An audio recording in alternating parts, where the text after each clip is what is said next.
Shows how little you know politics. Choose your destiny. You can go left or you go right. You can go forward, but never ever back. I want to hear your thoughts.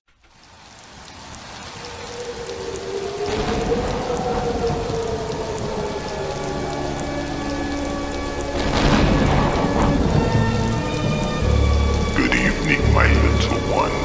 I shall make you psychotic. Mommy, what does psychotic mean?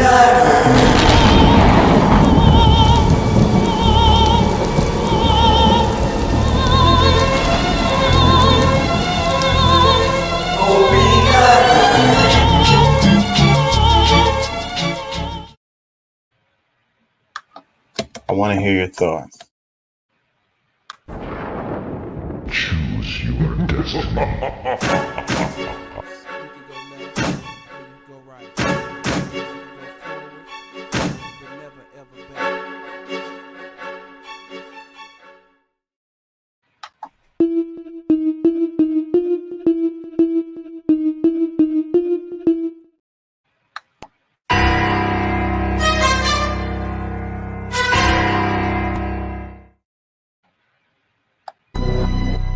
Yeah. Woke up.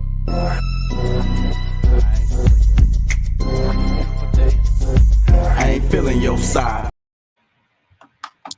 Yeah, you know what I'm saying? KCE, King Chaka.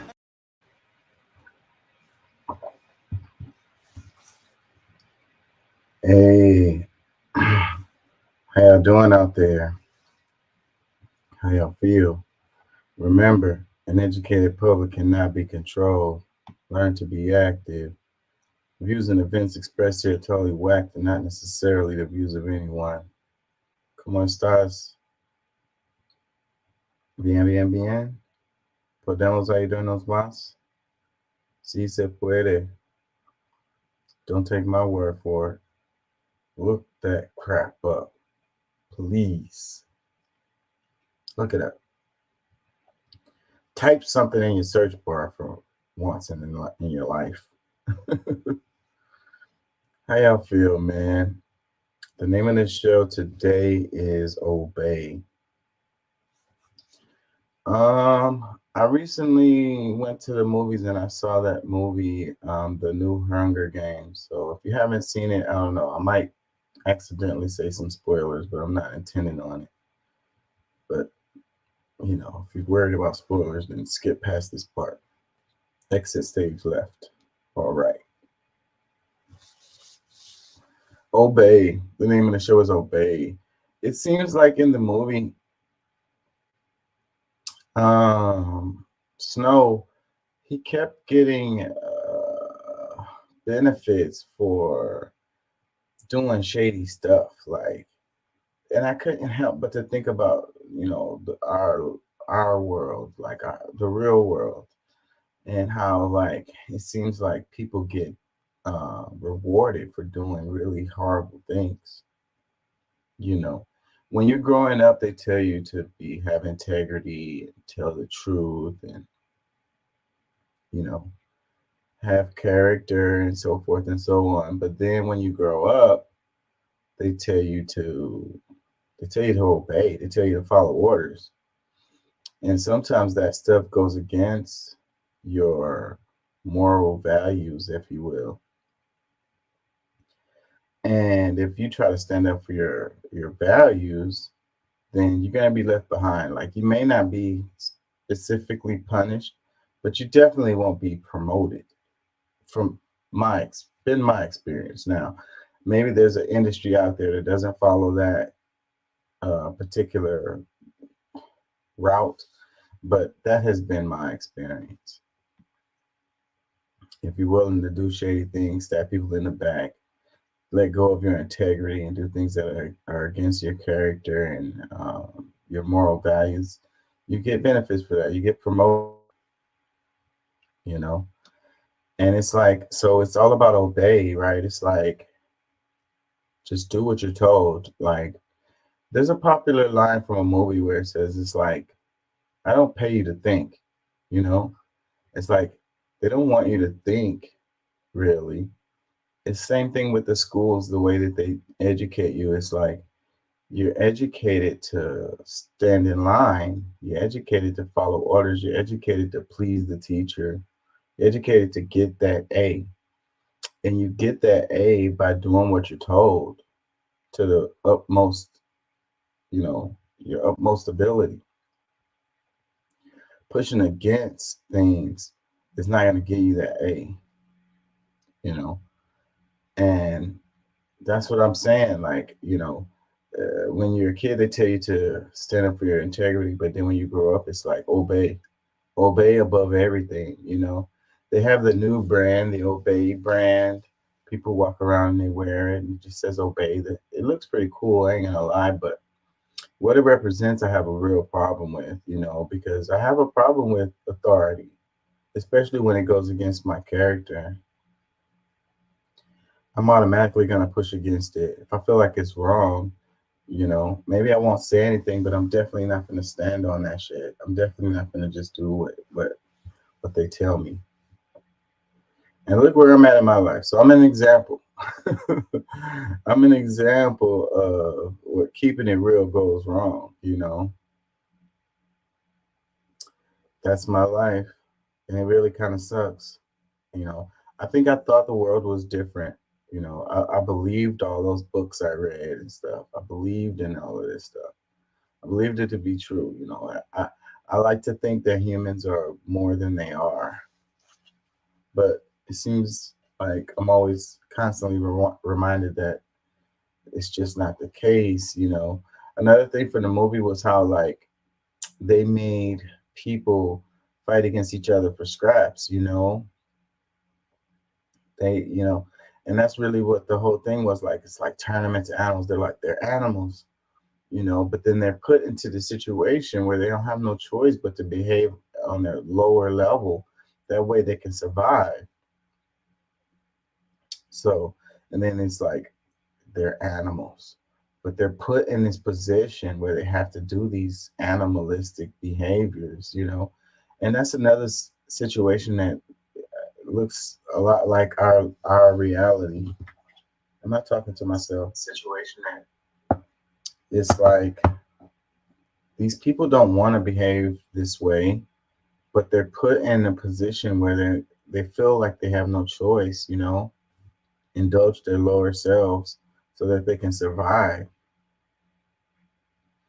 Meanwhile, the people that have the choice, the real choice to not indulge their lower self, they actually choose to indulge their lower self, because then that's the excuse. It's like people just suck. They're just animals. So all of us are just animals, lower level. And, that's how you keep people in order, is by fear, by, hunger, reducing them to their lower selves. Anyways, I feel like I'm rambling. Let me see. What do we want to do first?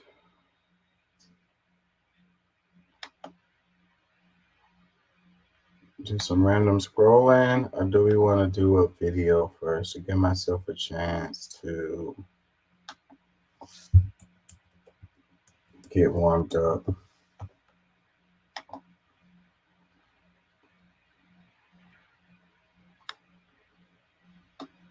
November 21st. I felt hot a minute ago. I mean, cold. Now I'm hot. November 22nd. Today's the 26th.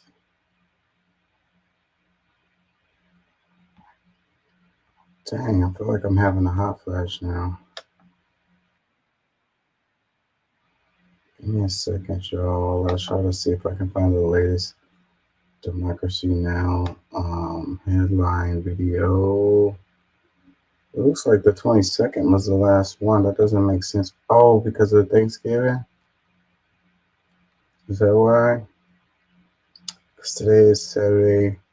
Well, it's Sunday now, so the 25th was Saturday, 24th, Friday.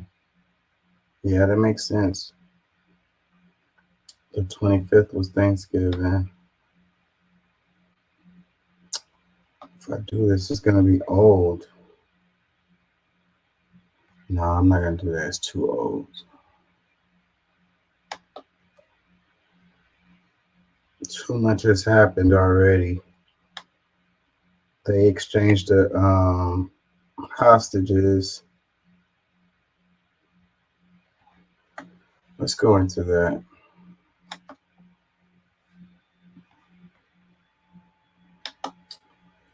Let's go into that. We can start with that.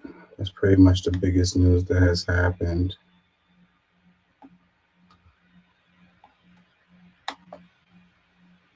One second, y'all.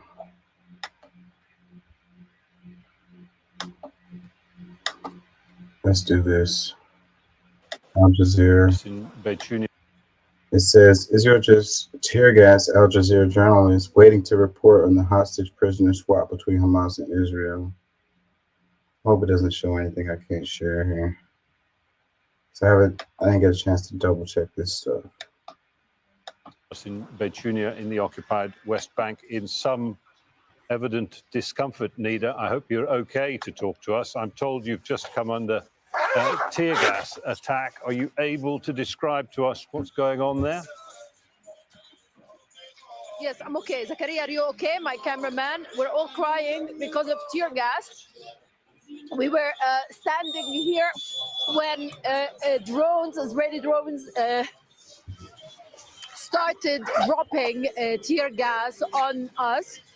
Again, as we've been speaking to you in the past lives, the numbers of Palestinians who have made it here today is much less than the ones who've made it yesterday because, excuse me, because we do not have a list of names of the Palestinian prisoners who are going to be released.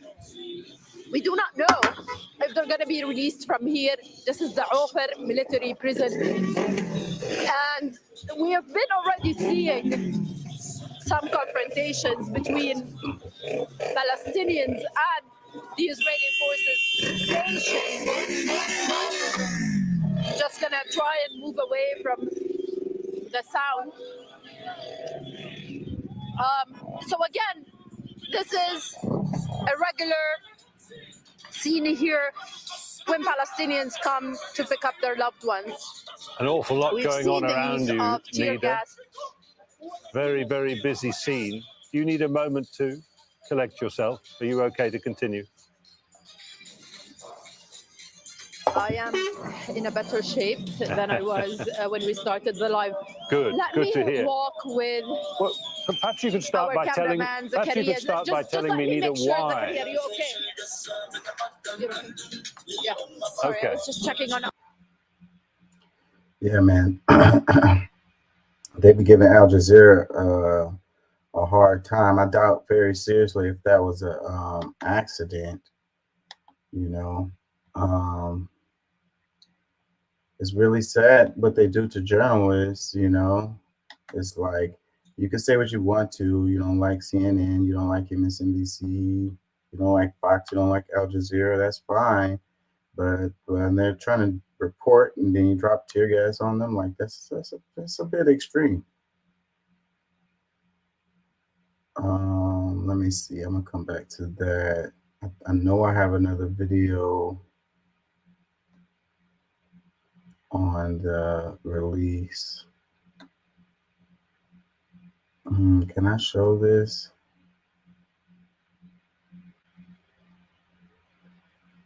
I don't know if I can play this. It says, you can see from the body language that the prisoners were treated with respect and dignity. This is interesting because the IDF is infamous for beating and torturing their prisoners. It seems they're always doing what they accuse their enemies of. I'm kind of scared to play this because it's got kids, and whenever you play kids in the videos, YouTube is pretty sensitive about that. Let me see. I know I have, let's see, what is this one? I'm gonna come back to that. Do I have one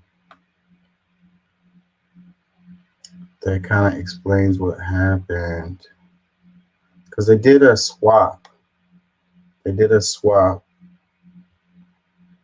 Let me just go to YouTube because that way it'll be cleared.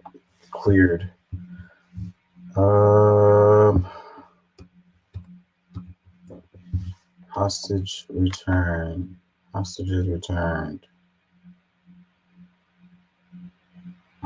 They got kids in this one too. Who is this? Al Jazeera. This is ABC News.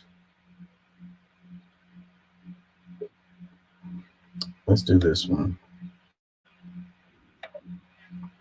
Hopefully they give us a nice little background of what actually happened, so we can know.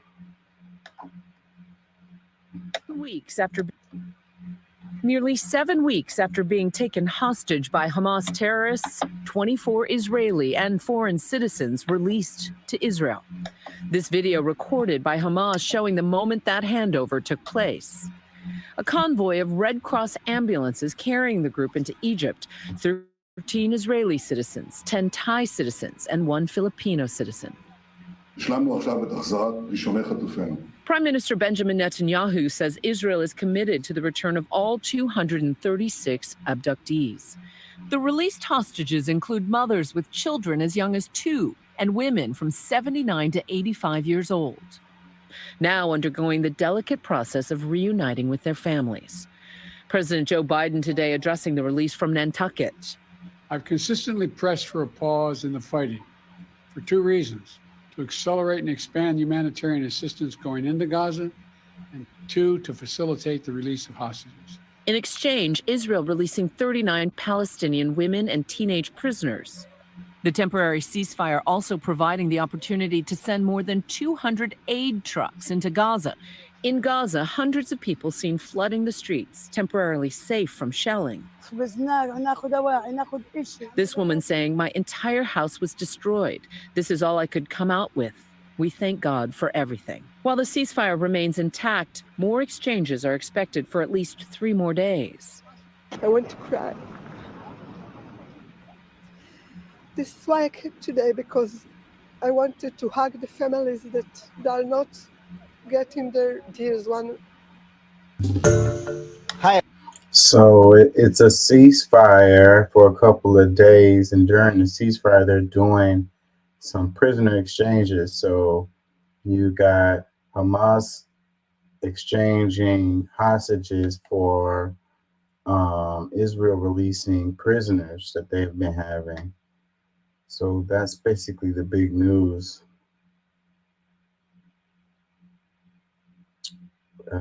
Let's see. Video shows civilian hostages released by Hamas. This is CNN. How long is this? It's 1 hour ago, CNN. This one is WGN 6 hours ago.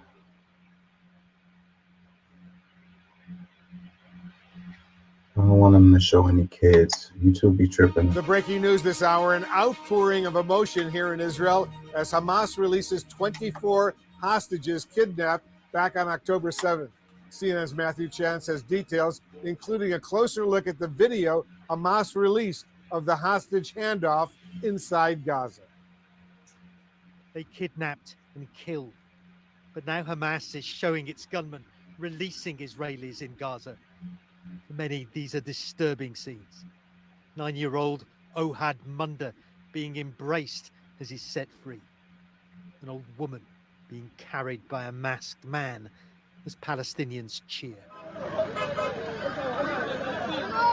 After 49 long days of captivity in Gaza, aid workers from the Red Cross drive them through the border into Egypt and to freedom.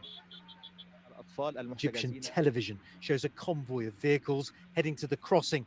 Then the hostages, including 10 Thais, a Filipino, and the 13 Israeli women and children, disembarking for checks. The Israeli military posted this grainy video of the moment they all finally re-entered the country. A step, says the Israeli Prime Minister, towards bringing all hostages home.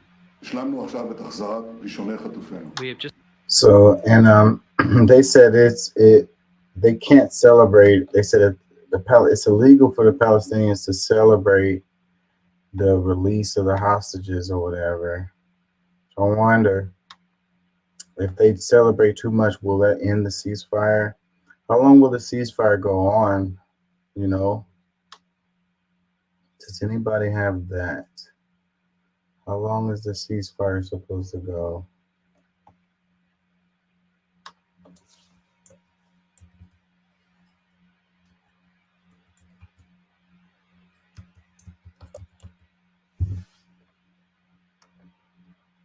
Oh, no, I can't spell. They're just talking about the hostages still. Wait, let's see this one. Israel's cabinet approved a ceasefire and hostage exchange deal with the Hamas militant group the United States considers terrorists. Under the deal, Hamas is expected to free 50 of the 240 hostages it is holding in the Gaza Strip over a 4-day pause in the fighting. It's unclear when the ceasefire might begin. Fox's Jeff Paul has more from Israel. As the fighting continues in northern Gaza, we're seeing significant movement on the diplomatic front. Israel and Hamas agreeing to a deal on Tuesday that will see dozens of hostages, mostly women and children, freed from captivity in exchange for more than 100 Palestinians being held by Israel and a multi-day ceasefire. The deal was brokered by diplomats from the U.S. and Qatar, with negotiations starting almost immediately after the fighting broke out. We've been working on this intensively for weeks, as you all know. I've spoken recently about it with both Prime Minister Netanyahu and the Emir Qatar.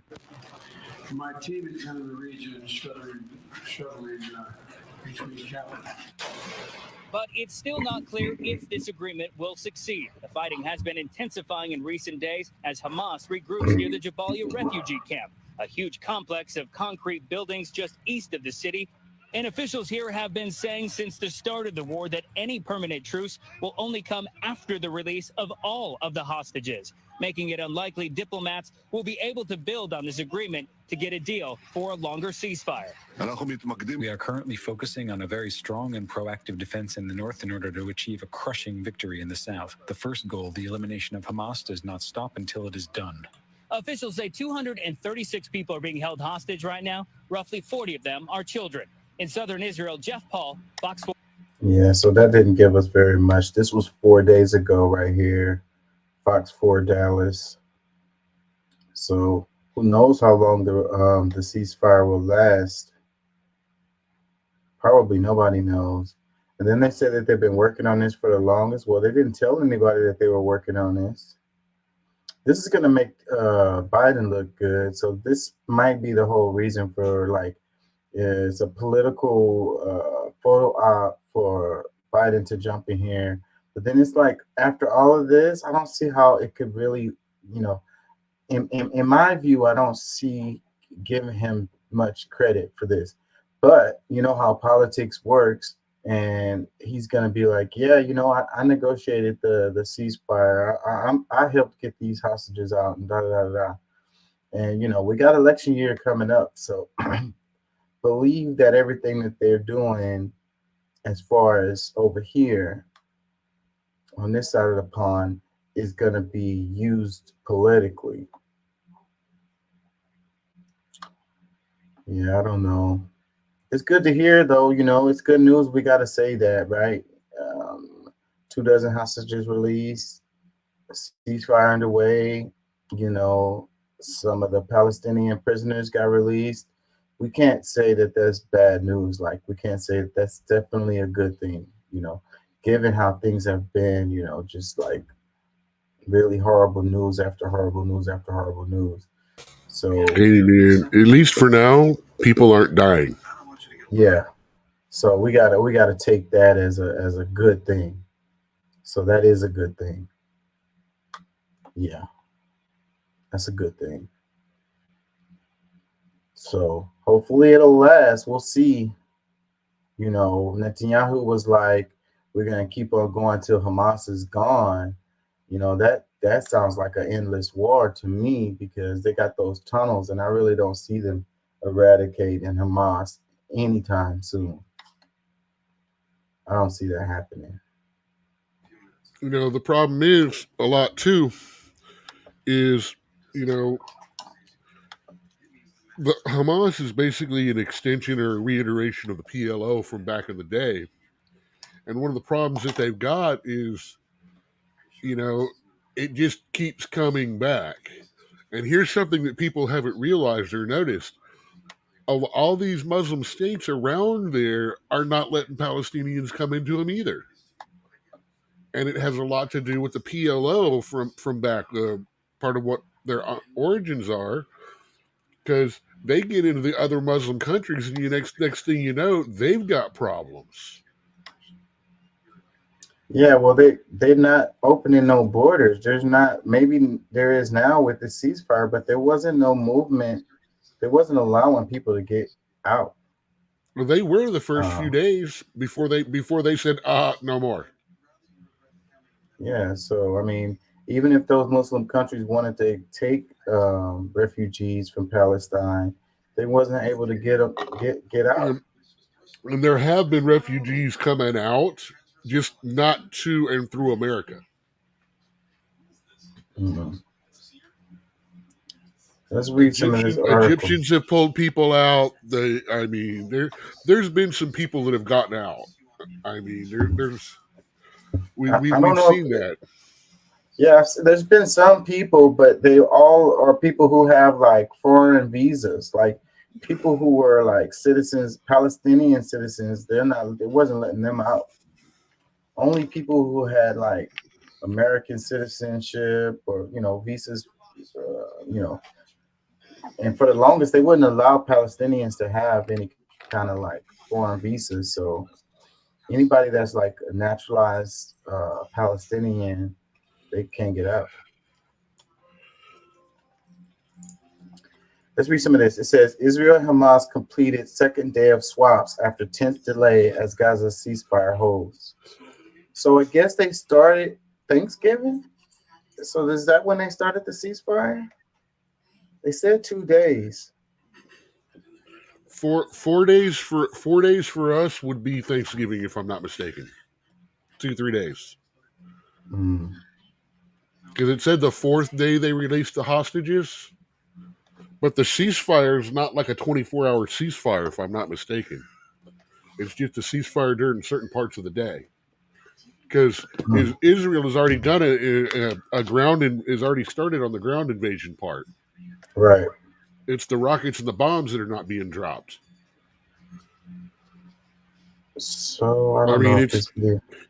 It's mostly a ceasefire, but it's not the hostilities are not completely turned off. Let's play some of this. I think it's gonna repeat some of the stuff we already saw, but let's check it out anyways.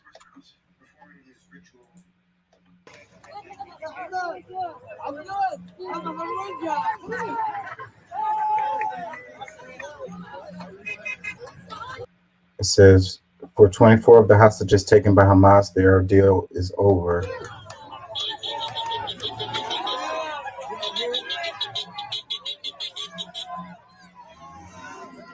Hamas released the hostages it held captive for weeks in the first stage of a swap under a 4-day ceasefire, which began on Friday. So on Friday, that's when it started. Day after Thanksgiving. Black Friday, there's some kind of joke there, but let's keep going. It says the faces of some of those released were projected to emotional crowds in Tel Aviv. Okay.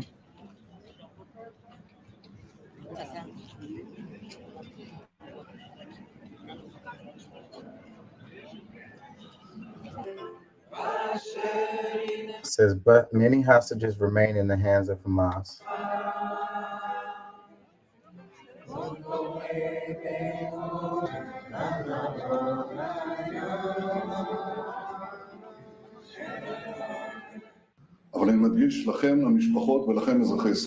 Says, but I emphasize to the families and to the citizens of Israel, we are committed to the return of all the hostages. This is one of the goals of the war, and we're committed to achieve all of the goals of the war. זוהי אחת ממטרות המלחמה, ואנחנו מחויבים להשיג את כל מטרות המלחמה.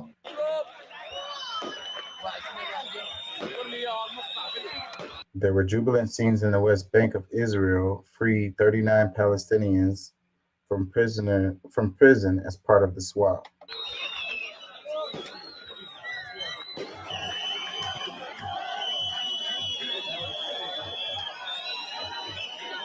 I mean, you would think with all those bombs dropping and everything, the last thing they would want to be doing is shooting fireworks right now. It seemed like it. I'd be shell shocked from hearing anything like that. It says, speaking on, your mic sounds really good, by the way. You got a new mic or something? You sound really good today. I've just, I did some resetting on it to where it picks up directly across my vocal line. Instead of pointing it at my face, I've got it pointed across the sound where my voice goes. You know, see, I've got it pointed across where I talk instead of directly at me, so it's actually picking up the sound a little better. You sound really good. Excellent. Let me read this. It says, speaking on Friday, U.S. President Joe Biden said he expected more hostages to be released in the coming days.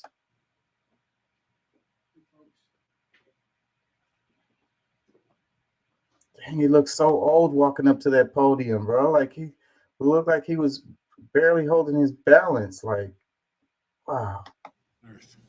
Today, we can also be thankful of families being recruited and reunited with loved ones who have been held hostage for nearly 50 days. Beginning this morning, under a deal reached by extensive U.S. diplomacy, including numerous calls I've made from the Oval Office to leaders across the region, fighting in Gaza will halt for 4 days. 4 days. This deal also is structured to allow a pause to continue for more than 50 hostages to be released. That's our goal. It says all the released hostages were sent for medical checkups in Israel before being reunited with families. Now that they're arriving here at this children's hospital, this is the first place that they will finally be reunited with some of their family members, which of course is a wonderful thing. So 4 days. It started on Friday. So Friday, Saturday, Sunday, Monday. So shit, we're already into Sunday. So we can expect them to start dropping bombs on tomorrow. 24 to 48 hours. I'm not sure their time zone. I think they're like I want to say they're like GMT +2, which means we're GMT -6, so they're like 8 hours difference, I think, over there.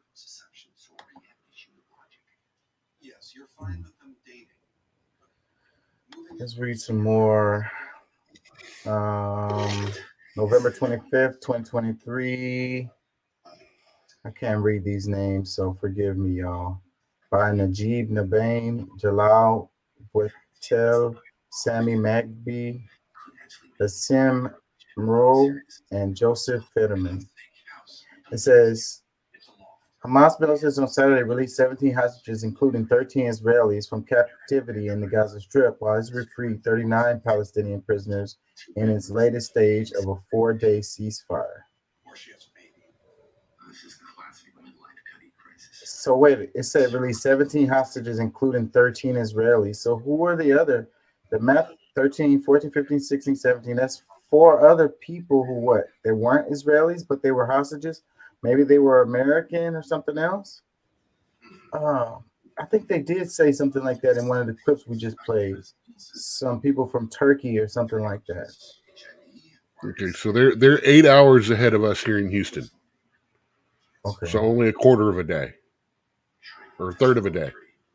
Yeah, so like right Monday a.m. we could expect them to be dropping bombs probably. Let me read some more. It says the late night exchange was held up for several hours after Hamas accused Israel of violating the agreement. The delay underscored the fragility of ceasefire, which has halted a war that has shocked and shaken Israel, caused widespread destruction across the Gaza Strip, and threatened to unleash wider fighting across the region.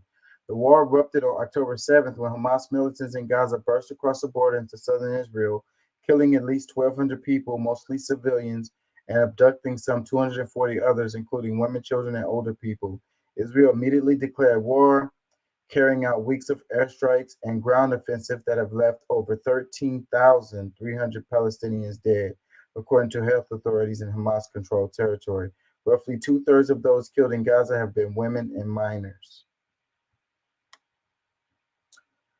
The ceasefire, brokered by Qatar and the United States, is the first extended break in fighting since the war began. Overall, Hamas is to release at least 50 Israeli hostages and Israel 150 Palestinian prisoners, all are women and minors. Israel has said the truce can be extended by an extra day for every additional 10 hostages freed, but has vowed to quickly resume its offensive and complete its goals of returning all hostages and destroying Hamas' military and governing capabilities. The plight of the hostages has gripped Israel's public attention. Thousands of people gathered in central Tel Aviv on Saturday in solidarity with the hostages and their families. Many accused Prime Minister Benjamin Netanyahu of not doing enough to bring the hostages home. The release have triggered mixed emotions, happiness coupled with angst over the scores of hostages who remain in captivity. The Office of Israel of Prime Minister Benjamin Netanyahu announced early Sunday that it had received a new list of hostages slated to be released in the third of 4 scheduled swaps. In the West Bank, hundreds of people burst into wild celebrations for a second night as a busload of Palestinian prisoners arrived early Sunday. Teenage boys released in Deal were carried on the shoulders of well-wishers in the main square of the town of Al-Bareh. But the mood of celebration was dampened by scenes of destruction and suffering in Gaza. The start of the pause brought quiet for 2.3 million Palestinians in Gaza who are reeling from relentless Israeli bombardment that has killed thousands, driven 3/4 of the population from their homes, and leveled residential areas. Rocket fire from Gaza militants into Israel also went silent. War-weary Palestinians in northern Gaza, where the offensive has been focused, returned to the streets, crunching over rubble between shattered buildings and at times digging through it with bare hands. At the Indonesian hospital in Jabalia, besieged by the Israeli military earlier this month, bodies lay in the courtyard and outside the main gate. For Imad Abu Hahir, a resident of Jubalia refugee camp in the Gaza City area, the pause meant he could again search through the remains of his home, which was flattened in the Israel attack last week. He found the bodies of a cousin and a nephew, bringing the death toll in the attack to 19. His sister and 2 other relatives are still missing. We want to find them and bury them in dignity, he said. The United Nations said the pause enabled it to scale up the delivery of food, water, and medicine to the largest volume since the resumption of aid convoys on October 21st. It was also able to deliver 129,000 liters, about 35,000 gallons of fuel, just over 10% of the daily pre-war volume, as well as cooking gas, a first since the war began. In the southern city of Khan Yunis, a long line of people with containers waiting outside a filling station, Hassan Fayyad lamented that the pause in fighting was only for 4 days. I wish it could be extended until people's conditions improved, he said. For the first time in over a month, aid reached northern Gaza. The Palestinian Red Crescent says 61 trucks carrying food, water, and medical supplies headed there on Saturday, the largest aid convoy to reach the area yet. The UN said it and the Palestinian Red Crescent were also able to evacuate 40 patients and family members from hospitals in Gaza City to a hospital in Khan Yunis. Let's read a little bit more. It says the last-minute delay created a tense standoff on the second day of what's meant to be a 4-day ceasefire. By nightfall, when hostages had been expected to emerge from Gaza, Hamas alleged that aid deliveries permitted by Israel fell short of what was promised and that not enough was reaching hard-hit northern Gaza. Hamas also said not enough long-time prisoners were freed in the first swap on Friday, but Egypt, Qatar, and Hamas itself later said the obstacles had been overcome. Shortly before midnight, Hamas released the hostages, 13 Israelis and 4 Thais. Okay. The Israelis were turned over to Egypt and then transferred to Israel, where they were taken to hospitals to be reunited with families. Hamas released a video showing the hostages appearing shaken, but mostly in good physical condition. A masked militant led them to Red Cross vehicles headed out of Gaza. Some of the hostages waved goodbye to the militants. One girl was on crutches and wore a cast on her foot as she was escorted away. The Israeli hostages included 7 children and 6 women, Netanyahu's office announced. Most were from Kibbutz Be'eri, a community Hamas militants ravaged during the October 7th cross-border attack. The children ranged in age of 3 to 16, and the women ranged from 18 to 67. It was a bittersweet moment for the residents of Be'eri, who have been living in Dead Sea hotels since the community was overrun. A kibbutz spokesperson said all the released hostages either had a family member killed at the October 7th rampage or had left a loved one in captivity in Gaza. The mother of one of the released hostages, a 12-year-old Holly Rotem, remained in captivity, the spokesperson said. Another, Emily Hand, is a girl whose father believed her to be dead for weeks before finding out she was held as a hostage. At the hotel, kibbutz residents gathered in a function room, cheering in excitement as they saw the first images of their loved ones being released on television. Do I want to read some more of this? How long does it go? It's not that much more. Let's finish it. It says, some of the Palestinian prisoners were released in East Jerusalem while the bulk returned home to a hero's welcome in occupied West Bank.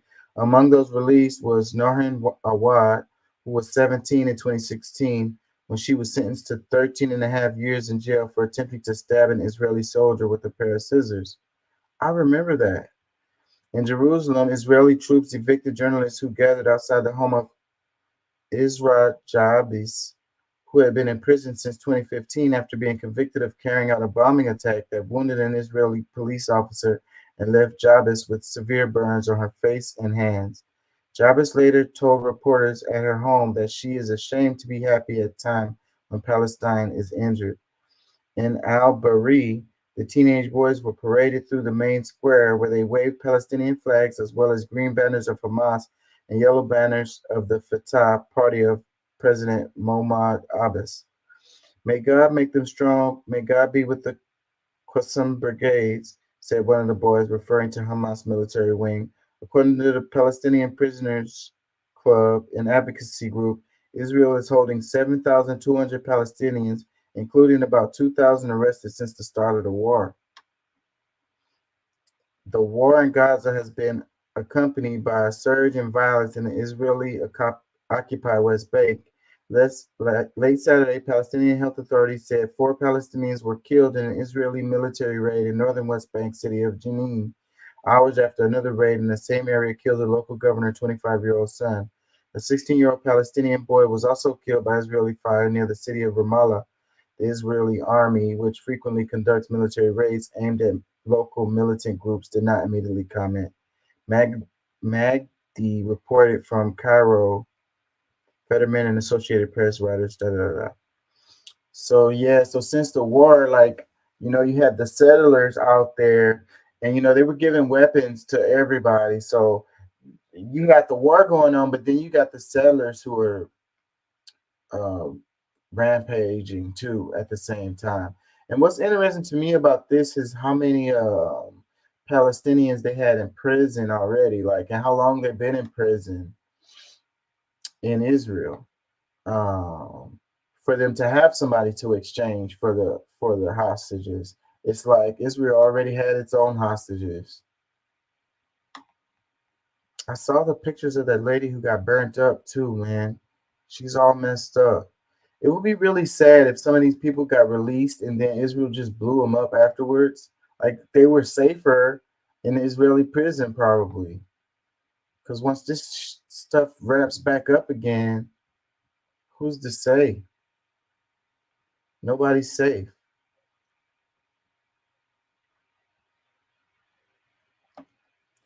Yeah, well, like we said earlier, I mean, we can only say that it's a good thing. You know, it's a ceasefire going on. People aren't dying right now. And then you've got a certain amount of diplomatic results happening.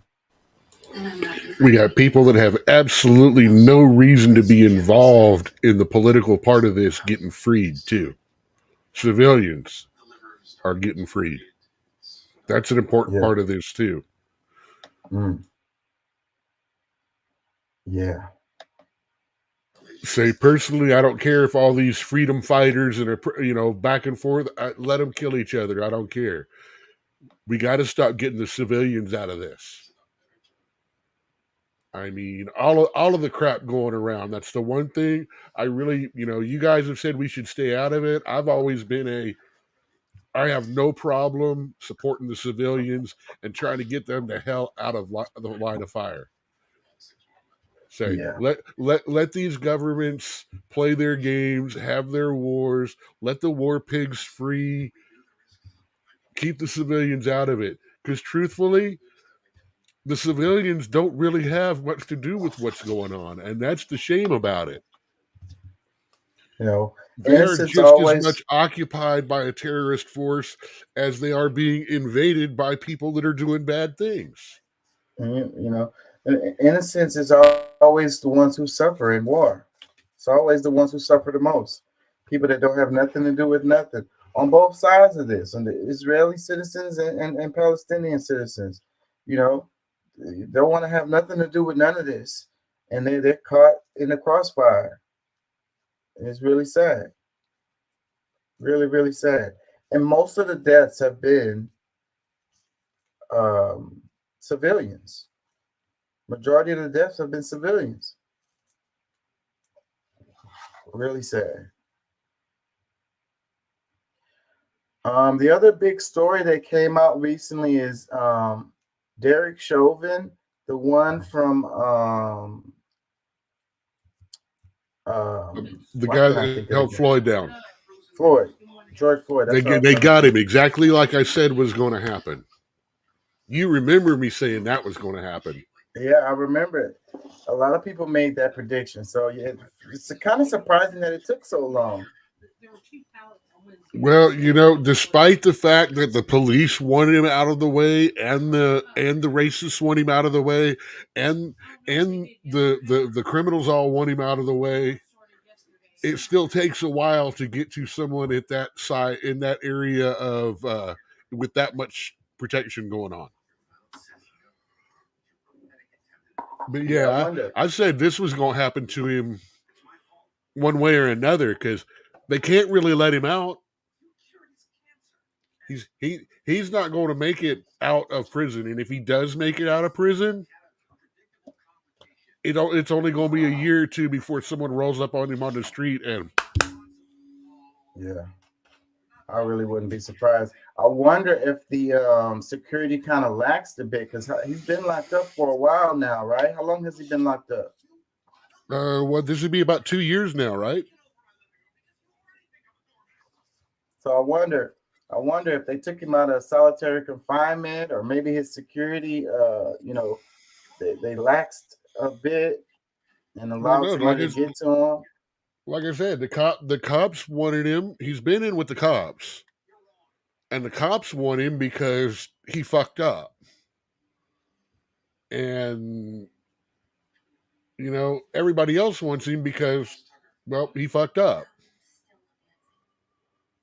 So, like I said, it's only a matter of time till the bid got high enough that someone was going to take the money. That's what you and I guarantee you, many dollars or let's say many cigarettes changed hands to make that happen.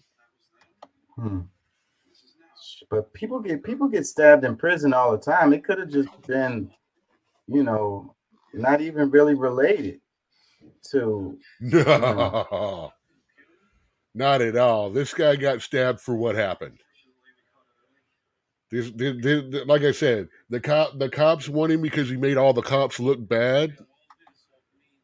People of color wanted him because, well, what he did. I mean, he has no friends there.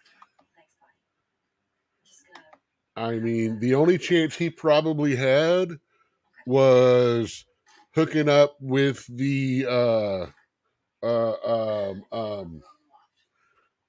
Neo people. Yeah, last I heard that he was in pretty critical condition. Let's see. As of 10 hours ago, there's no report on his condition.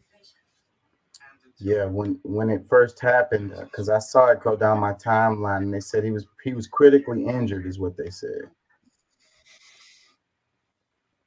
Let's see. This one is 4 hours ago, NBC News. News that Derek Chauvin was seriously injured from the attack, which happened at a medium security federal correctional institution in Tucson. Chauvin was transferred there as part of a plea deal that allowed him to move out of a high security state prison in Minnesota. Find the defendant guilty. In 2021, Chauvin was found guilty of murdering George Floyd after. Wait, let's go back. So they moved him recently. That's what happened. Okay, let's take this back. Tonight, the former Minneapolis police officer convicted in the murder of George Floyd hospitalized after being stabbed at the Arizona prison where he's serving a more than 20-year sentence.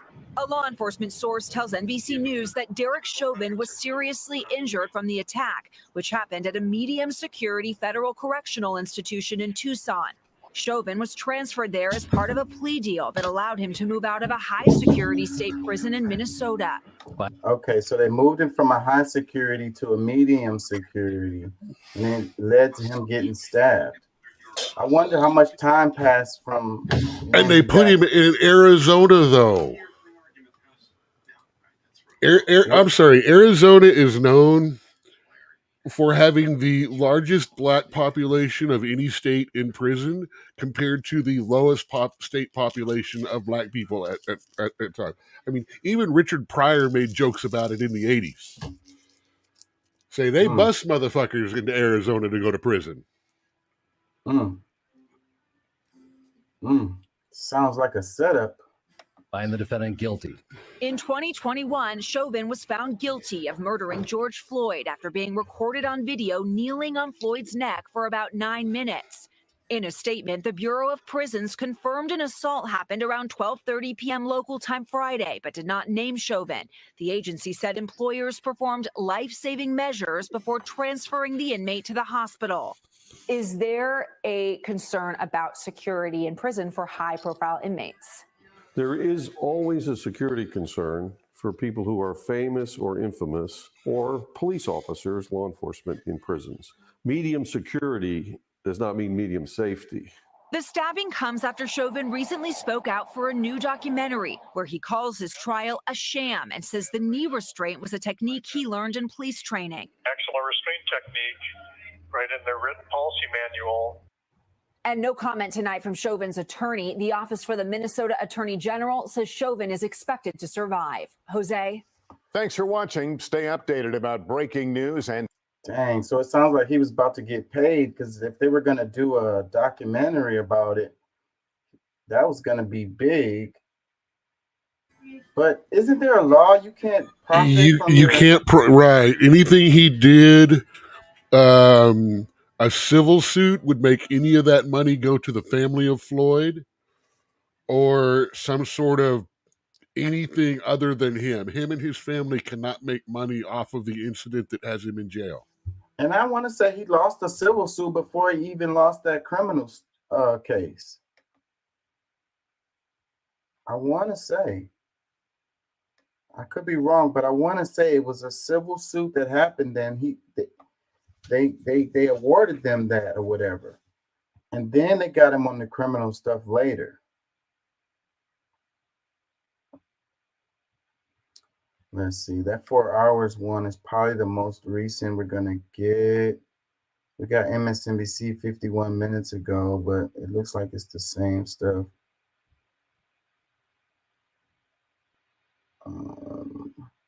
because they haven't updated his condition. Well, that pretty much covered everything right there. They moved him to Arizona. Say he got punctured, and he's expected to survive, but it's pretty bad.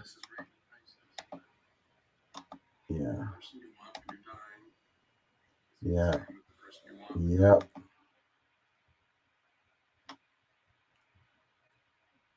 So let me see. Maybe this article will give us a little bit more. Let's look at it.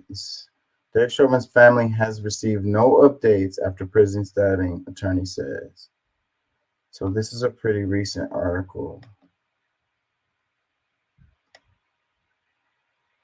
By Trisha Ahmad and Michael R. Sisick, updated 7:15 p.m., November 25th, 2023. An attorney for Derek Chauvin, the former Minneapolis police officer convicted of murdering George Floyd, said Saturday that Chauvin's family has been kept in the dark by federal prison officials after he was stabbed in prison. The lawyer, Gregory M. Eckerson, slammed the lack of transparency by the Federal Bureau of Prisons the day after his client was stabbed on Friday by another inmate at the Federal Correction Institute in in Arizona, a prison that has been plagued by security lapses and staffing shortages. That's interesting, right? So it's a prison that's been plagued with security lapses and staffing shortages, and that's where they sent him. And so, but it's not uncommon for them not to be informing the family. Whenever stuff like this happens, it tends to be really difficult for the family to find out what the hell is going on. That's very common. They don't want this guy to last or to come out of prison. Yeah. Well, the question would be, who is the narrative needs him to be killed in prison like the brown man gets killed when they get sent to prison. That's the way that's the way his narrative has to end. He becomes a victim of the system that he used to enforce. I don't know. That might make him like a martyr to a certain segment of our society. He kind of already is. I mean, there's still a lot of debate as to the whole situation. I mean, especially for the people that watch the video that shows Big Boy with the pill on his tongue before they put him in the cop car. And then him saying while he's in the cop car, I can't breathe. And then them pulling him out onto the ground. I mean, there is enough gray area that he still has a lot of support, because like he was showing, like they're talking about that documentary, how he says it was all a setup. He was using approved police control technique when he did it. Now we all agree that it was way too long, it was fucked up, and I'm not arguing that fact at all. But the narrative calls for him to have to die. Yeah. It seems if like he doesn't, if one way or another. If he was trained to do that, then that's a procedure that should be changed. Well, they were showing that document that they were talking about, how he said that little clip from the documentary where he's like, I was using a procedure that I was trained at the police station to do. And then they showed, that technique, and they showed several years that it had been approved and all of that. I mean, like I say, but to appease the crowd, to appease the masses, he's going to have to not get out of prison. They're going to have to carry him out. He's not going to walk out. Let me read some more. It says, a person familiar with the matter told Associated Press on Friday that Chauvin was seriously injured in the stabbing. The person spoke to the AP on condition of anonymity because they were not authorized to publicly discuss the attack. On Saturday, Brian Evans, A spokesperson for Minnesota Attorney's General Office said, "We have heard that he is expected to survive." Okay. Erickson said Chauvin's But family and his now he's laid up in the infirmary. Well, they probably got 24-hour guards or whatever. Like, they're gonna increase the security. They don't want to. But remember, this prison is well known for lapses in security. Right. Yeah. Like how easily they got to Epstein, even though he was under 24-hour surveillance and suicide. Oh well, watch no or one something. got to him. He hung himself. Remember? Yeah, while he's under 24 I'm sorry. I have suicide problems watch. saying that with a straight face. Yeah.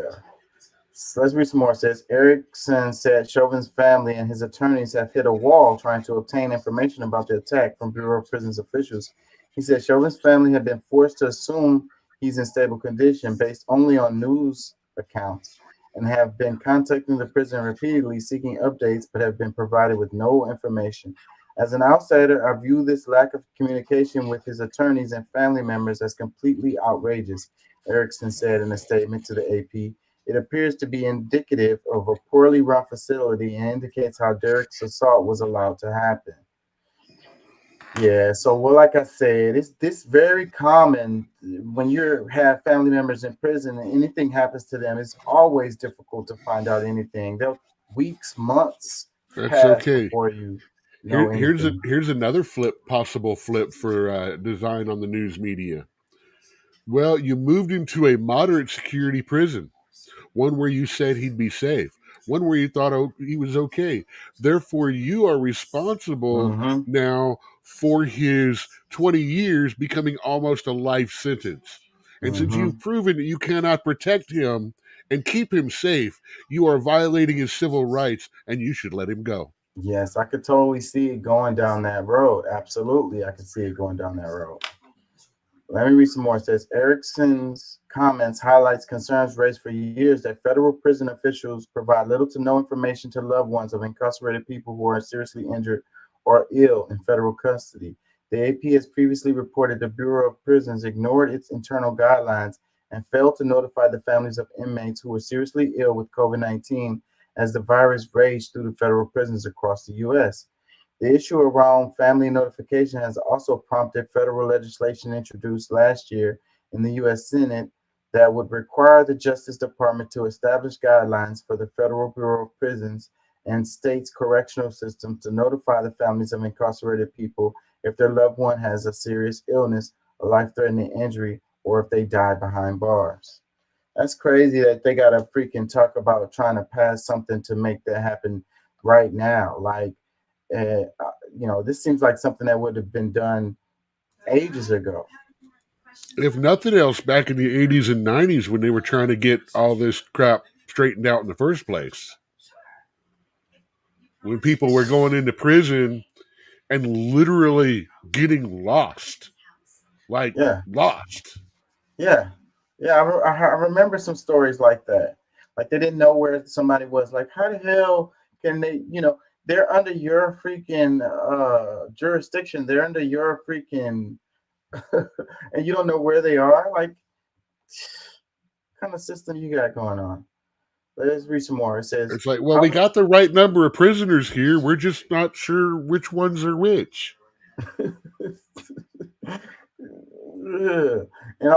they have to memorize that number that they're given. Like, that's the first thing. Like, they have to know that shit, like their social security number, because it's like they don't even go by your name no more. It's F1551263667 or whatever the hell. Your SPN number is now your new number for life, both in prison and once you get out. Let's read some more. How the family members who are in charge of Derek's decisions regarding his personal medical care and his emergency contact were not informed after his stabbing further indicates the institution's poor procedures and lack of institutional control, Erickson said of the prison. A spokesperson for the Bureau of Prisons did not immediately respond to a request for comment Saturday evening. The Bureau of Prisons has only confirmed an assault at the Arizona facility and said employees performed the life-saving measures before the inmate was taken to the hospital for further treatment and evaluation. The Bureau of Prisons did not name the victim or provide a medical status for privacy and safety reasons. Prosecutors who successfully pursued a second-degree murder conviction against Chauvin at a jury trial in 2021 expressed dismay that he became the target of violence while in federal custody. Terrence Floyd, George Floyd's brother, told the AP on Saturday that he wouldn't wish for anyone to be stabbed in prison and that he felt numb when he initially learned of the news. Yeah, so, hopefully something good comes out of this and they can do some kind of damn prison reforms related to this shit. Yeah, I don't want to. I think in this case, prison did exactly what it was supposed to do. Excuse me, what it was planned to do.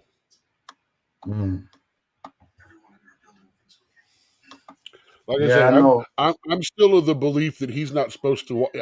He's not supposed to walk out on his own volition. Yeah, well, it's like our injustice system at play, because judge, jury, and executioner in this case is some other prison inmate. Actually, I'm still leaning a little bit toward judge, jury, and executioner in this case was the mob. I don't think that he ever had a chance for a fair and reasonable trial. I'm not saying I disagree with anything. I'm just saying that there is no way for him to have gotten an unbiased jury. And the very fact that they had people outside during the trials protesting, saying, go to jail or we're going to burn this town down again, was a very, very big interference with the freedom of the jury to deliver. If they had a doubt, they weren't going to talk about it because they were afraid. They were afraid of what might happen.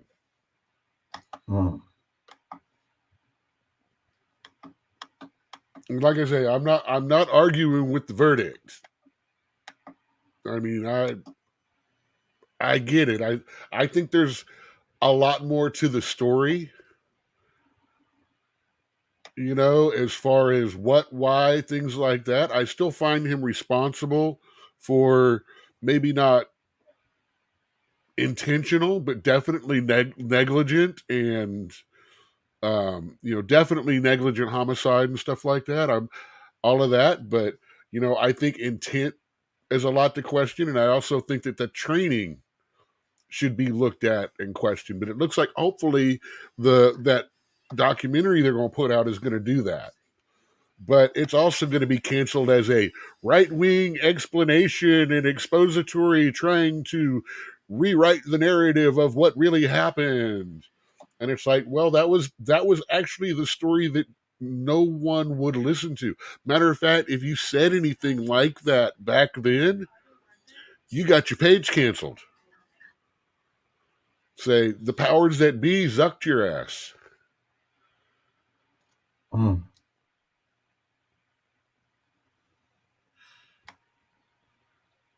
I mean, but then again, there's been a lot of things like that over the last year. There's still some things you can't even mention now that they've proven absolutely 100% false. But if you say it, or they've proven it to be true in looking back, but if you still say it, you're still going to get zucked.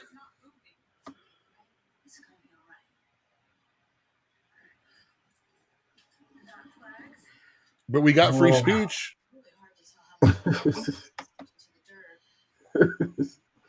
Well, that's something. We can say whatever we want as long as the mighty Zuck agrees with it. Well, let's do this one. Or actually, not even that. His body of AI bots agrees with it. Yeah. Let's do this. Did you hear about Russia losing 76 passenger planes so far? I only saw a clip of that, so let's look in that. Because I do want to know more about that. But before we go into that, check this out right quick. This is Katie Mills Mall. It was a shooting. I don't know if you heard about it. It just happened. Staying on breaking news tonight, police responding to Am I sharing? You are. Okay. a shooting at the Katy Mills Mall. Our Troy Kleston joins us live from the scene. So, Troy, what have you learned? Well, Marcelino, we just arrived on scene just a few minutes ago, and take a look behind me and you can see there's a pretty large police presence here at the moment with multiple agencies. Now, according to the Harris County Sheriff's Office, we've heard that there were 2 people shot. We are not sure of their conditions at this point, but this is what we see at the moment. There are first responders and the Sheriff's Office here for both Harris County and Fort Bend County are out here responding. Now, we'll tell you, this is not the only scene here at the Katy Mills Mall. Over by the Bass Pro Shops, we also saw a similar scene with lots of police and crime scene tape all around the scene. So we are still waiting to get some more details on what exactly happened, and we are working to get that information right now. So we'll continue to keep you posted both on air and online once we learn more. So again, 2 people reported shot here at the Katy Mills Mall. We are still waiting to learn about their conditions, who's responsible, and we're reaching out to the authorities here on scene. So we'll give you more information once we receive it. Reporting live at the Katy Mills Mall, Troy Kless, KHOU 11 News. Good evening to you. I'm Tom. Yeah, so Staying on breaking news tonight, police I don't know much about this at all. It went down my timeline just now. Only thing I was thinking was this is supposed to be a nice area out there. Katie's Mills. How can you say that about it? So I don't know, man. It's like No, it's Katy. Katy is the place where everybody started moving because it was the next place to move. And since then, the people that moved have become grandparents. You know, their kids have gone to college, come back. Some of them are raising kids there. I mean, things have changed. That was the big place to move before Sugarland kind of opened up and everyone started going down there instead. I mean, it's just an urban little town just outside, kind of like A-Leaf was back in the early 90s. Right there at the edge of things going on, people telling you, well, I grew up on the mean streets of A-Leaf. And now the kids in Katy think that they're hard. So that's what I'm afraid we're going to be seeing, is it's just going to be like some kids messing around, talking smack, guns come out, you know. Someone doesn't know how to use a safety or doesn't have a safety. Yeah, like I say, I in my mind, it's a nice area. Like, you don't expect to be getting shot. Dude, it's like Highway 6. It's like, it's not a rich area. It's not a bad area. It's not as nice as Woodlands. It's not quite as nice as Sugarland. It's like Sugarland, but like Sugarland was Sugarland in the 90s, in the early and mid 90s. You know, like I said, it was the place that everybody was moving to. It was the up and building neighborhood. It was the place people moved to get away from this kind of stuff. Yeah, well, it's not working. I mean, shit, it still has an open, active mall. That means it can't be too young, and it's definitely not that old. Let's read some comments underneath this. It says, how tragic. I feel bad that this happened. It says, praying for our country. It says, I was there when it happened. Another one that says, the ghetto is everywhere. It says, were they people or gang members? It says, I was just there a few minutes ago. It says, if more firearms made us safer, then Texas should have been the safest place in the world. Remember about the liquor store clerk who died following a shootout during an armed robbery in Versailles on June 11th, 2023. It says, I hope no guns were damaged in the incident. My God, people think of the guns. Sarcasm intended for the sarcasm impaired. Yeah. Let's go ahead and go into the Russia thing because I'm curious about that. I didn't really get to see it. I saw the headline that just said Russia caught off guard with planes losing 23 planes or something like that. Let's see. Link to the MSN.com article in the private chat. Okay, cool. I had pulled this up right here, Newsweek 90. Russia says it was caught off guard after country loses 76 planes.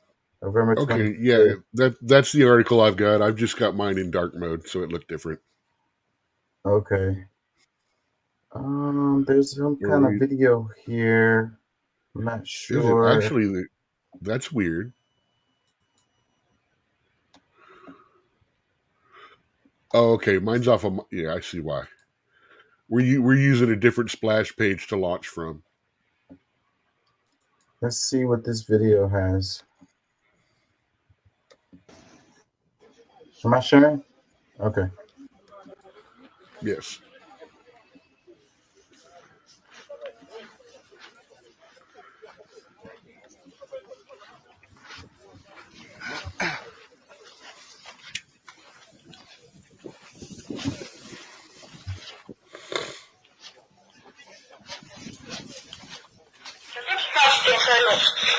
«716 на приеме».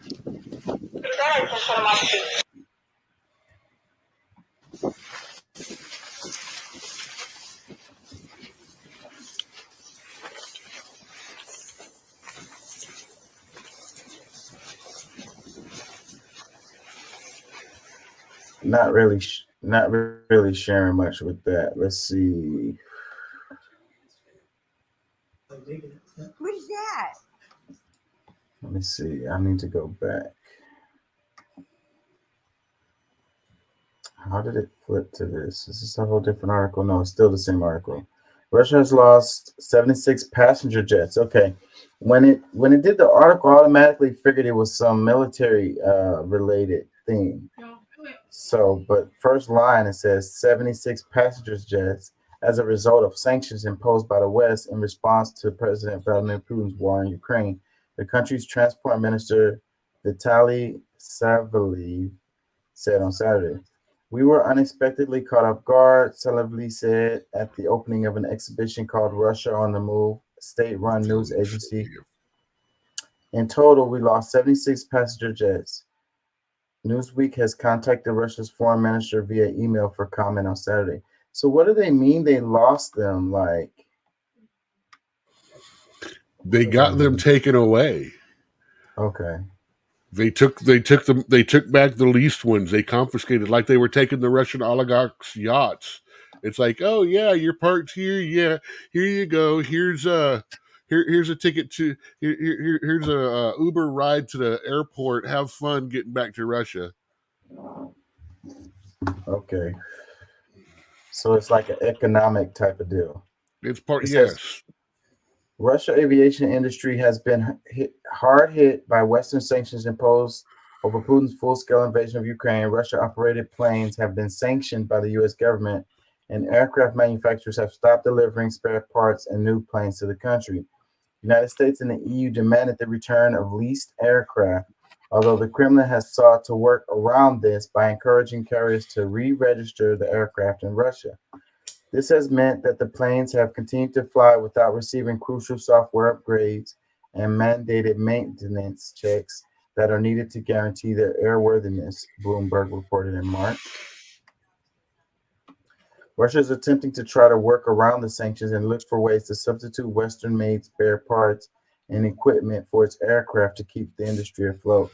That's interesting to me because it's like I think about the United States and how we don't really manufacture anything, but apparently we manufacture airplane parts. Out of everybody that they could be getting their parts from, they're getting them from the United States. That's interesting. shows how we living in a global world, and all these countries are connected one way or another. That's why 45 tried to get more manufacturing brought to back to the United States. We definitely because need more. the more we depend on other countries for manufacturing, the more vulnerable we are to worldwide economic sanctions. Just like, and this is a good example we're doing to other people. Yeah. So this is a good example right here. So Russia is. Here's what I'd like to know. Here's something that's probably worth looking up and maybe doing a show on. What kind of economic sanctions does the world have on us? Yeah, like China. I know we get a lot of stuff from China, so but what are we not allowed to get? What will other countries not trade us that we want? Where do we have to go around to make deals because we can't get it directly? Probably we talked about the chips, the Taiwan chips, and Nancy Pelosi taking a trip to Taiwan, having to do with those chips and her husband and all of that shit. Yeah, that's the chips, example. The manufacturing of chips, and then him making a really big score in NVIDIA stock right after that happened. When, in case you didn't notice, all through that prolonged house party that the entire world had for like a year there, the video processors were getting sold out everywhere because people were building crypto mining rigs with them instead of putting them in computers. And then right after that, the Congress passed the CHIPS Act or whatever it was called. That was related to that whole thing too. Yeah, and that's when he made a big score on that. He made big score. Yeah, really big score. She's coming back to politics too. Though I am glad that guy that broke in got convicted for it. Like the Pelosi's or not, there ain't no reason for someone to come into your house and try to hit you with a hammer. Yeah, I covered that in the last show. Yeah, you did. I kept showing up like 10, 15 minutes after you put the show down the last couple of times. Okay. Yeah, I was doing short shows. I'm off in the morning, so we can go full show tonight. Plus, I didn't do a show last night, so apologies to everybody, to the fans, for not coming on last night. Let's switch gears a little bit. I really like this graphic right here. I was talking about how, how whenever they show how the solar system works and how the planets go around it, it's always on a 2D image. So it's hard to get a real good understanding of how it actually works. Oh, you got the swirly video, don't you? Yeah, I love this. I love this so much. I've loved this. They modeled this out back in the late 80s. Was the first time I saw this. But now they can really make it look good.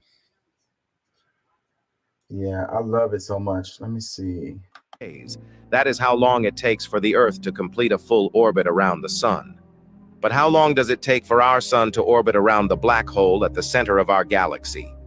Our solar system travels through the galaxy at a speed of 720,000 kilometers an hour. Although this speed seems extremely fast, it still takes the sun 230 million years to complete a full rotation around the galaxy. One full rotation around the galaxy is called a galactic year, and our sun is 4.6 billion years old, meaning it has made this journey 20 times.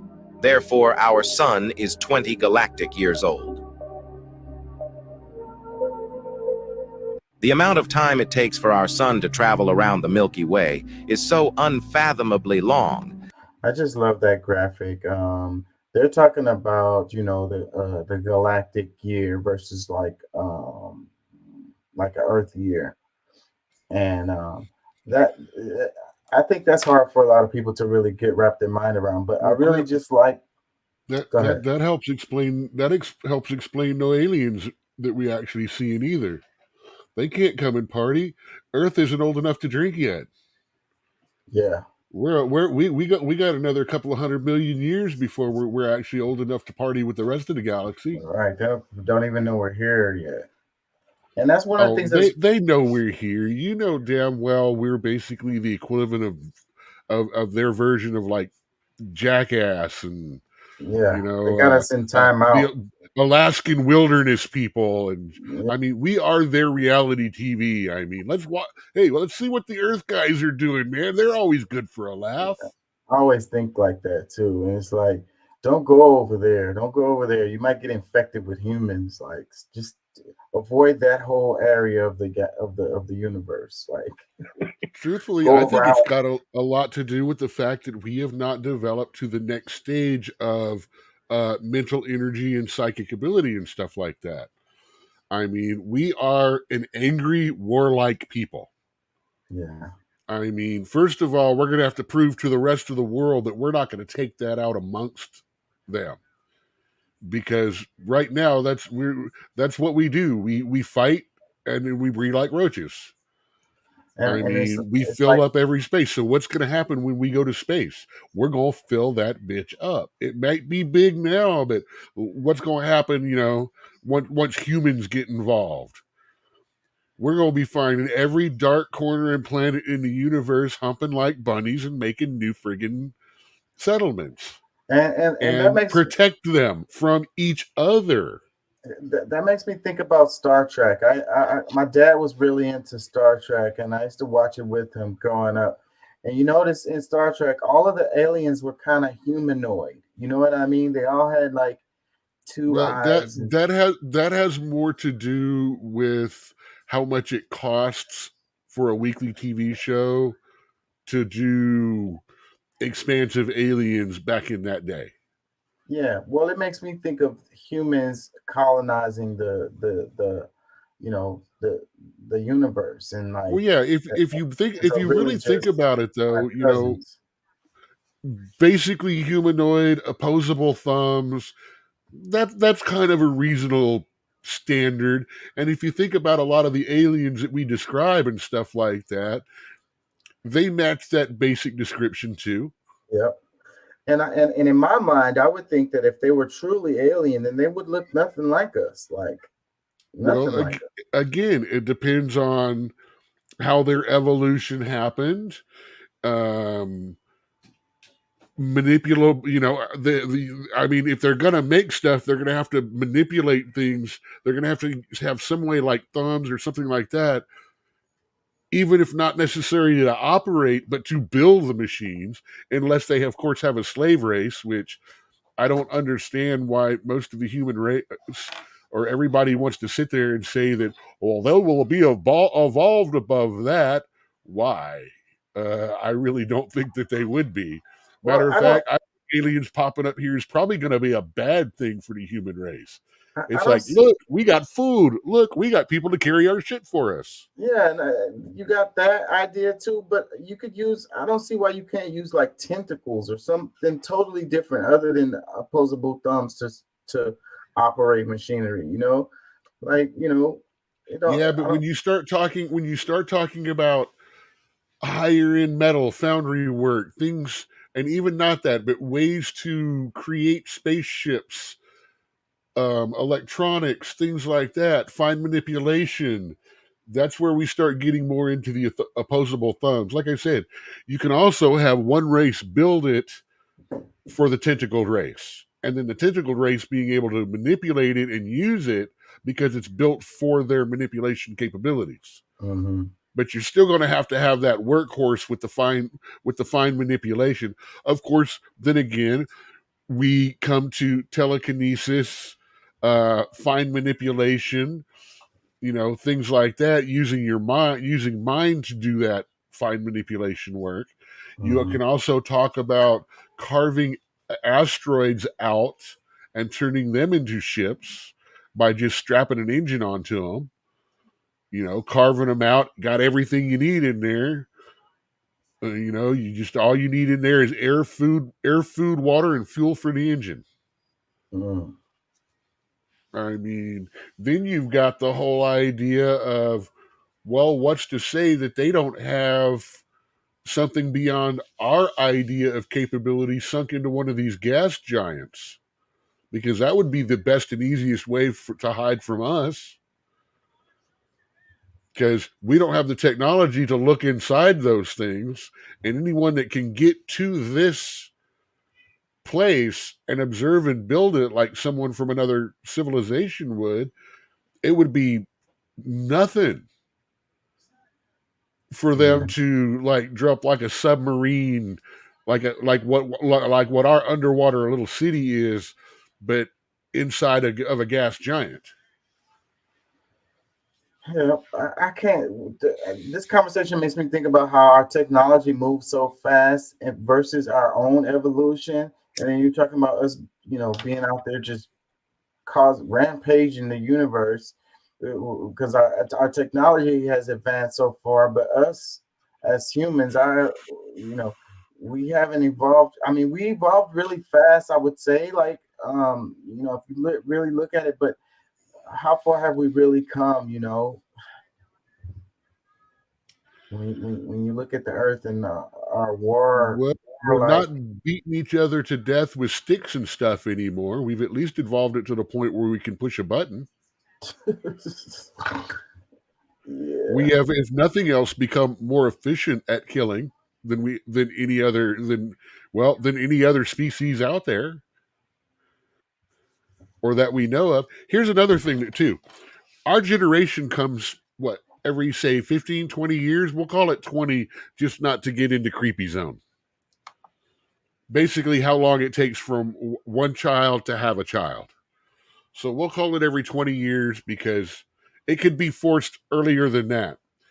But if you think about it, they don't need faster than light travel. They just pick up a whole bunch of us, put it on a slow burn just under our edge of light speed, and by the time we get there, it's been 3, 4, 5 generations. If you expose each of those generations to, say, less air, increasing pressure, things like that, then by nature of evolution and genetic selection, our race would become more able to function in whatever desired element that they would want us in the 5 or 10 generations it took for that ship to get there.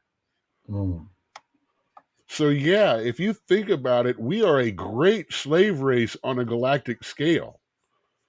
I mean, because they can literally adapt us to what they want in the time that it takes to get there. And they're not going to be, some other race, they're not going to be worried about a couple of 100 years, couple of 1,000 years. I mean, heck, our lifetime average has advanced, 40 years in the last couple of 100. We keep going and we stop all this better medicine through modern chemistry. We could realistically be looking within 1,000 years time, we could actually be looking at 200 being the upper end of our old age. I mean, we're obviously not going to see it. We're going to be lucky to see the north side of triple digits at all. But our children's children will be slowly, right now, we in the 80s, we were looking at 70, 80 years old. People were expected to be done. And now we're looking at 80, 90? Well, they said within a couple of generations, they could get to the point where humans may live much, much longer because of using these like cyborg parts or whatever. No, I'm not talking about the stuff they're working on now either, like modifying genetics, all that stuff. I'm sorry, if they really wanted to right now, and I'm sorry, I am going to flat out stand on this hill and fight. They already have the technology to genetically manipulate a a fetus to where it is smarter, stronger, then it is better than the average human, and probably even manipulate lifespan, disease resistance, and things like that. Yeah, and you know, we heard rumors of this 20, 30 years ago that they already could. And we've seen just in the last, 3 years, 4 years, that things that they conceive, things that they talk about might be able to be going on are actually well past that stage of development. They're already on to the next thing once we start hearing rumors. Yeah, I agree with that part. And So they could 3D print freaking organs and shit. And then if you can create like a cybernetic part, like a heart or whatever, like what causes us to grow old and die is the wearing out of our organs, you know. And so if you could create organs that don't wear out, then who's to say how long we could stay alive, you know? And men have been looking for the fountain of youth forever. So, well, see, another thing we got to worry about now too, and a lot of people haven't heard about this, but it's I can't remember the actual name of the technology, but basically it's disease printing. It uses the now familiar RNA, DNA strands and stuff like that, and you can take parts of viruses and combine them and print a working strand. And this is going to be the next level of warfare, economic. biowarfare. I'm thinking more like economic terrorism. I'm thinking blackmail. You know, kind of like, even though they don't tell us, haven't told us this, somewhere between 5 to 7 times this year, our entire power grid has been in the hands of hackers, or parts of our grids or areas or large companies have been to hackers. Well, gene hacking, that's what it's called, where they actually can print this thing and it be released like a virus or a disease. That sounds scary. Now, what's scary is the fact is they're learning how to target it by race. They can target certain parts of a genetic strand, like melanin. Now, it's not going to be completely perfect, but say it only activates when a certain amount or lack of amount of melanin is there.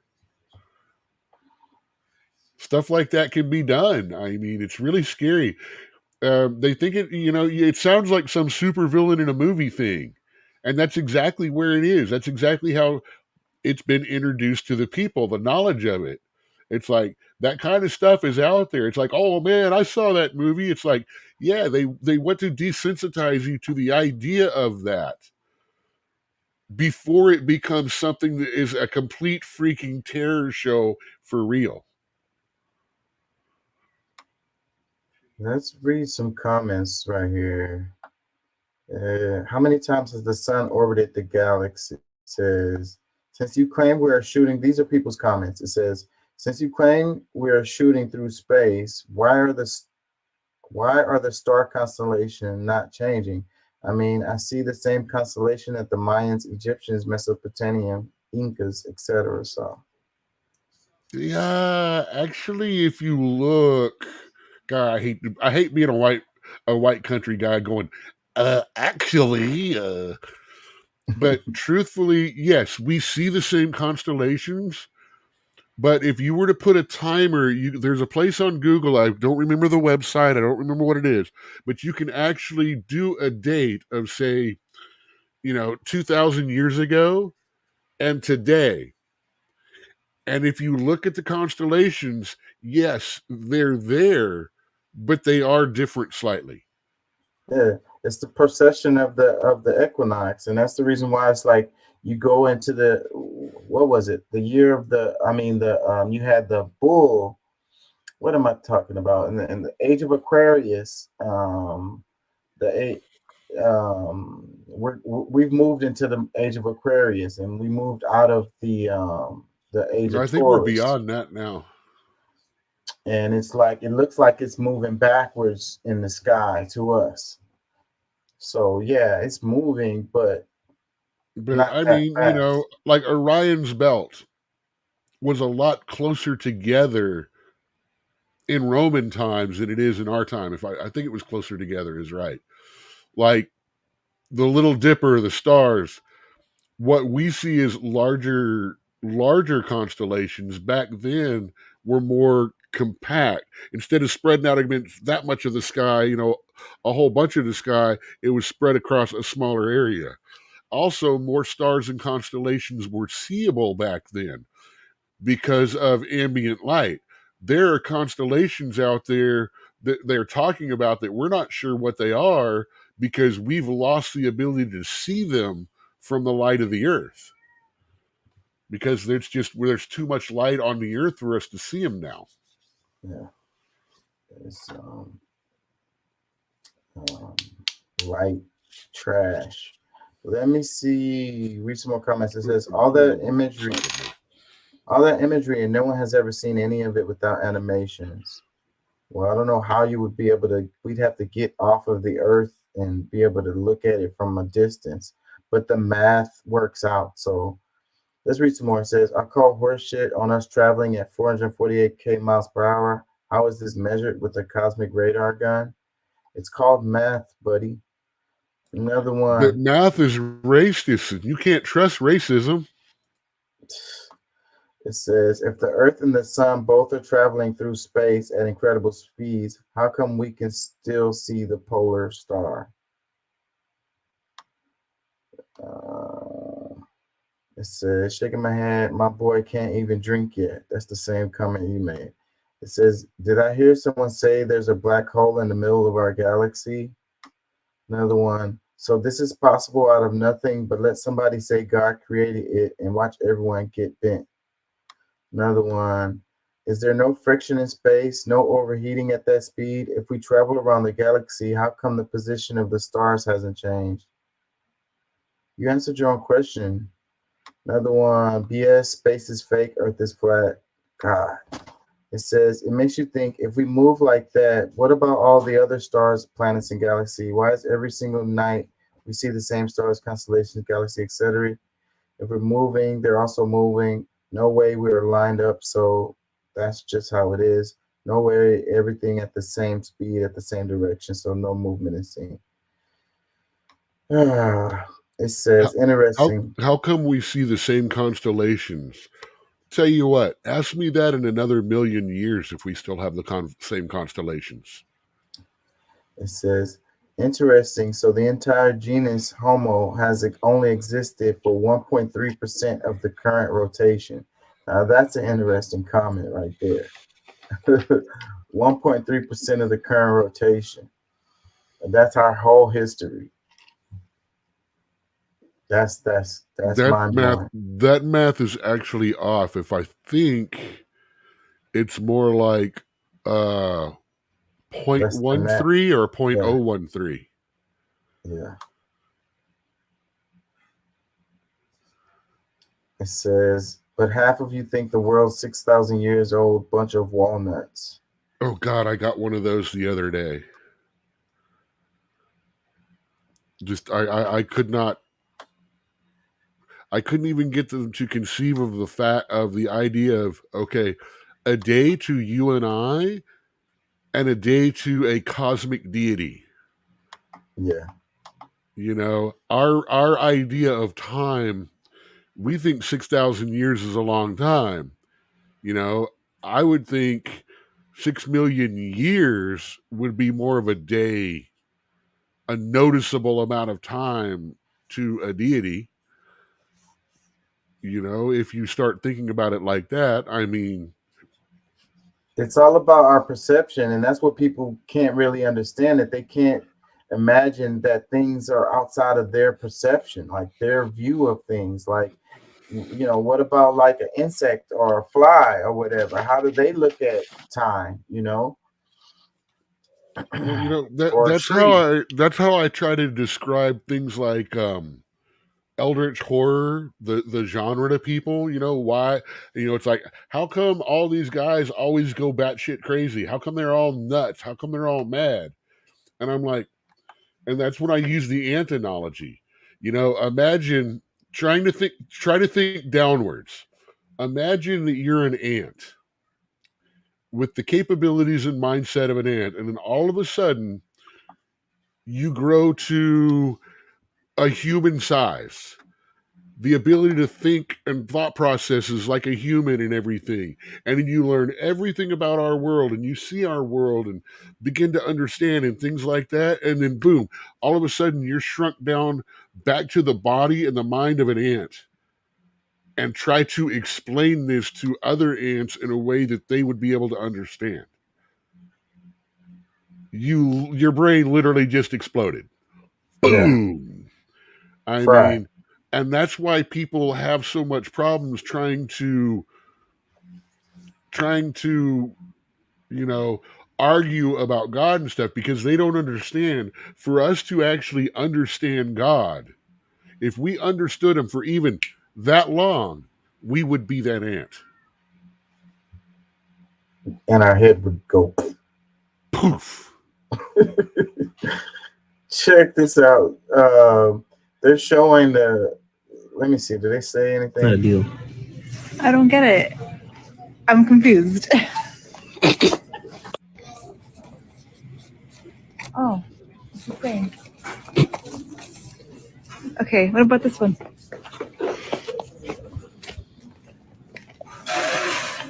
Oh, it's the same. Black Friday deal? I don't get it. That's a deal? Okay, this one? But it's the same. Bro, that's not a deal. I don't get it. I'm confused. So they're showing these price tags, and it had sale on it, and then it had Black Friday deal, and the number was the same. So, yeah, you know, I don't know. This has been floating around, but I've never been a fan of Black Friday, and I don't know. I mean, maybe you could find some deals out there, but it's a ploy. It's not worth going to hunt them down anymore. It's not worth dealing with the people and the attitudes. But I will tell you, one of the favorite pastimes that I have always had is, especially since the internet, is I like to go online on YouTube and place and put Black Friday brawls. Yeah. Black Friday combat, Black Friday incidents. And man, you want to talk about some hilarious scrapping going on. I mean, things getting thrown around, stuff getting knocked down. A couple of years ago, there was this one video that was like, it was about 10 minutes long, and it was like a group of 5 people on each side, and they would run past the camera one way. And then all of a sudden, the other group would chase them back across the camera the other way. And it would just back it across them, screaming at each other and hitting and backing away and full moving. It was like, man, this is hilarious. It's like all to save $100 on a TV. TV that you don't need. Okay, everyone got their TVs a couple of years ago. We need to have Kroger and them do a Black Friday sale. Huh. HEB. But it's like I said, everybody got their cheap TVs a couple of years ago, you know? It seems like every year someone dies too on Black Friday, getting trampled and shit. Okay.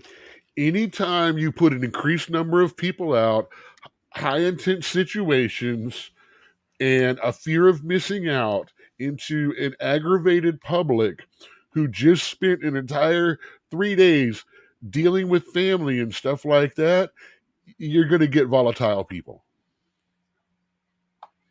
See, what people really need to start thinking about and checking in on is, hey, all you guys out there that have friends that you haven't really heard from in a while, call them, man. especially if you know they don't have a family or they're estranged from their family, because this is the time of year that people need help the most. This is the time of year that self-deletion goes up almost 500%. That's very serious. And I wish I had that link, that number. I will say it, and by the time this is done, we'll put it up on the screen, that if you need somebody to talk to, there's a number now that you can text. You don't have to call. You can text them. There's also 800 hotline. It's not even an 800 anymore. There's a line, and it's just a few numbers you can call. There's several numbers. And if you know someone that needs some help, or you think they might, by all means, just call them up and go, hey, just calling, making sure you're okay. You okay, man? Yeah, cool. Fine. Just verbal check, welfare check on the people that you know that might. And if you're having a problem, call somebody, man. If you can't call a friend, like I said, call a hotline, a helpline. It'll be anonymous. They're not going to come knocking on your door. They really won't. Not unless you say, I'm going to do it right now, man. And then they're obligated to. Yeah, that's very serious. I was talking to a table today, and we was talking about how there's so many restaurants open on Thanksgiving now.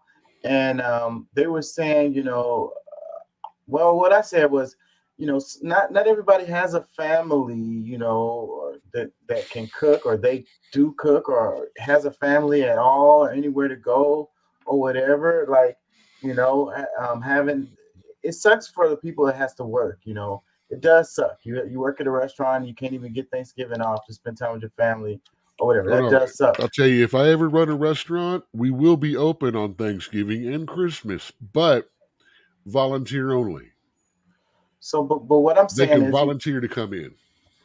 To go with your point, is not everybody has a family like that. You know what I mean? Not everybody has these opportunities that everybody else feel like everyone has.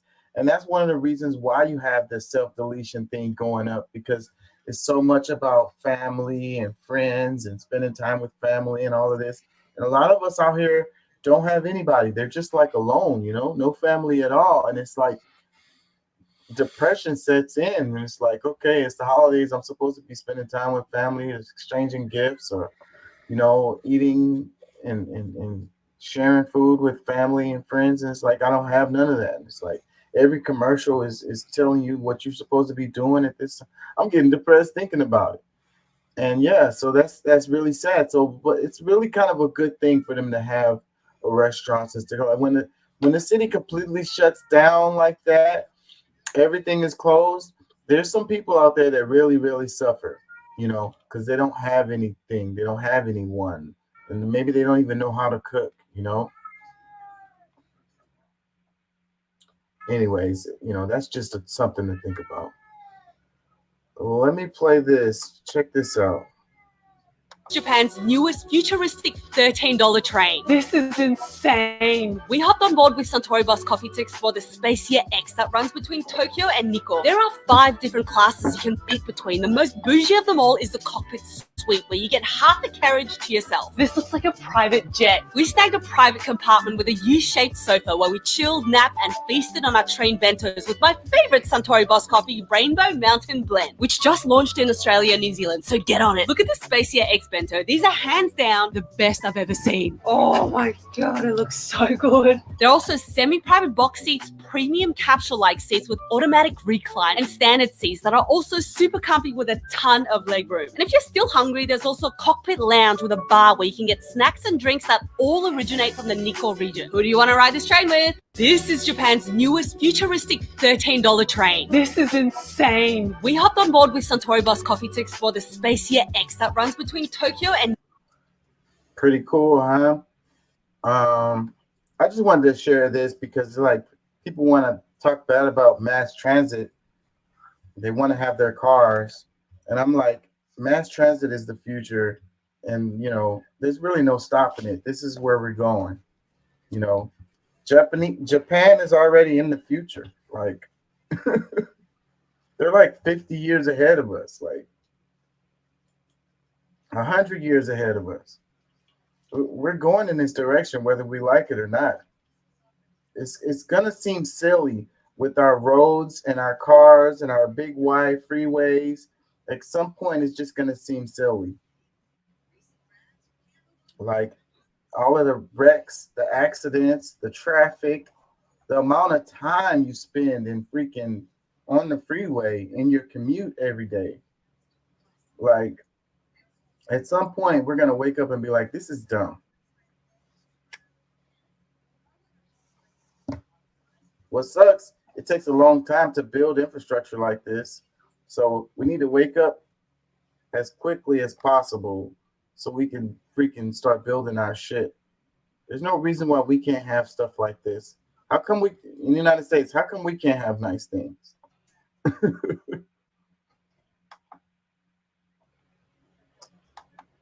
Anyways, I just wanted to share that. The propaganda machine against mass transit is really silly.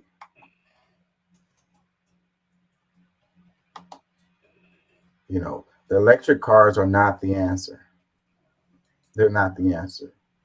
Mass transit is the answer.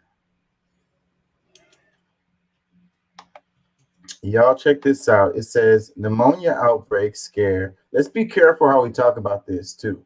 It says pneumonia outbreak scare in China as hospitals overwhelmed with sick kids. It says China pneumonia outbreak since mid-October.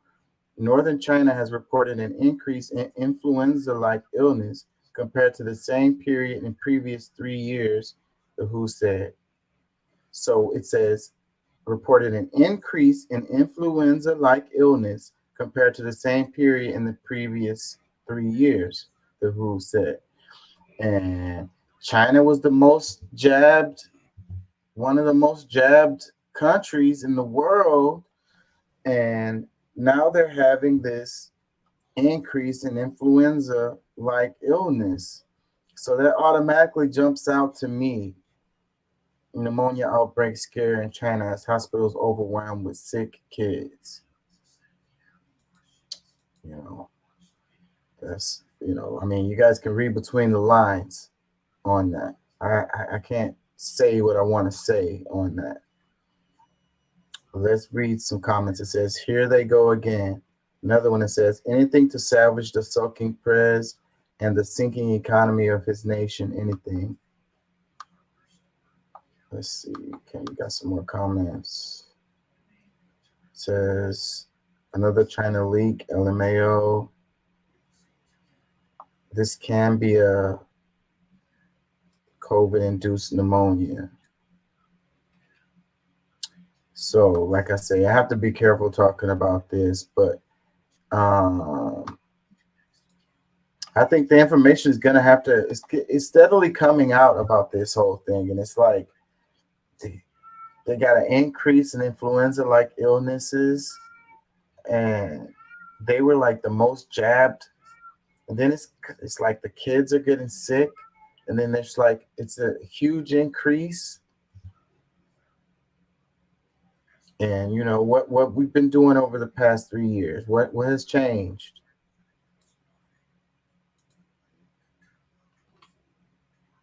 Anyways, I don't want to get freaking my whole channel deleted. So let's move on. Yeah, I got in trouble the other day for someone asked me, why does it take 30 shots to kill a deer? And I asked them why it took 10 rounds to kill a bug. And that got me in trouble a little bit. Oh, I'm glad I shared this, because this is I really was thinking about this just now when we were playing the other science video. Oh, So I put the text and then the National Mental Health Hotline number both up in private chat. Okay, let me share it. I didn't mean to disrail anything when I said that and stuff like that, but it's that time of year, and we should mention it at least once a week at this point in time. Because, you know, all you guys out there, I mean, we thank you for listening. We want to keep you guys around. Call it us being selfish because we want you guys to be around. And hey, I'll tell you the truth. If you want to chat about it, make a side account. Chat about it. Talk to us about it. We'll talk to you. We try to pay attention to the comments and stuff like that. We're not the best on it, but once we know you're there, we'll talk to you, man. Yeah, man, talk to us, man. You got whatever's on your mind. Whatever's on your mind, share. And if you want us to be serious and want me not to joke about stuff while you're talking about it, then let me know. So text 741-741, anything like connect, home, start, or hello. The first two responses are automated. They tell you that you're being connected with a crisis counselor and invite you to share a bit more. The crisis counselor is a trained volunteer, not a professional. They can provide support, but not medical advice. So that's that. 741-741. That's pretty easy to remember.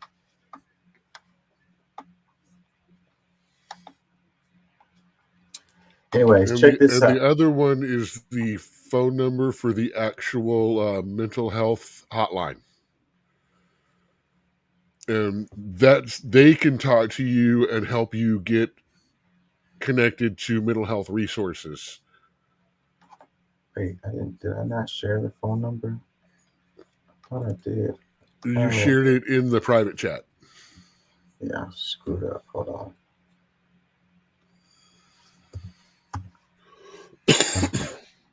All right, there it is there. 1-866-903-3787 to speak to a professional about depression and get help with mental health resources. Like I say, we here at this show are about people not dying. Yeah, man. You're valuable. Your life is valuable. Say it doesn't matter whose hands doing the deleting. We don't want it.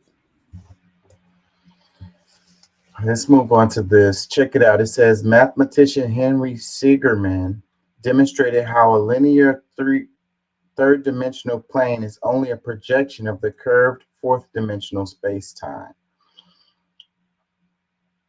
So this is heavy stuff to understand whenever we're talking about something outside of the third dimension, because again, we were talking about perspective earlier, and our whole perspective is the third dimension. So it's hard for us to try to even imagine outside of the third dimension. But here it's showing this guy putting a light into like it's more of a kind of circular structure here, but it displays on a two-dimensional flat plane here with the perfect squares or whatever. Like we can imagine that like the squares at the bottom are what we see in our three-dimensional plane, and we can imagine that what we see in the third dimension is just a reflection of something more, basically. Okay, so then that's what this illustration is trying to get your mind to understand, that you know what we see could just be a reflection of, not to say that what we see is not real, it's just that it's in a lower state, if you will. It's like in our perception, if you will. Like we can't see this fourth dimension. We can see the third dimension. What he's trying to say with this right here. What do you think about this image, Doc? You see how it's like contours. It's the shapes are not. Well, that's using the shadow of a three-dimensional figure to create a two-dimensional image. True. By doing this, it's showing how you will notice that the three-dimensional image is not squared up. Yes. Like the image it produces with the light through it. So adding a fourth dimension, time of variance, would further distort that to making it something beyond what we see or what we can see. Or actually, because of the nature of it, I would say we can't even create a computer image or projection of it, because we literally can't conceive of what the next step of that solid design is going to be. Right. And so when you think about Einstein talking about space-time and trying to get people to understand that there's no difference between time and space, like it's intertwined. It's like the same thing. It's like they're together. It's not space or time, it's space-time. So like especially has to have time for it to exist or whatever, for us to be able to. Time is the fourth, is what we identify as the fourth dimension. So when you add those length, width, depth, time. Right. That's what I was getting to when you get into the math of it. So yeah, this is heavy stuff right here. It says the power of mathematics. Let's read some comments. It says, I don't understand this. How's this fourth dimension? Could you explain it to me yesterday? Let's read some replies under this, because I was looking at this earlier and they was having a conversation under this that was pretty interesting. Yeah, see, I'm not seeing the fourth dimension in this all. All I'm seeing is a three-dimensional image being used to project a two-dimensional image, showing that the perspective of one from the other with our ability to observe would not look the same. And you're right. So because we're still within the third dimension. So it's probably impossible for us to actually illustrate it. Yeah, we have to be part of the fourth dimension to perceive it. So this is just to give you an idea of it. So comments, it says 3D dimension is considered quasi-crystal, which is to say it is a shadow of the crystalline lattice structure of the higher or more dense dimension. But as the picture here demonstrates, the shadow gets distorted when projected, since the shadow doesn't really look to us like the structure, meaning that this dimension is the projected distorted shadow of this other denser vibrational set, meaning much more info contained than we would perceive in this dimension. That was pretty clear. Some more, let's read it. It says, okay, got it. But what if there's something else in 4D that we can't perceive in 3D, which again makes the possibility of there being a 5D and so on? We can just never know. Another comment, it says, a dimension is just a way to measure something.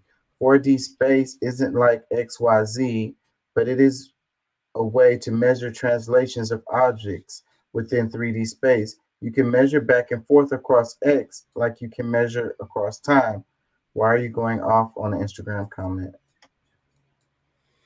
Well, hey, now we know that there's up to 8 dimensions because Buckaroo Banzai was fighting in the 8th dimension, right?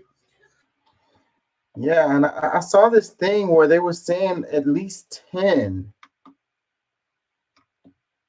I remember them saying that the math says that there could be up to 10 dimensions. Because let's see, it says, what if there is no 4D, and if there is, there must be 5, 6, 7, 8, 9, and then it says infinite Ds. I don't know if you can have infinite dimensions. The next comment says infinite Ds nuts. I was going to say infinite Ds. It sounds like a porn channel. It says, instead of OnlyFans, it's only Ds.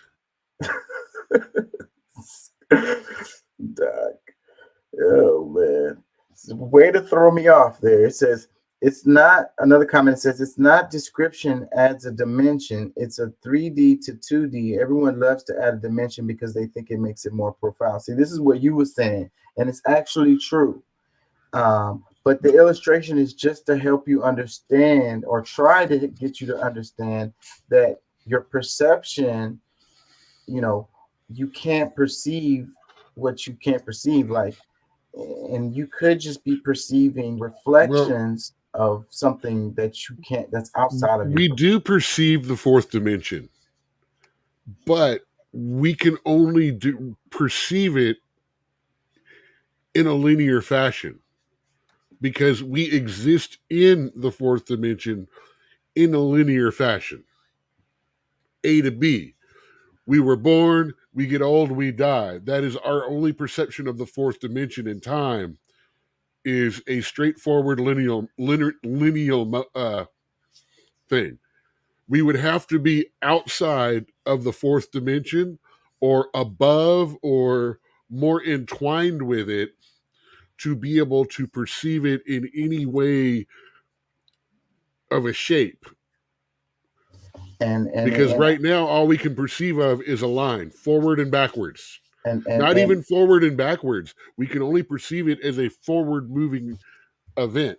Right. We can know and understand what has happened in the linear behind us, but we can only perceive it in a manner of from where we are now moving forward. That is the only direction we have to be able to see in that dimension. And Einstein demonstrated in his theory of relativity that space-time can be bent. It can even like warp around on itself even. He used the math of the wormholes and so forth and so on. So like time probably doesn't really exist in this linear form that we see it as, you know. Well, then there's Mobius too, who perceived time as a twisted infinite symbol that eventually will always infinitely come back upon itself. Right. That's why I love that infinite symbol. Like, I love that thing where it basically goes on forever. Say one of my series of things that I write about is about a spaceship called the Lazy Eight. And as you know, a Lazy Eight in branding terms, like the Old West, would be an 8 on its side or an infinity symbol. So it's basically a spaceship, and all the stories and stuff about it are like prime objective, prime directive, the Pythagorean incident, the Lazarus equation. You know, all of the titles of the different stories and stuff are based off of some sort of mathematics thing. Just something I wanted to throw in there, a little self-promotion. Yeah, let me read a couple more comments. It says, so in other words, the description is wrong. There's no 4D shape. There are 3 dimensions in time, which is not the same as the 3 spatial dimensions, but people like to lump it in because more dimensions make it seem profound when it is not. So this guy is saying that, you know, he's saying time is not another dimension. He's saying it's not like the spatial dimensions that we're using when we say X, Y, Z axis. Well, again, here's where we talk. If we have the ability to stand outside of time and see it as something other than a forward-only linear event, then it does create a matrix and shape and things like that. But that's pretty agreeable what he's saying there. But a lot of these, like, I really am. I find it interesting that so many of them are commenting because it just makes them sound more profound. It's like, no, it's because almost everyone is either using mathematics, science, or comic books to explain this. Because it's a tough thing to really, really understand. Let's read some more. It says, nope, it's still valid. It suggests a curved nonlinear space-time, 4D, could project a linear space 3D. Just because our measurements of distance and such are linear doesn't mean measurements of space-time, the shape of the universe across a period of time, have to be. That's good. That's good. That's what I was talking about. Another one Saying says, if you could get back, it would project a 3D space like the 3D does a 2D. and that Right? makes You would sense have to to me. get out of the linear thing we're in into a place where you can observe time as a fourth dimension. Which we can't. So that's the reason why you don't have a illustration, or I don't even think you could create, like you said earlier, I don't even think you could create a model to show that. Let me read another one. It says, there don't have to be higher spatial dimensions, like hypercubes might not exist, but time definitely exists and can be defined as a dimension. So there's at least one more space-time dimension to make 4D. See, and here, from 4D, actually, I don't think it goes into other dimensions as much as spatial dimensions, as actual, this is where we start talking about multiverses and stuff. Because once you get up to the limits of time and space, 3D, 4D, you've reached the limits of the universe. And to go beyond, you would need to, from that point, go to other universes, other dimensions parallel that are close to ours but don't resonate on the same frequencies.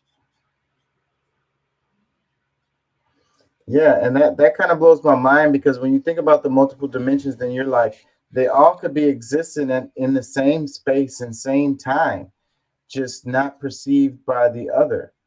You know, like everything is mostly empty space, right? Like when you look at an atom, like most of an atom is empty space, right? So then, like, what is there? If there's nothing there, then, you know, that means that everything is like mostly nothing. But then when you think about other dimensions, then the other dimensions can be there in that space. And then you've also got, let's throw in some conspiracy, some tin hat stuff. We're talking about the Mandela effect. I mean, you know what I'm talking about, right? Where some people remember things differently. Right. Who's to say that the Mandela effect is not actually produced by something happening with bleed over from other dimensions? Right. Like some people remember this, some people remember that. And if you think now here's where we're going to get tin hat, because I love throwing this out for people to just chew on, is a lot of this started, a lot of the Mandela effects began to occur about the time the first Hadron Collider fired up. And has become more frequent the more that has happened. And one of the theories was the fact that we could actually injure the dimensional barriers. You can even go further back and say, well, all these times of legends, we have records of fairies and things happening, not just little stories and stuff, but, paintings, things that people actually testify that they saw. What is to say, again, we're not talking about weakened dimensional barriers. Worlds close to ours bleeding over in certain places.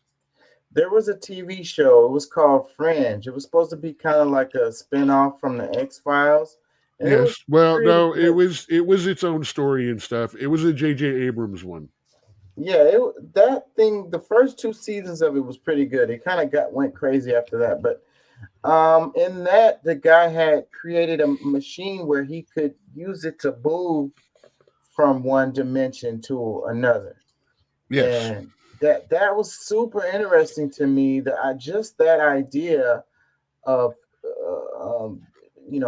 being able to do that, and then it was showing how, like, doing that was causing the destructions of one universe or the other. It became like he was like a terrorist It So it the other, started a hole and a whole bunch of problems that yes. Matter of fact, I watched that during the lockdown for like my second or third time.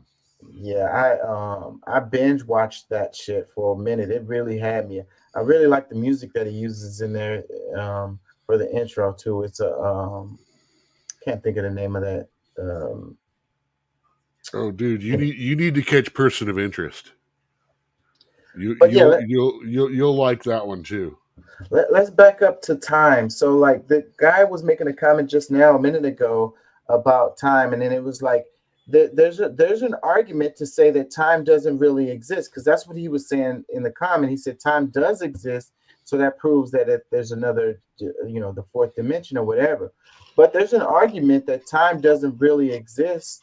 It's more of a perception of us, something that we perceive to exist, but doesn't really, because, who's to say, because, Einstein talking about space time and things moving, but then if you was to get outside of our dimension, and was to look back on it, would time exist at that, from that perspective? You know what I'm saying? If we're talking about infinity and how it loops back upon itself and kind of goes on forever, then maybe it doesn't really exist in the way that we think of it.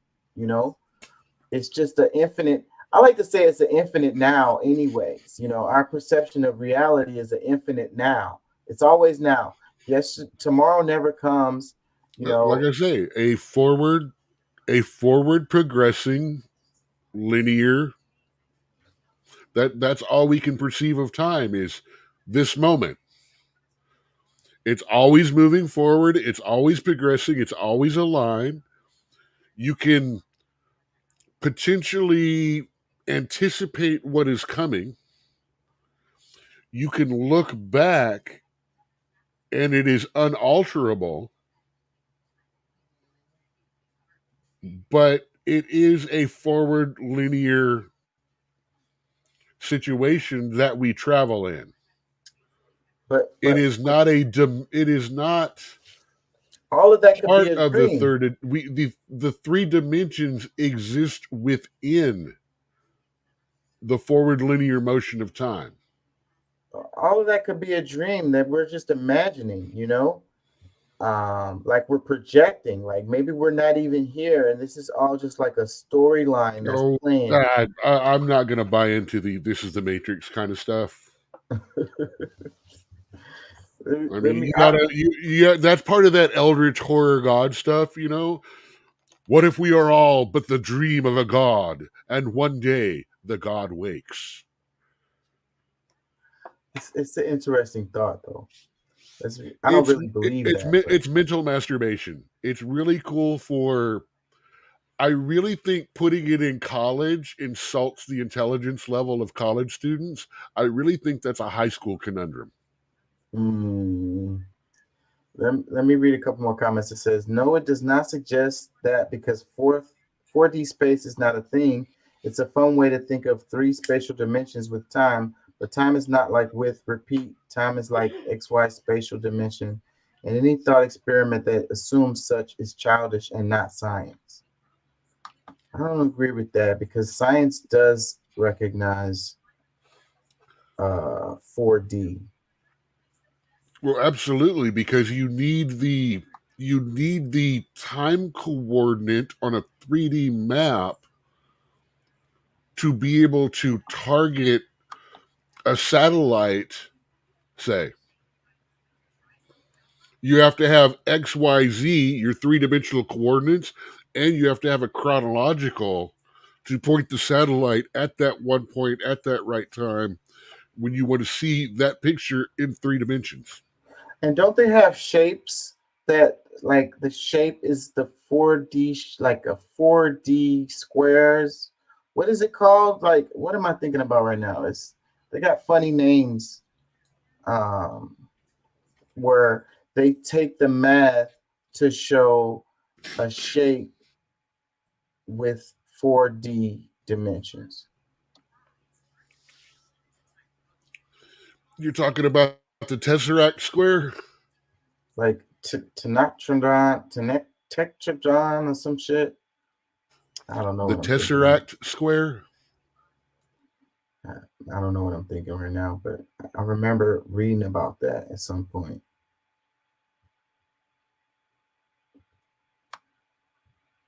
Anyways, we're probably boring the shit out of everybody. Let's move on. That's the nerdy side of me right there. Really, I could talk about that stuff forever and not get bored with it either. Let me see. What do I want to cover? Let's do something. Let's go to Twitter, because I skipped over some stuff that I want to go back to. Let's see.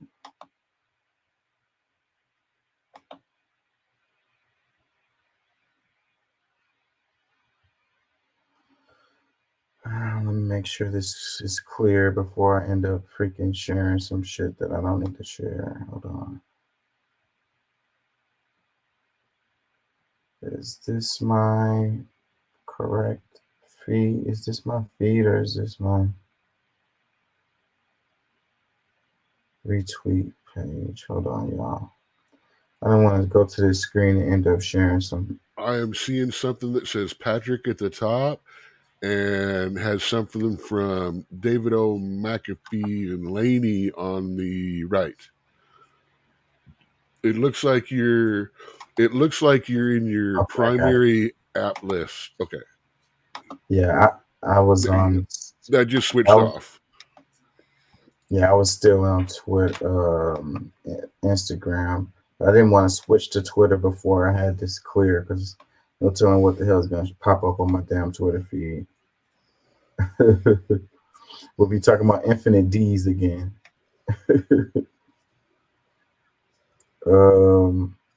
Yeah, let's do this right here. This is interesting. Check it out. So it says, I cannot think of a more dangerous initiative than this. Nigel Farage comments on the recent call by unelected head of the EU, Ursula von der Leyen, for world leaders to roll out digital ID, CBDC, and a cashless society globally by 2030. It says, if we're not careful, we head towards a Chinese-style social credit system where unless you go along with the views of the day, you become a non-person. So the name of the show today is Obey.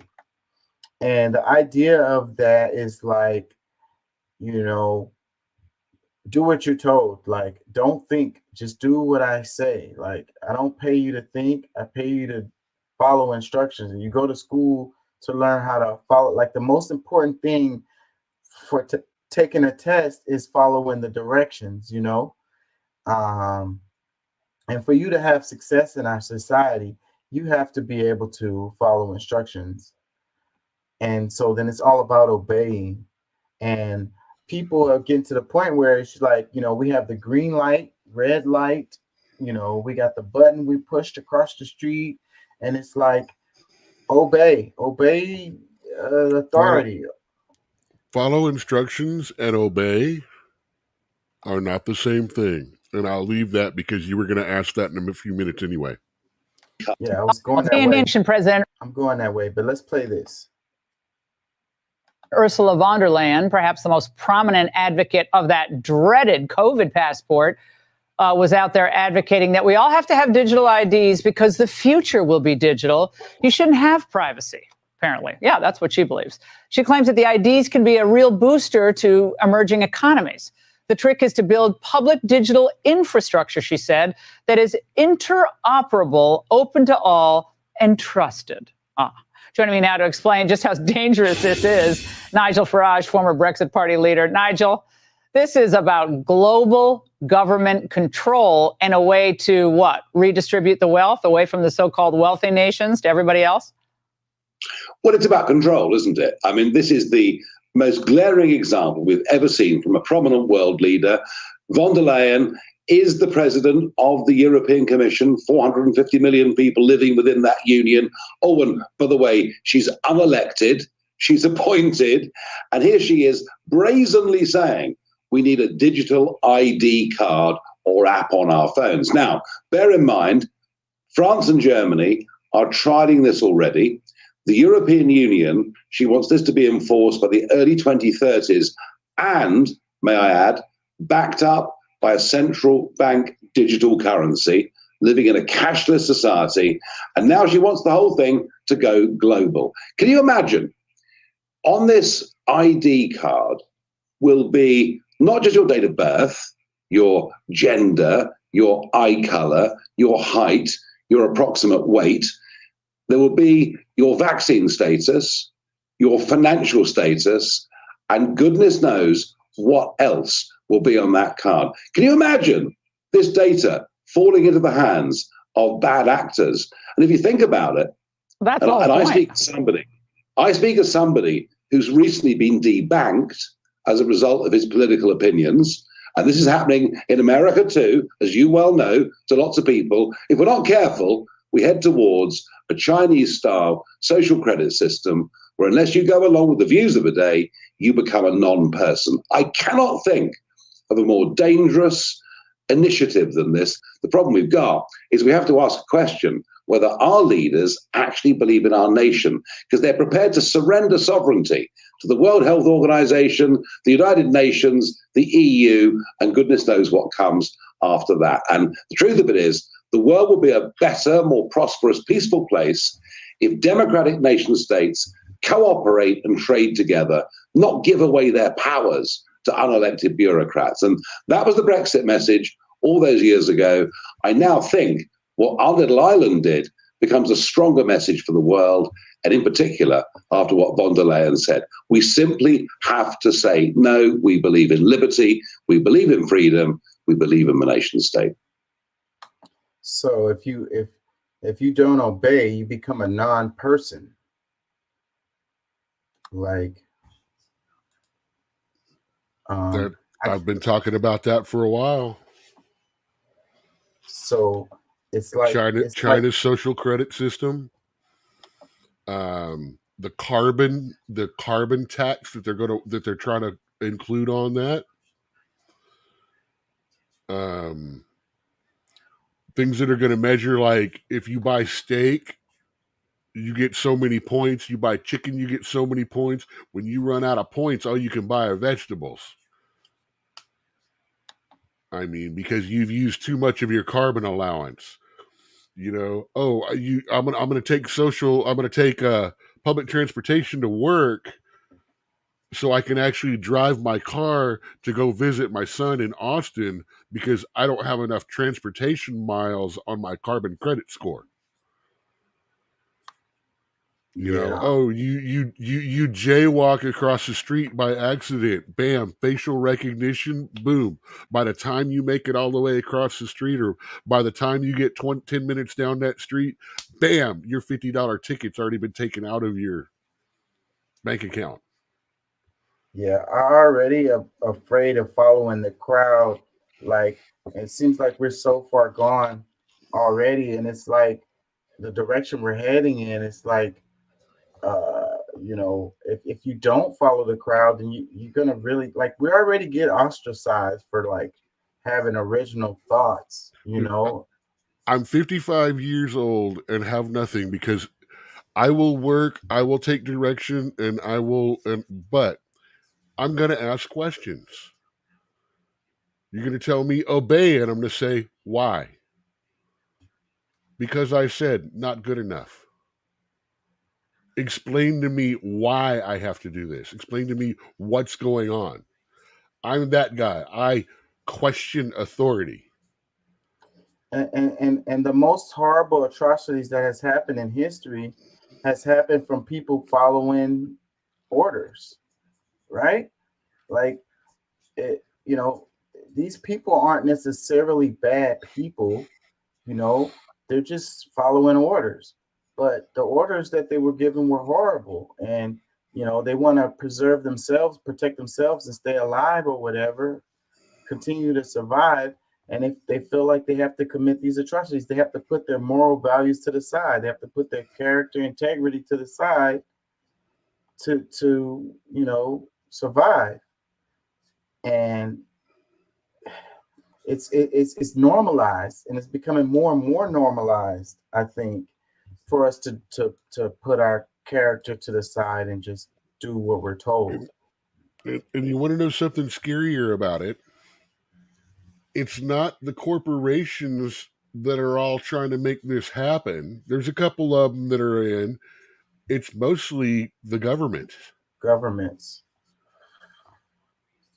And, again, we're living in a country that if people wake the fuck up and pay attention, our government doesn't control us. We control our government. Despite the fact we're throwing that further and further and further away every day. I mean, but, I truthfully think, like I said, okay, I'm just going to put it into security. They say, oh, no, this is a system that you can trust it. It's like, tell me what computer system in the world has not been hacked.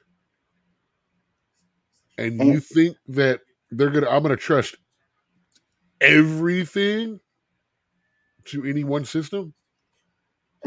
And humans make mistakes, and it's always code. The computer's going to follow a code, and if the code has flaws in it, then the outcome is going to have flaws. Like, we're not perfect, so we're never going to be able to create like a perfect code. Right. Well, unfortunately, that is where people are going to argue with you, going, well, if it's all by numbers, then it's not going to be racist like this white appreciation or white supremacist culture is. It's going to be by the numbers, so it ain't going to be like that no more. Well, we've already seen how the facial recognition technology has racial tendencies, like not recognizing people of certain ethnicities and stuff like that, misidentifying people because of their ethnicities and stuff, like not being able to like, how like you wave your hand under the thing to make the water come on or whatever, it's like doesn't recognize your hand. Like, like I say, if people are the ones who are putting the code in it, then it's gonna have problems. You're gonna always have to have a person to come in there and make the corrections. I mean, I could see the code improving as time goes on and continue to improve, but it'll never be perfect. Kind of like how the Facebook fact checkers have gotten better over time.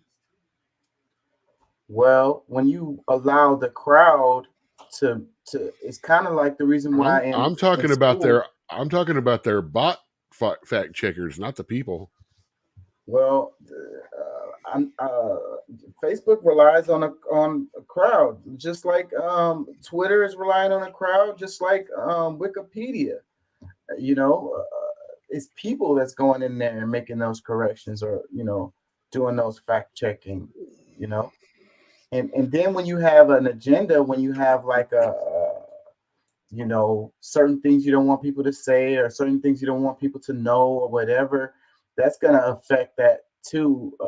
I always click on it whenever I'm scrolling and it says independent fact checkers have said this to be false or whatever. I always click on it and read what it has. And sometimes it doesn't really have anything. It just says they said it's false. Like, give me a little bit more than that. Tell me why it's false.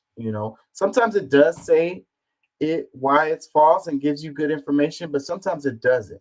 And whenever it doesn't, I always got a question, and I'm like, maybe they just want you to feel like it's wrong and they don't want you to even look at it or whatever.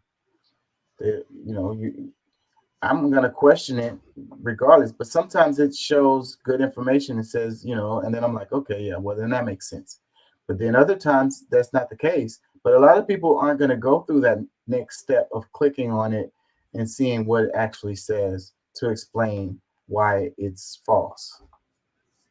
So that's when you have an agenda built in, when it comes to that stuff with the fact checking, It's like wartime propaganda. You're not going to get real and true information about a country that you're at war with or whatever. You know, they don't want you to know that stuff. Like years later, you'll come out. It's kind of like when in school.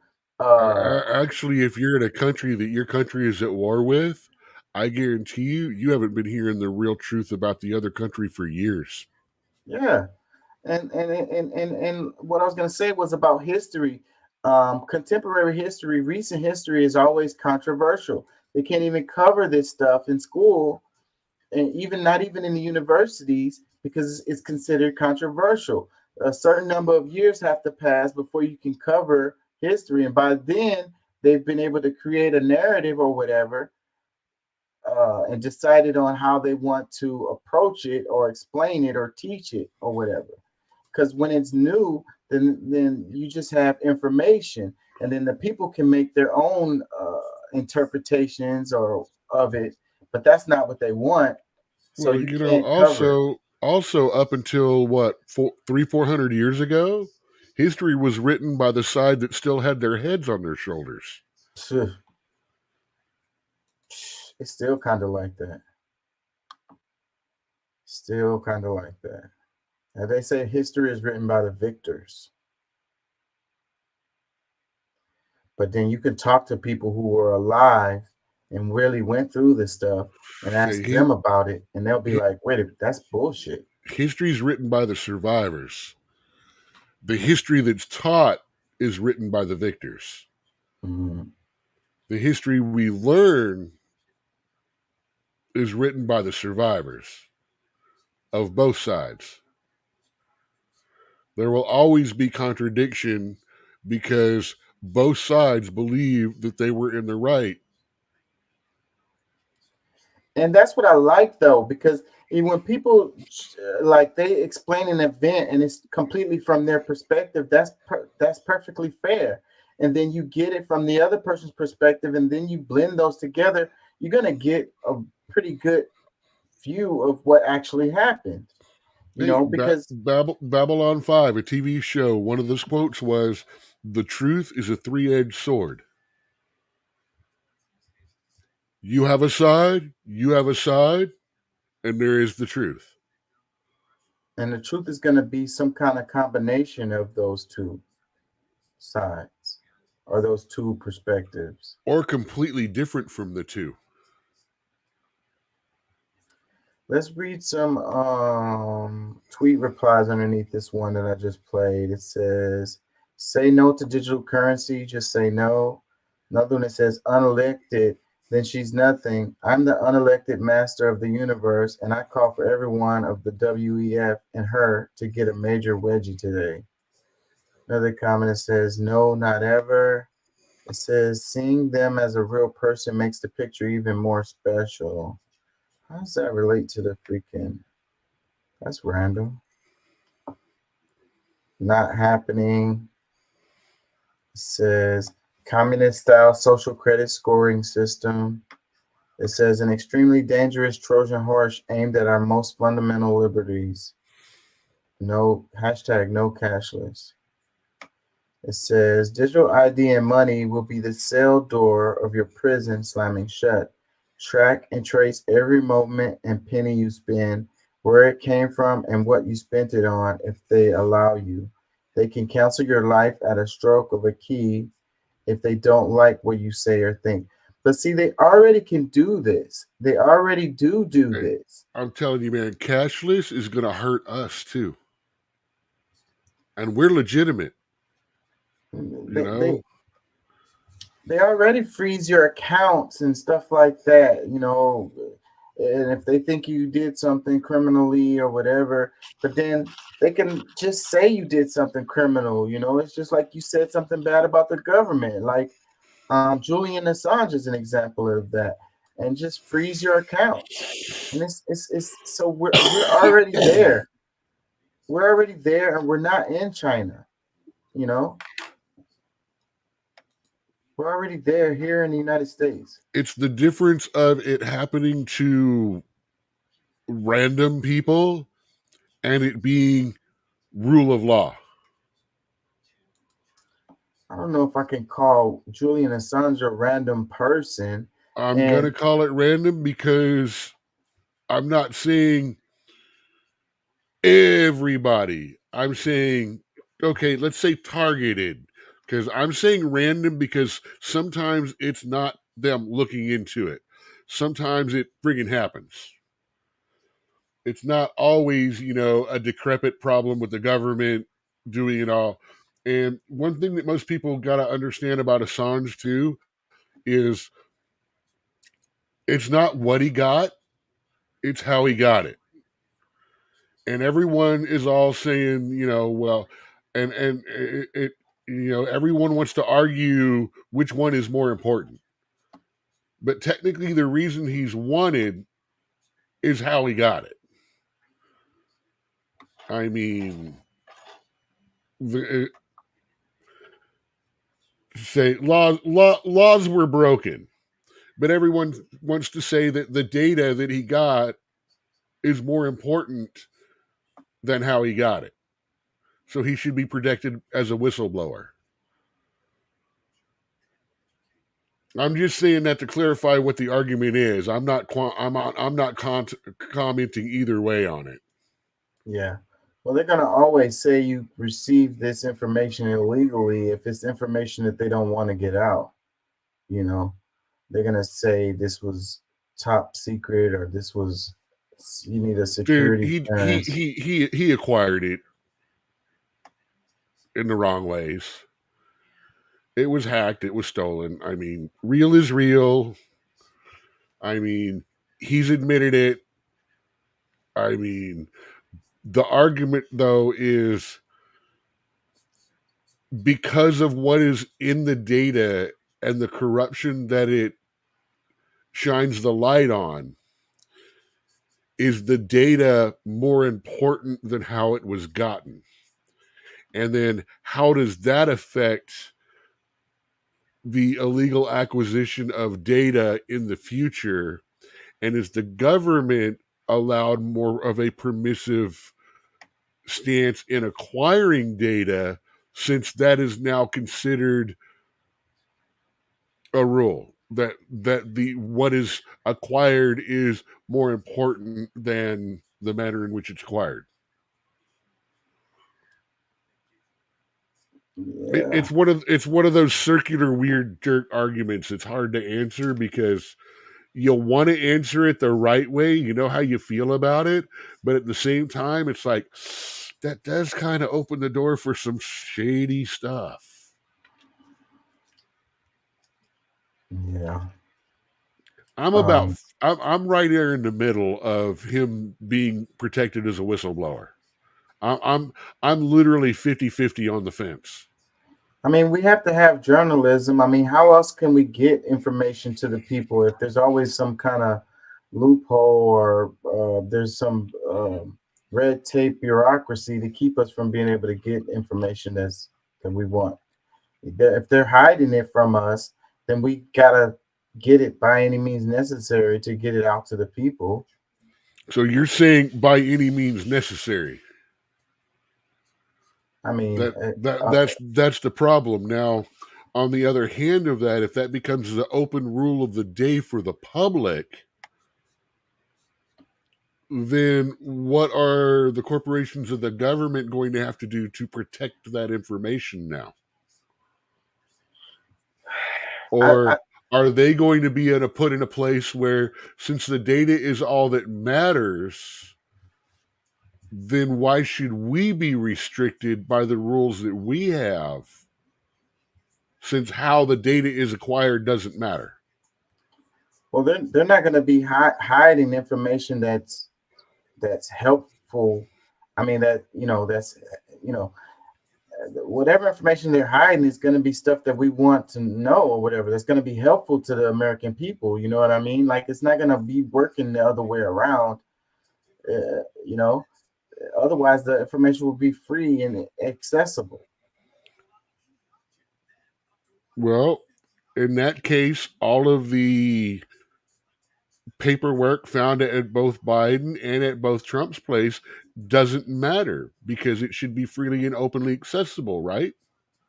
If it's pertaining to some kind of investigation, if it's pertaining to something that Actually, if it's pertaining to an active and open investigation, the public should absolutely not have access to it. well, yeah, I agree with that. But if it's information that affects the American people, like that's important to us, then it should be accessible to us at some point. And then who decides that in a case like what was done? You know, who decides when that is important to the people? The reporter or the government? Definitely not the government. So the civilian is the one that determines whether or not it is okay and all of that. So by any means necessary, so we need to stop anyone that tries to hack federal databases and stuff like that, because well, I guess only if they're journalists it's okay. If they're journalists, you know, if the point of what they're doing is to inform the American people. Just American-based journalists then. Well, we're in America, so that's our concern, United States citizens. Speaking of Assange, let me play this clip right here. Check this out. Subjugate Afghanistan. Why do they have all this music in there? I hate it when they do that.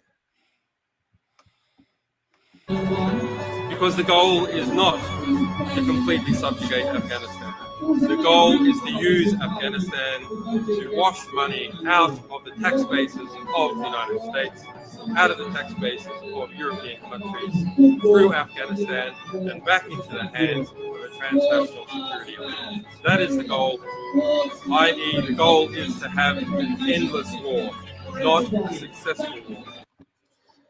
The goal is to have an endless war, not a successful war. Let me read this because I probably couldn't hear it for all the music. It says, because the goal is not to completely subjugate Afghanistan, the goal is to use Afghanistan to wash money out of the tax bases of the United States, that just popped. That hurt. Out of the tax bases of European countries through Afghanistan, and back into the hands of a transnational security elite. That is the goal. The goal is to have an endless war, not a successful war. So those are those are Julian Assange's words, and this had to be pretty old. So it says the goal. Yeah, he's aged a little bit since that picture. Yeah, quite a bit, I would say. So I don't know how old this is. Pretty old. It's got to be. So yeah, the goal is an endless war. They don't really want him. They want to find out where and how he got the information. Yeah, I don't they don't want him. If he was willing to turn over his sources, he would have been no news a long time ago. Well, they arrested who was that? It was the one that was a man but a woman. What was his name?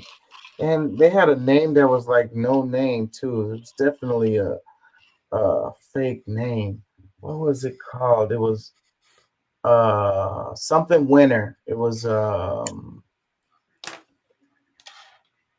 award winner, something like that was the person's name, and that was the person that he got that information from, and they arrested him. They arrested that person. That all came out. See, I don't really think they care about that. It was just that, you know, the Clinton machine, the Democrats especially, that stuff came out and it made them look bad. It was election year. Chelsea Manning. Yeah, that's where he got the information from. And that person had acquired it illegally or whatever, and then passed information on to Julian Assange, and then he published it. So it's really a war on journalism and on whistleblowers, you know. Let's read some tweet replies. It says, release Julian Assange. It says, so the country who has been portraying itself as a peacemaker has only one goal, and it is war. How can you advocate peace by initiating and supporting wars? Successful or unsuccessful is another debate. It says, this is too much truth for a general public. Oh, he was hacking too. What is it wasn't just her, it was hacking as well.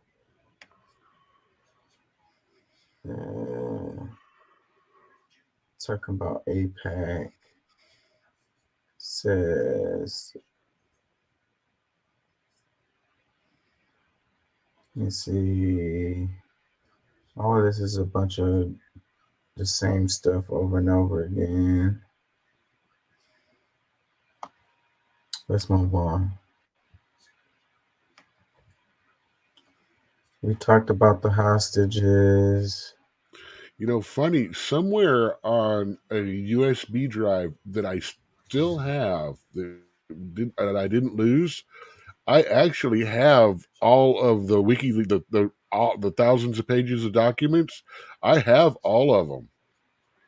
Because remember, for about 3 days there, you could download the whole thing. Yeah. I actually nailed that. And I've got it somewhere. Oh God, I hope I don't get my house broken into now.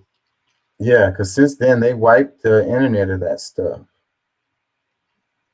I need to find that. If I find that, I'll send you a copy of it. Bet. Let's do this. Jimmy Dore. It says the real reason Biden wouldn't call for a ceasefire is sickening. There was some concern in the administration about the unintended consequences of the pause. This is why they wouldn't do a ceasefire. You want to know the real reason? Because it would allow journalists broader access to Gaza and the opportunity to further illuminate the devastation there and turn public opinion against Israel. The sound is not that very good on this, but I've already seen some videos that has come out as a result of the ceasefire, and that's what another journalist was saying. They were saying that, you know, they didn't want the ceasefire because they didn't want you to get good information from the ground, and a lot of stuff is coming out now showing like atrocities that the media hasn't been covering. I don't know if that's true what Jimmy Dore is saying here, as far as that is a very, very active word you just used. What? Atrocities. Okay. Atrocities and war damage are different subjects, kind of. There was some concern in the administration. But yeah, what they're worried about is them going in there and seeing all the wreckage and the damage from all this rocket fire and stuff going on. Yeah. They don't want you to see how bad. They don't want you to see what a war zone looks like, because this stuff looks like World War II invasion, the remnants of cities where tanks rolled through in World War II kind of stuff. Yeah, and we're I'm trying not to get too specific with the language. And we're so not desensitized. We're so we're so sheltered from reality when it comes to like what war actually looks like and stuff like that. Like, you know, they don't. It's like we're a nation of children. They don't want us. We're not mature enough to handle it or whatever. Dude, we've got neighborhoods in Houston that look like freaking war zones. So I agree with that. I'm gonna play this. The sound is not that good, but let's just bear with this. You want to know the real reason? because it would allow journalists broader access to Gaza and the opportunity to further illuminate the devastation there and turn public opinion against Israel. That's why they didn't want to do a pause in the slaughter of Palestinians, because if journalists would be able to go there and report what was actually happening. But they buried that in the article. This is like paragraph 20. This should be the lead, which is why I led with this. That this is the lead. This is why they wouldn't do a ceasefire and a pause, because then the world would see what was actually happening and they would turn against Israel. That's why. I think the world is seeing what's happening more and more information is coming out even before the ceasefire. And yeah, I think this is already happening. I think Jimmy Dore is a bit off on this one. Let's read some tweet replies. It says, if war ends in Ukraine and Israel, how will America make any money? Can we go to war with California? I don't know if that would be a good move. Let me see. Why are they showing this? There's a good picture from San Francisco. They had some foreign leaders coming over, and they cleaned the streets of homeless camps for their visit. Yeah, I saw that. For China coming, right? I think it happened like a while back, but for some reason it's back up. Recently there's been a lot of pictures of it. How it was a homeless camp one day, and the next day it actually looked like a nice clean street. One that I'd be like, I would try to find a place to live on that street. Yeah, and then not they like asked, in a tent, but like in a house. and then they talked to Newsom about it, and it was like he was like, "Yeah, we cleaned it up for these people to come through. We totally did that." He was like, he wasn't denying it at all. Now, damn it, I don't have my notes, but there's some stuff going on in California. It's called care clinics or something like that, where there actually might be. Well, they're trying to build a place with room stuff, places where homeless people can go and stuff like that, but they're going to be given an evaluation things, and some of them may not have a choice of whether they stay there or not. Let me read some tweet replies on this. It says, Jimmy could do a feature on his show called This Is the Lead. Yes, he could. He says that all the time. Let's read another one. It says, the whole situation is sickening wicked. Another one that says, no matter what or when, the truth will find its way to the surface. Another one that says, nothing is on him. He doesn't call any shots, and everything he says, he just repeats from an iPad. I wish I was making a joke about the president of the U.S., but we all know it's true. Another one, and yet they did agree to a pause. It says audio off. Yeah, it doesn't sound very good. What is this one? Biden administration worries the pause in Gaza will give journalists more access to expose Israel atrocities. The U.S. doesn't want public opinion turning more against Israel. By Dave Okay, DeCamp. I have a question. If we really break that down, is that as much? Yeah, leave that there for a minute. Is that really as much of a gotcha statement as he's making it out to be? Is that not just a viable and reasonable concern? I mean, journalists more access. Okay, what are journalists going to do? They're going to hype the horror of all of this and how horrible it is and bad it is and how bad everything's going on and stuff like that, which will turn public opinion even more against Israel. That's a reasonable statement. And it's reasonable that they don't want public opinion turning more against Israel. But you got to understand right now, we're in a position of Hamas and Palestine being two separate entities. And the media trying to, the anti-Israel media, part of the media, a large part of the left, are trying to conflate the two You know, it's like um, I'm trying to say this the right way without sounding like with understanding that I'm. This is another Finch situation that I understand what Israel's doing. I understand what's going on. Again, it's not my place to really be commenting on this shit and stuff like that because it's not my war. It's not my fight. I understand how it got to this, and I don't want to see people keep dying, but Hamas has got to go. And they're digging in and they have always, and I've always had the history of digging into tunnels and to digging into civilian places, to making targets of civilian places. I mean, it's a horrible fucking thing, and you know, but on the other hand, it's a group that also says, okay, I heard this said the other day. If Hamas puts down their weapons right now and says this is over, there is a possibility of a two-state or a two-state government and all of that, like they've been wanting. If Israel were to put down their weapons right now and say we will stop fighting, the genocide would then become against Israelis, because that is what Hamas has sworn that is their ultimate and end goal. So they're backed in a corner one way or another. And the problem is, in this corner is also the entire Palestinian people and Palestinian area.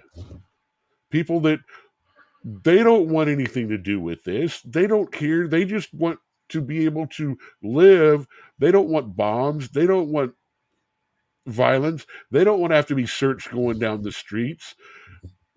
But they also don't want their heads cut off by their own freaking people, Hamas, because they're being too soft, or, you know, it's one of those you have to hate them or you are not one of us situations. That was a lot. But back to the got you statement. I agree that it's not really that, but I do see that this points to, just like Assange is the poster child for, is the war on journalism. I mean, regardless if it's the journalists are going to be making stories that are going to turn a public opinion on Israel, maybe the journalists will be making stories that would cause us people to support Israel more. The point is to get good information out to the people so they can actually know what the hell is going on, instead of making it hard for journalists to do their job to report actual information. But again, like I said, they're saying worries in the pause. Worries in the pause. That doesn't mean they held off the pause. It means that, hey, that was a consideration. If we do this pause, they're going to come in. They're going to get, shit's going to get even more bent and twisty than it is.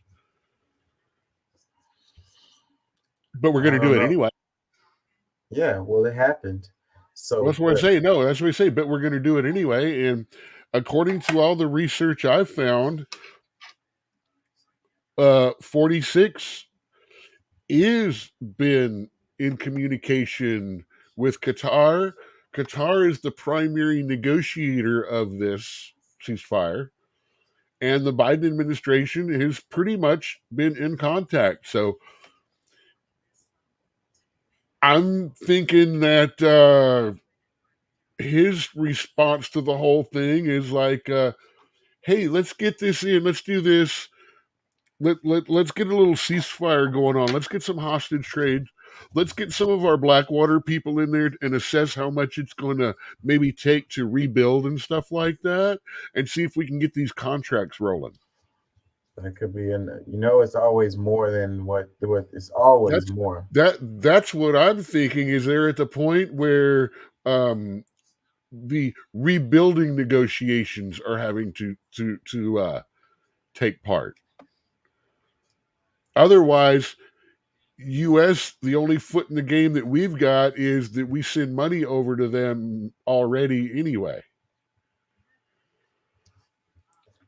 We just send 10 billion more when we only send 5 billion to the people that lost everything in Hawaii. Yeah. Let me read some more tweet replies. It says, plus it gives mainstream media journals time to brush up on their acting skills. It's got a meme here. It shows MSNBC, CNN, CBS, ABC shooting at Truth. They left off Fox. Another one that says, Jimmy, post all your videos on Twitter. You're doing a great job. I watch all your videos on YouTube. I'm also your subscriber, YouTube. Okay. Slob is knob, why don't you? Another one that says, just think about how much more they would have to pay the journalists to keep their mouths shut. They already do that. Oh, it's like, well, the meme of all them holding up rifles to the truth. ABC might as well say Fox because Disney owns both. Yeah. That's something most people don't realize. Disney bought Fox recently. They own ABC. So who really is the mainstream media now? But then again, Disney bought Fox. Look at all the shaking up and dropping of people at Fox and how they've started to toe the line more than buck the line. Mainstream speaking. Let's see this one. It says brief ceasefire in Gaza. It says Tucker. They lost Tucker after Disney bought them. Yeah, and if you go back up the line on it, it's only like a couple of companies that owns all of the media anyway. So it's like 4 or 5. Six companies own all of print and broadcast media, excluding a few small indies. We're talking, we'll say 96% of media. Yeah, that's basically all of it because we don't get to see that 5% is not going to show up on our feed. This, it says, shortly after the truce between Israel, excuse me. Shortly after the truce between Israel and Hamas was scheduled to begin today, there were signs that some fighting continued. Ceasefires in the region often require some time to take hold, and it was unclear if the fighting threatened a fragile 4-day pause in fighting. Each day of the pause, Israel and Hamas will receive daily lists of the hostages and prisoners to be released, with Qatar passing them between the two parties. Majed al-Ansari, a spokesman for Qatar's foreign ministry, said, everyone said to be free was alive, he said, adding that hostages from the same family will be released together. The agreement also included an increase in humanitarian aid for Gaza, and Hamas said that 4 fuel trucks, along with 200 trucks carrying relief supplies, will enter the territory each day during the ceasefire. In Gaza, Palestinians greeted the prospect of even a temporary ceasefire with a mix of release and caution after 7 weeks of bombardment. Gazan health officials say that more than 12,700 people have been killed by Israel's retaliatory strikes since October 7th Hamas attacks, which Israel authorities said killed 1,200 people. It says in other news, it says the Israel military sought to bolster its assertions that Hamas uses tunnels beneath Al-Shifa hospital, releasing a series of videos that it said show dozens of meters of tunnel system beneath the complex. Israel forces detained the director of Al-Shifa hospital, while he was evacuating from the medical complex, Israeli Gazan officials said. I saw those videos too, and then they were showing like they said it was a blast-proof doors to go down into the tunnel. So it's like you destroyed the hospital, but the going into the tunnel was blast-proof doors, so you didn't even damage it. So what was the point?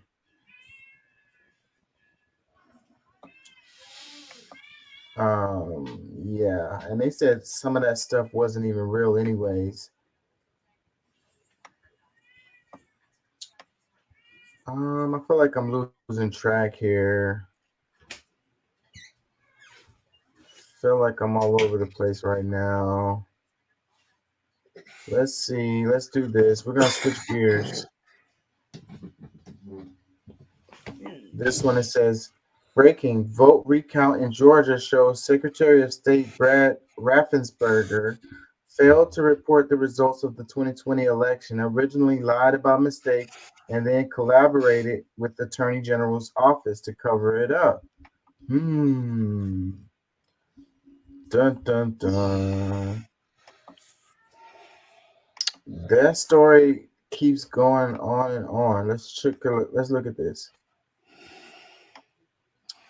So, by Paul Joseph, 7 hours ago, November 25th, 2023, vote recount in Georgia finds Raffensperger failed to report election results.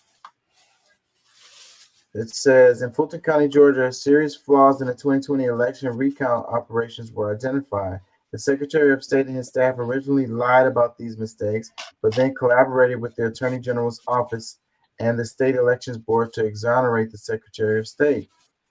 Georgian Joseph Rossi discovered 36 errors in the Fulton County data in the RLA report posted on the SOS website. Despite being turned down and ignored, Rossi managed to get the errors in front of Governor Kemp's office.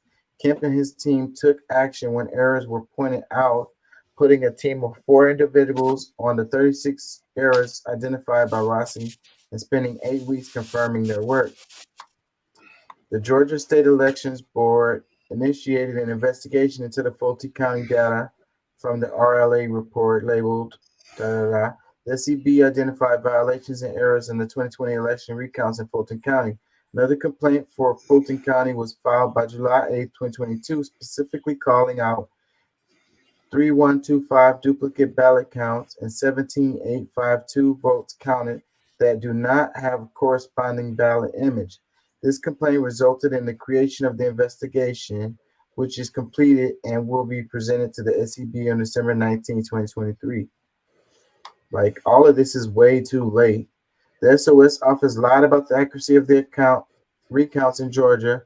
Post Governor Kemp's validation letter from November 17, 2021, the SOS office and AG's office and the Georgia's SCB worked to exonerate the SOS of any responsibility for the numerous errors and violations. There is also an open inquiry before the Georgia SCB regarding election code violations committed by the SOS. Then, look, go back.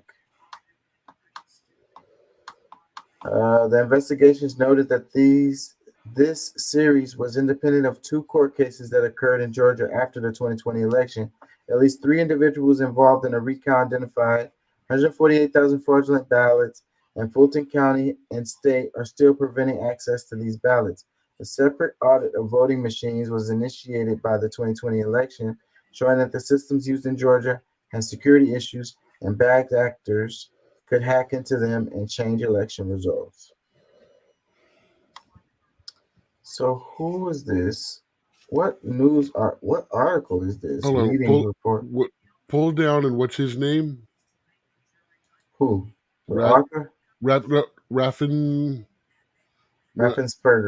Raffensperger. Let me do a quick look into this real quick. Yeah, this site is not very leading report. What the hell is this? I never even heard of this.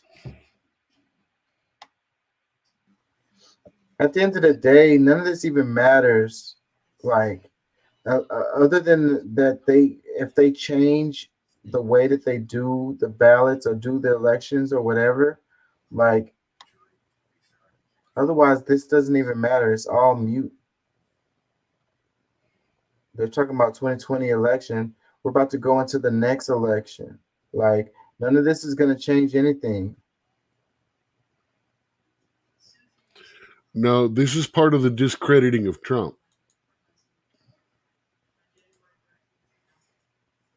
Okay. There's actually a tape between Raffensperger and Trump about something. I'm trying to find just a breakdown instead of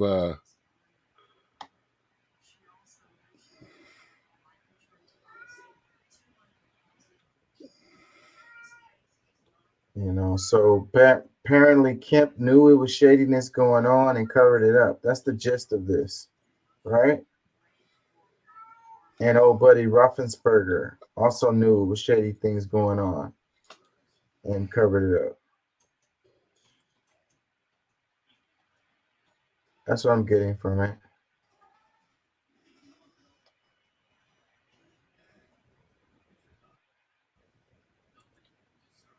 Let's read some of the highlights on here.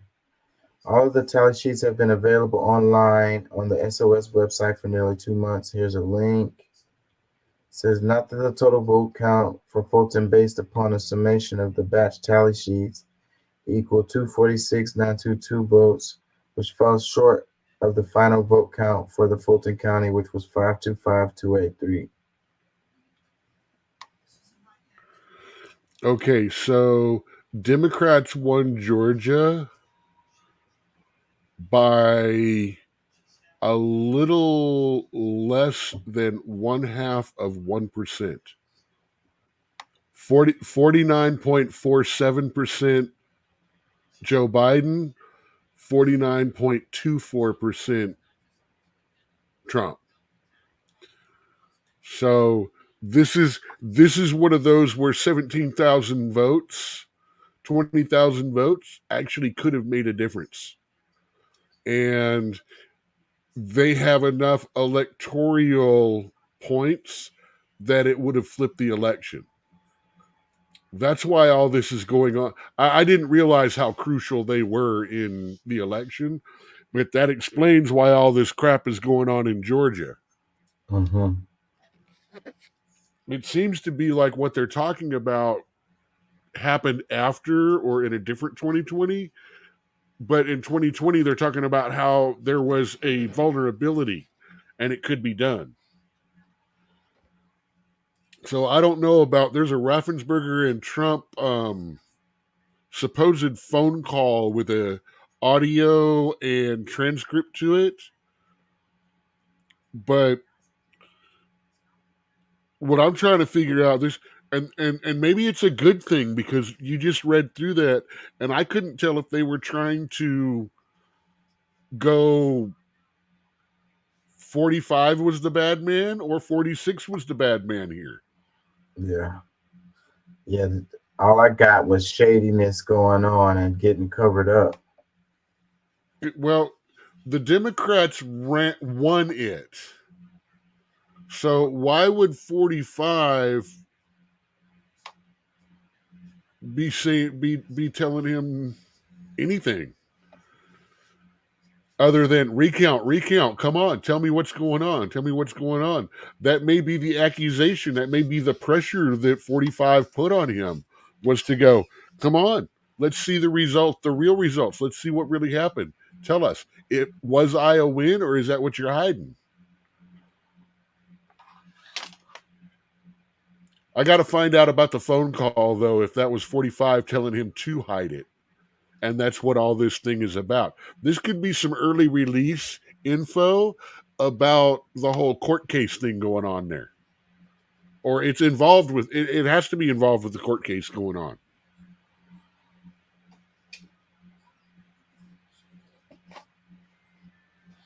I just wish this would all get done. And God, I don't want Trump to become the Republican candidate. I really don't. Like I say, I think 45 and 46, I think both of these two guys, I think they're both poison to our country right now. if our country wants to pull together and start getting over this divisive process, I think both of them need to go.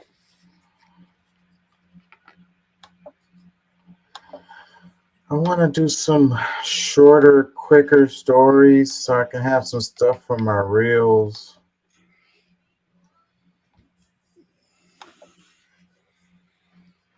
Oh, did you check out that Humble Bundle link I sent to you the other day? What was it, through the Facebook group? No, I sent it through Messenger, I believe. It was like some video editing software and stuff like that. And it was all unlocked and stuff. I don't know what you were using it before, but every now and then Humble Bundle comes up with video editing software and like a bundle of effects and stuff like that. And for like, it's like a $500 package, and then you can pay like $25, an extra $5, and it goes to charity. And it's normally like older stuff, several years old. But I'm thinking anything that allows you to upload your entire video and then cut it as you want might help you. Yeah, I might check it out. Check this. It says, if I send you something like that, tell me if it looks good. Because if I got a few bucks and you can't do the 20 or so right now, I might be able to drop a little bit. I mean, if it's not that bad, I mean, you know, that ain't nothing really. Yeah, I'll check it out. So check this. It says Western cultures believe we must be alive for a purpose, to work, to make money. Some indigenous cultures believe we're alive just as nature is alive, to be here, to be beautiful and strange. We don't need to achieve anything to be valid in our humanness. Comments on that. What do you think?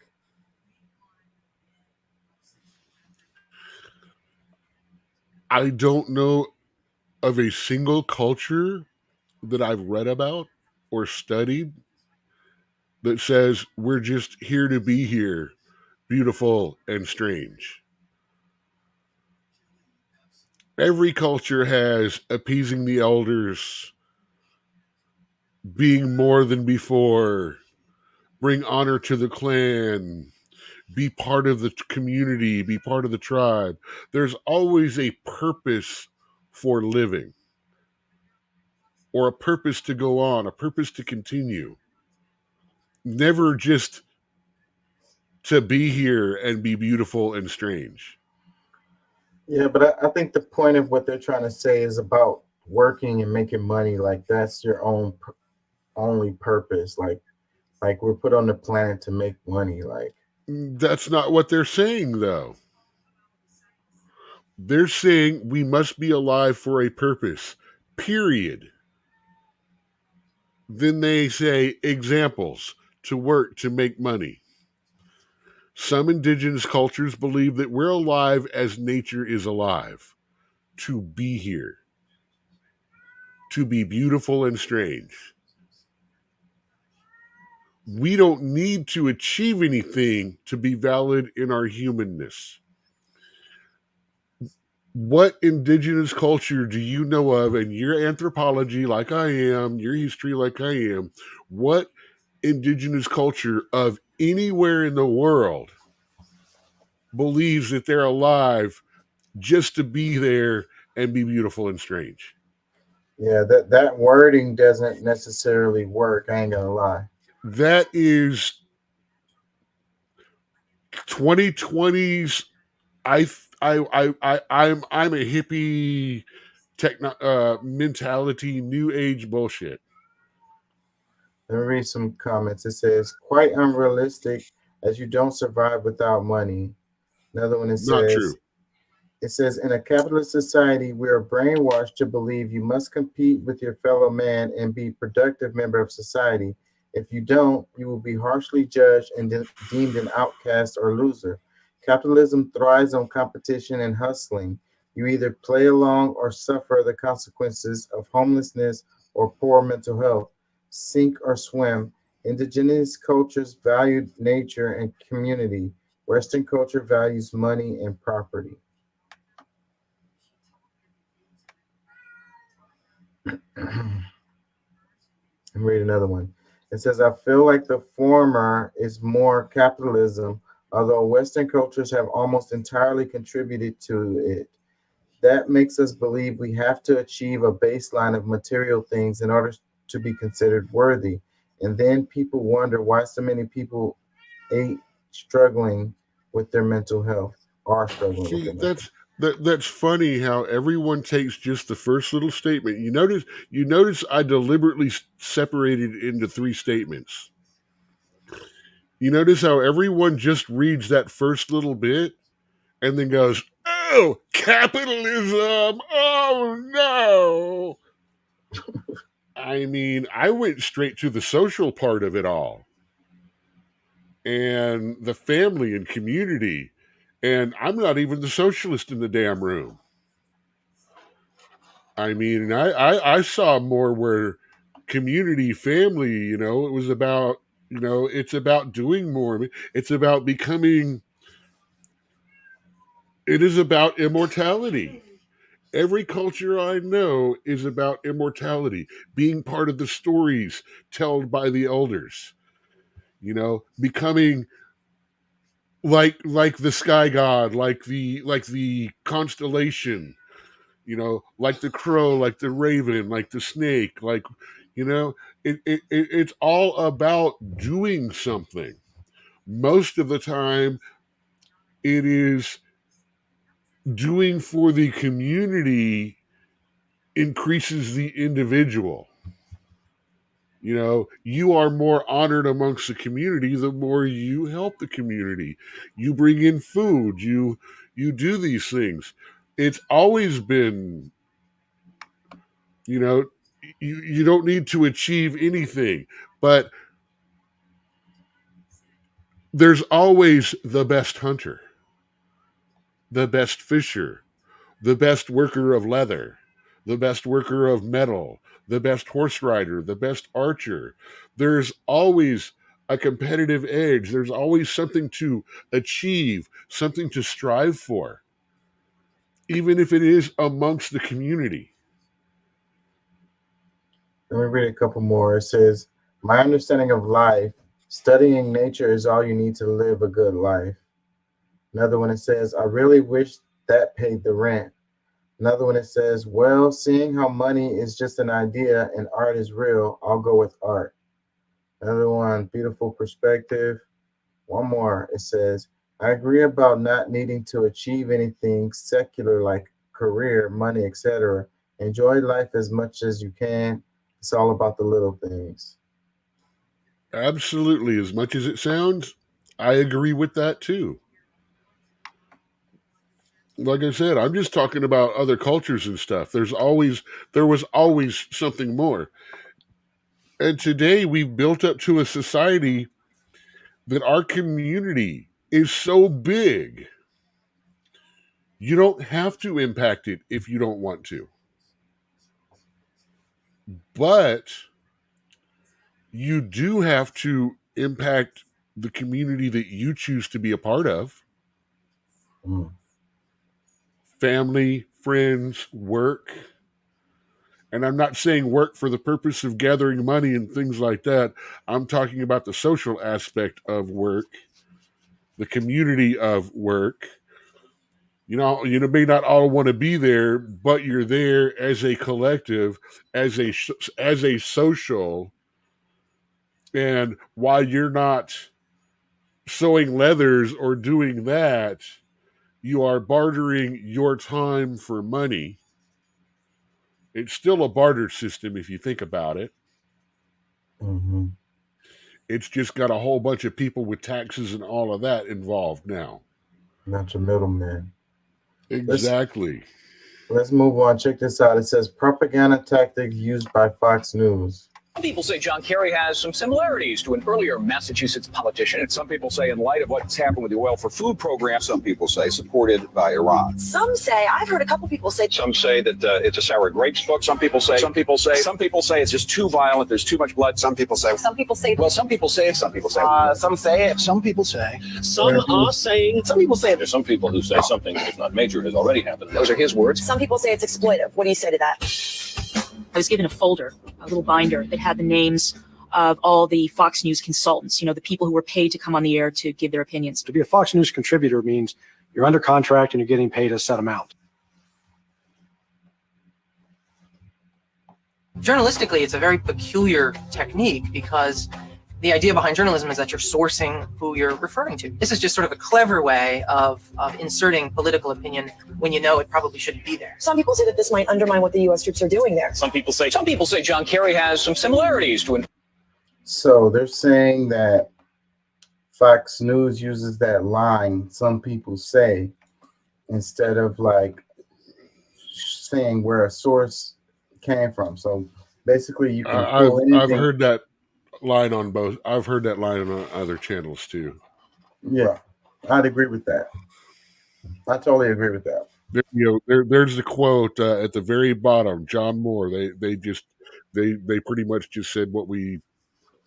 It's the new Build Back Better. Say, I hope Project Mockingbird gets on this one. Yeah. So, but the integrity of journalism, not to point at Fox anyways, because me, they're all doing this. So, but the integrity of journalism is steadily depreciating, like it's steadily going down, like depleting. Well, I mean, I'm sorry, Fox News went from an interesting alternative to let's not say they're in lockstep with the rest of the channels, but they're walking to the same beat now. Yeah. And if you say, some people say, like, you can pull whatever out of your ass after that. Like some dude on the corner, some crazy dude, some hobo that was on the corner drinking some MD 2020 said. Like, see, we're sitting here in a situation where for the first time in our lives, you've got the media telling us what's happening or telling us what we should think, instead of just reporting what's going on and letting us draw our own conclusions. Yes, all of the news shows are totally talking head opinion pieces. Like the majority of the show is just people giving their opinions. Like their opinions are more valuable than anybody. Any of us could get on the show and do that shit. Like that's not journalism. My props to Fox is at least they say news and news entertainment.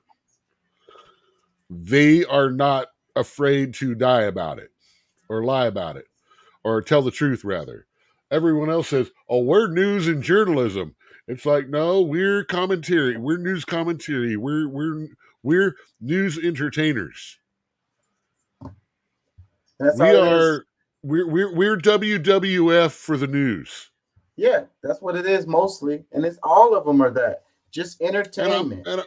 But the other ones actually think they're serious media.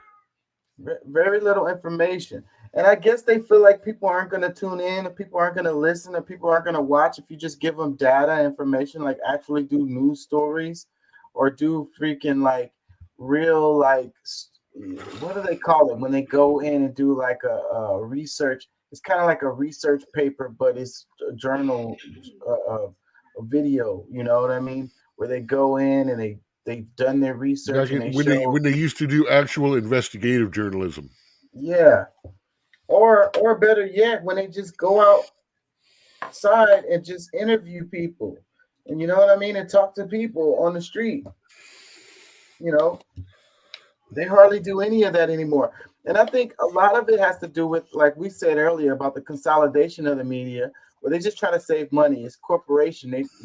It costs money to do all of these journalism pieces or whatever, just to have somebody sitting in the studio pulling shit out of their ass don't cost nothing. You know what I mean? It's cheap.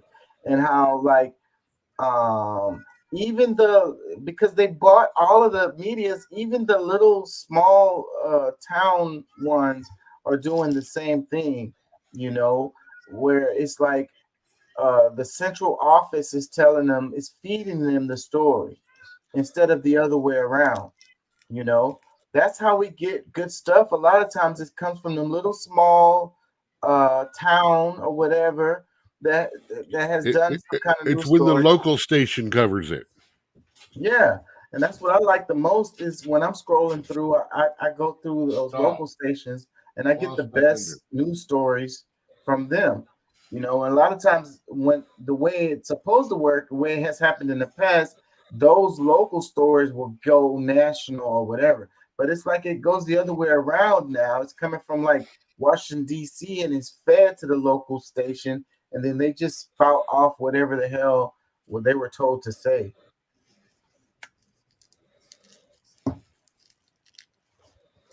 Journalism is if it's not dead, it's on life support. Let me read some comments. It says, using Fox News as a source of information is like using a toilet as a source of water. Another one that says, most watched cable news channel in the country. Another one that says, they all do this. Fox, NBC, CBS, ABC, you name it, experts say is the new terminology. Great comment right there. Another one that says, we have to be vigilant regarding all news, especially when it comes from major networks. But Fox is the greatest threat to democracy. It's responsible for most of the fascist rhetoric. Not recognizing the threat from the ultra-right will be a fatal error. Another one that says, mainstream media doesn't have journalists. They're prostitutes, to quote someone. Prostitutes. Oh, I see what you did there. Fox is fascist. I hate how they're throwing around that fascist word so much. It's starting to become, it doesn't have any meaning anymore. It's less and less meaning as they throw that word around. I will tell you, if you literally remove the words right-wing extremism or right-wing period from the definition of fascism, it's just like authoritarianism. It reads exactly what the both sides are freaking doing right now. And a lot of these talking heads, if you take out right wing, on no matter which side they're on, like the ones that say left wing or right wing, if you take that out of their dialogue, it's going to be left with nothing. It's going to be 50% of what they are saying.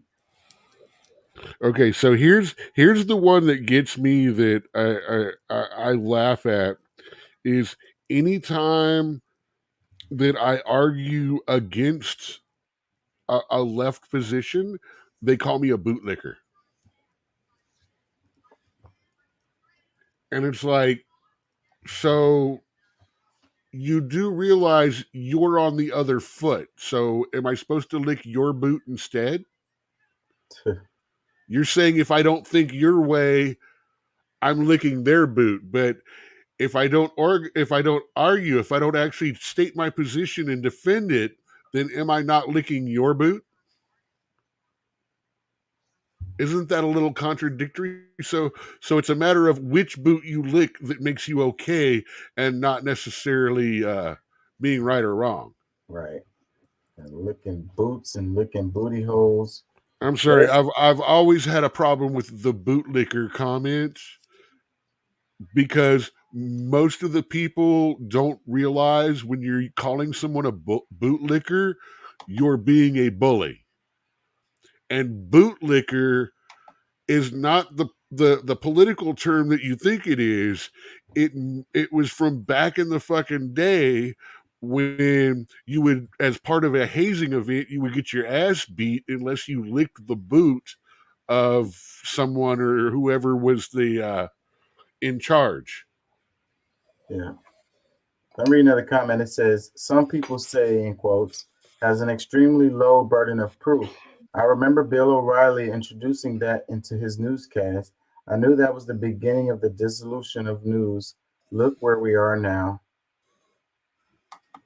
Yeah, low burden of proof. Like some people say, like anybody can say that. Like, and you can pull out any information, something you just made up.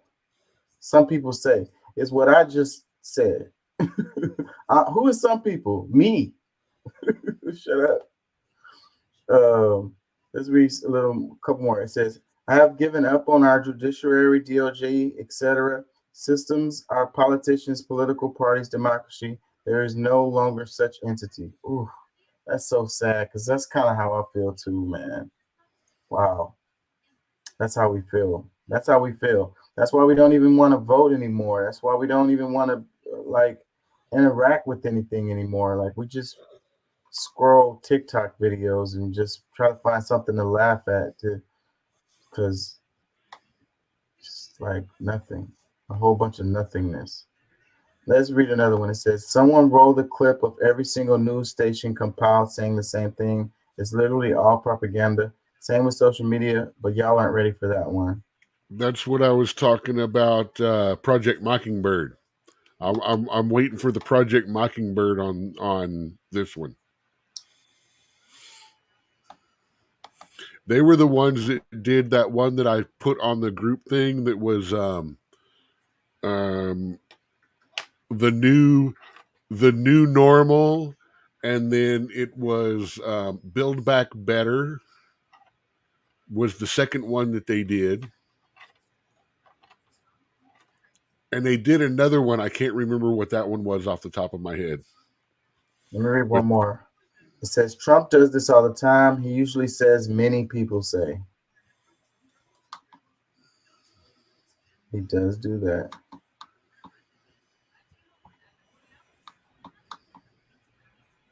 It's basically the same thing. Why is this thing flipping like this? I saw this, and this story hasn't gotten any coverage. It says more than 1 million gallons of oil has leaked into the Gulf of Mexico, potentially putting endangered species at risk. Like, this thing happens so much that people don't even, like, it's not even a news story anymore. This happened recently. Let's read this. It says an estimated 1.1 million gallons of crude oil has leaked into the Gulf of Mexico near a 67-mile-long pipeline off the coast of Louisiana. Officials have already scooped up more than 210 gallons of large, chunky globules and oily slicks, but they've yet to find the source of the leak. Now concerns are rising of what this could mean for the numerous endangered species that reside nearby, including the world's most endangered sea turtle, the Kemp's ridley, and rice whales, which are believed to have a population of less than 100. So they like to put in it about the endangered species or whatever to make it seem like you should care or whatever. But it's without even saying it, I feel like we should care anyways. It's like trash. It's like trash into the water. Like we should care about that. Like, you know, when people talk about global warming or whatever, or they talk about climate change or whatever, it's like, okay, maybe that doesn't feel like it's gonna affect you if you're not in the coastal areas or whatever. But then when we talk about the trash, like us just swimming in garbage, like that seems like something that people should care about, you know, like it's gonna affect you directly, you know what I mean? Like I don't understand why we're not concerned with like pollution, like stuff floating in the air that we're breathing, like little pieces of burnt plastic and stuff like that. Like, you know, you can't defend yourself from that kind of thing. So you should care and make it so where these people can't do these things. Like, we should find better ways to deal with it. I just sent you a Wikipedia link that you definitely want to look in. You want to pull up. Okay, through private Facebook chat Messenger. Oh, it's through chat. Private, yeah, through StreamYard. That's the best way to send me. Go straight to it. Great Pacific Garbage Patch. Okay, let's share it. Yeah, we should be concerned with this kind of stuff. I don't understand why. This is if you've not. Do you know what this is? Yeah. I've heard of it. Okay, so yeah, if not, I was going to say if you haven't seen this, this is going to freak you out. Yeah, I've seen it. It's huge. It's getting bigger with time. It says, so this is Wikipedia, Great Pacific Garbage Patch. It says the trash redirects here from the Drain Gang album. See Trash Island album. It says for other marine gyres in the ocean, see Garbage Patch. It says the Great Pacific Garbage Patch, also Pacific Trash Vortex and North Pacific Garbage Patch, is a garbage patch, a gyre, am I saying that right? Of marine debris particles in the central North Pacific Ocean. It's located roughly 135 degrees west to 155 degrees west and 35 degrees north to 42 degrees north, spanning from northwestern coast of North America to Japan. Damn. The collection of plastic and floating trash originates from the Pacific Rim, including countries in Asia, North America, and South America. Despite the common public perception of the patch existing as great islands of floating garbage, its now low density prevents detection by satellite imagery or even by casual boaters or divers in the area. This is because the patch's widely dispersed area, consisting primarily of suspended, fingernail-sized or smaller, often microscopic particles in the upper water column known as microplastics, the same shit we're breathing in. Researchers from the Ocean Cleanup Project claim that the patch covers 1.6 million square kilometers, consisting of 45,000 to 129 metric tons of plastics. As of 2018, the GPGP covers an estimated surface area of 1.6 million square kilometers, an area twice the size of Texas or 3 times the size of France. The same 2018 study found that while microplastics dominate the area by count, 92% of the mass of the patch consists of larger objects which have not yet fragmented into microplastics. However, the Ocean Cleanup Project has now announced that 75 to 86% of the plastic debris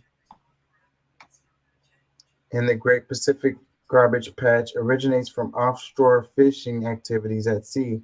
Roughly a third of the items are unidentifiable fragments, while the other 2/3 were dominated by objects typically using in fishing, such as floats, buoys, crates, buckets, baskets, containers, drums, jellyfish,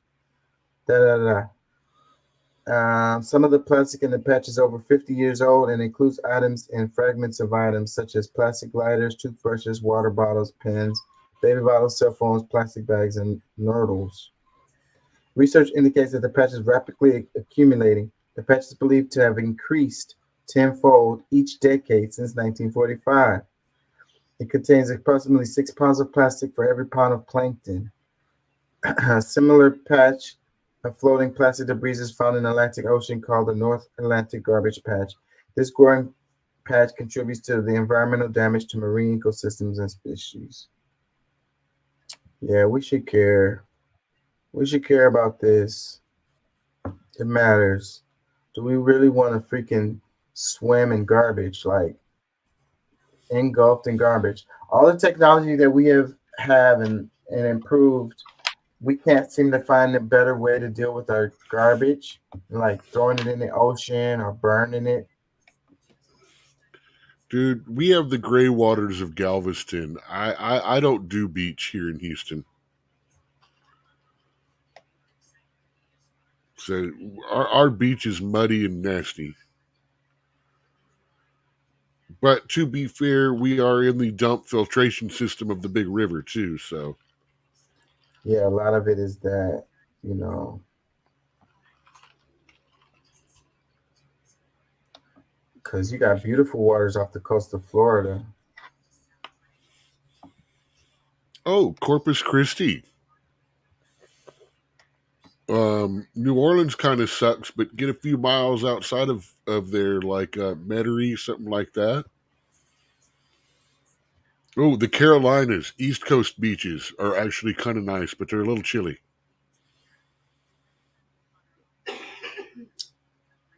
A story came out about them price gouging something, and I can't remember what it was. I wonder if I have it in here. And they proved that they were doing it. What was it? Did I share it in here? Let's just move on and hopefully it'll pop up. Let's go to this one. I'm trying to move faster because I've been on for a while now and I want to get some stuff for my reels. It says the price of Huggy diapers went up 6% between April and June. Inflation, right? Wrong.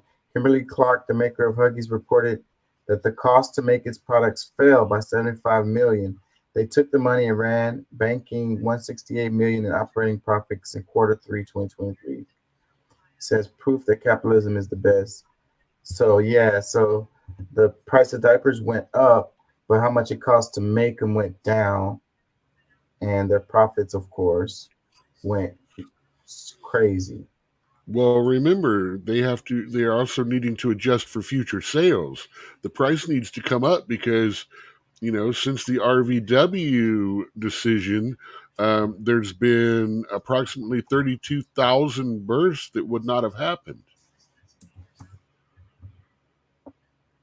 I mean, you got to start making the money off them babies as soon as they pop out, right? I mean, that is eventually what RVW was about, is right, creating more consumers. American consumers already, not foreign consumers that are coming over, and we don't know what's going to happen with them.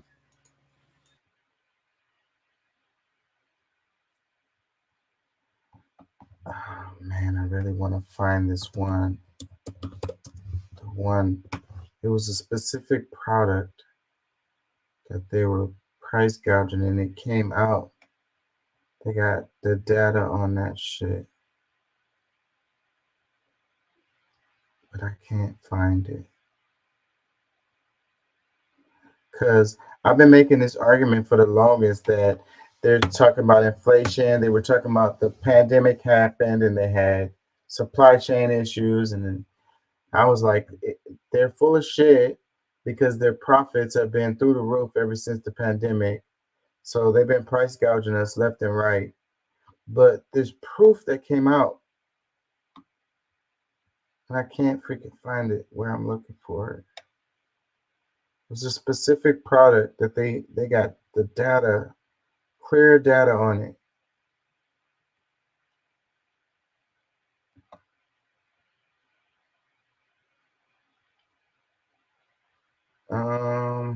Anyways, let's just keep it moving. I hope it pops up.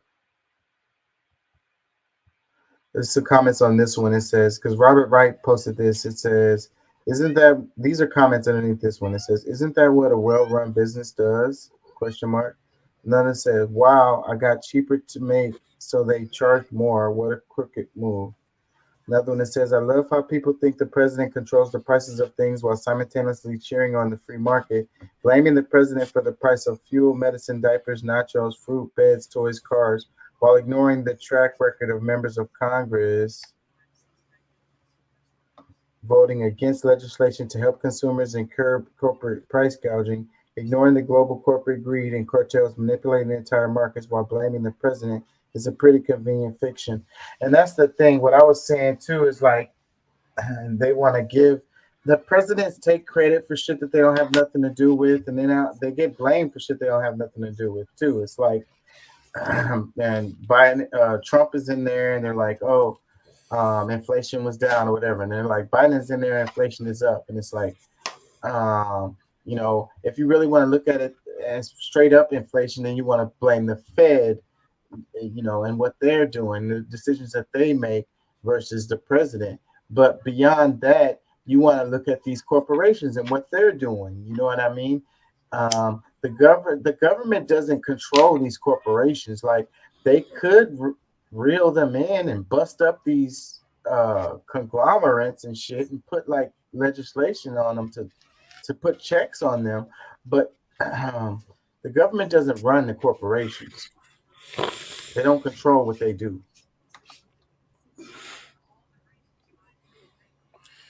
So it's just convenient for us to blame one president, then the president changes over, and then we blame the other president or whatever. Meanwhile, the corporations continue to do what they do, and they're winning. And it doesn't even matter who's the president. They don't care. And another thing about these damn corporations, we are all national, we're like America first or whatever. These corporations don't give a damn about the United States. Like, that's the same reason why they move the jobs overseas and or whatever. They don't have no alignment with one country versus another one or whatever. Like, they're multinational major conglomerates. Like, they go where they make the most money or whatever, like where they have products, where they have consumers or whatever. Like, they don't have no freaking, like, we're all nationalists. These corporations are not. And we're getting lost in this shit. Move money to freaking Swiss bank, move all the jobs over to freaking China or Mexico. And then we're blaming the president. It's craziness. A couple more comments. It says, it's never been inflation. It's always been about greed. Another one, it says, as an economist, Reich should understand that production isn't the only price incurred by a company. There are also costs like marketing and distribution, which may have gone up in the same time period. Yeah, I'm calling bullshit on that. Another one says, why aren't people having kids? Too much avocado toast.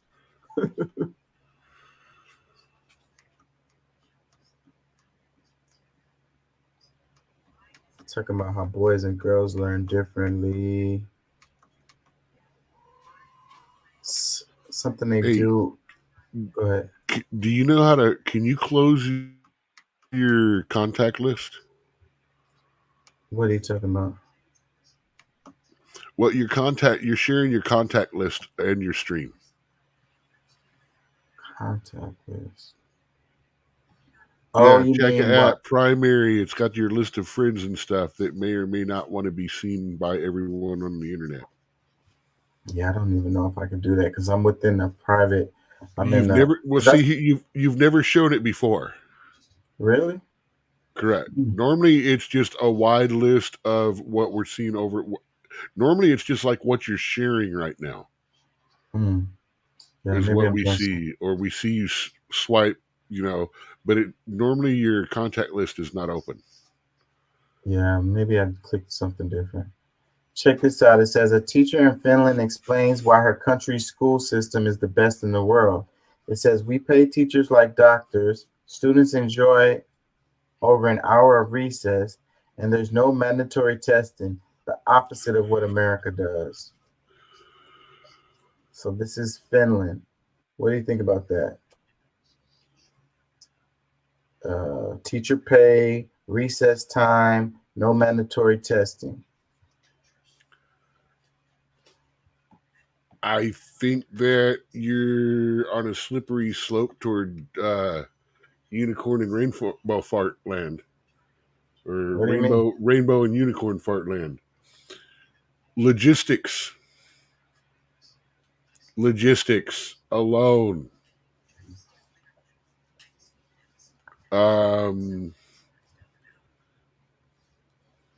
Homogeneity of the culture. We have to stop looking at what other countries do and saying, oh, that's a great idea. Let's do that here, when we are not like that country. We are not like Finland. Matter of fact, their entire country is smaller than a good portion of our states, both in population and in size. Their culture does not include the number of diverse and colors and cultures of people that ours do. Well, I don't see those as hindrance to implement some of that stuff here in the States. Paying teachers more, giving the kids recess, getting where is the money going to come from? Well, let's skip the pay more. Let's go to no. recess. I'm sorry. You just stepped from you just crossed the line from reality to fantasy. It is no longer a reality that we're talking about. So we can't give kids an hour recess. We can't take away the mandatory testing. That would cost money. What does the mandatory testing do at this point in time? Why is it there? To make money. Because they make money off of the tests. But what is the other part of what it does? It fucking stresses the teachers and the kids out. I mean, so in other words, you don't know all of what the testing is about. You just think it's about the money. I'm saying the bottom line's related to it. No, you're saying it's just about the money. It has nothing to do with making sure that the children have a certain level of competence. It's not about them being able to show a minimum level of knowledge, capability, and education. And we've talked about this before, and I've said the same thing before. There's other ways to measure competence.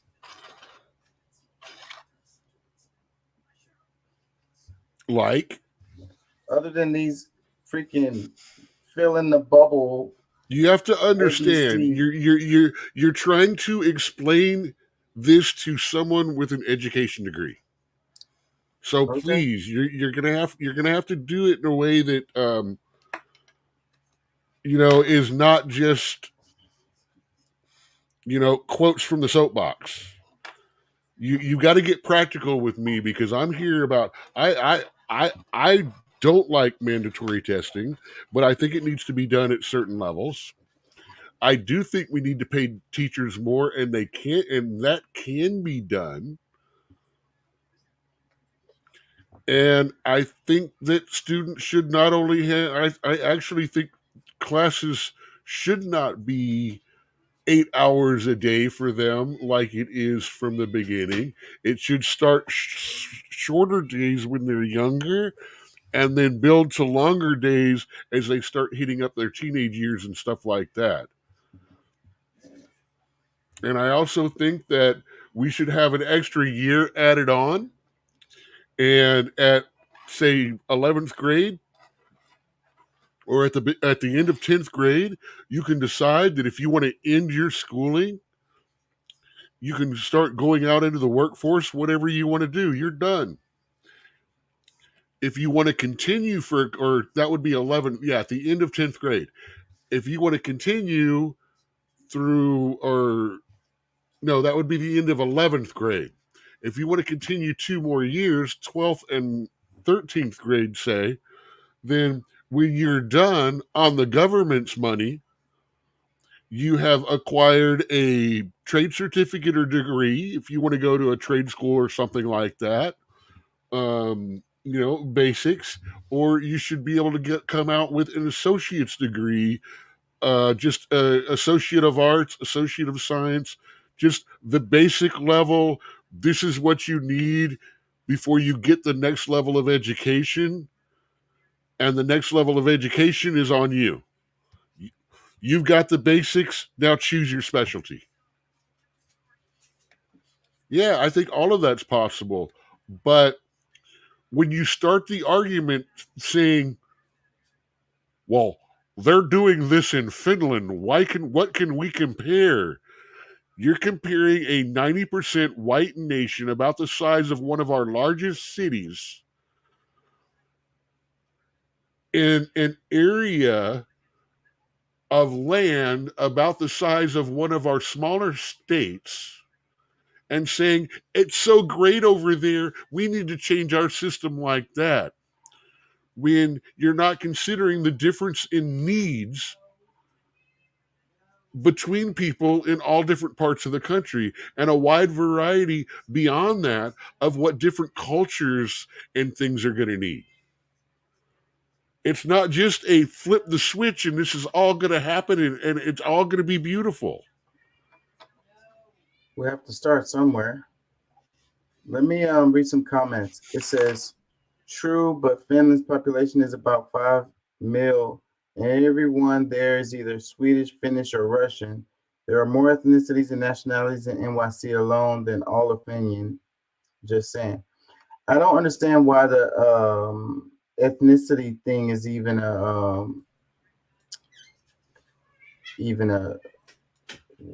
how does that matter? I don't see how that affects anything. Okay. Yet you have argued in the past that standardized testing leans against the brown population. Yeah, well, we're talking about getting rid of the tests. No, we're not right now. We're talking about that argument that you made. You made the argument that because of the difference between a white and dark ethnicity, that manner of education is different.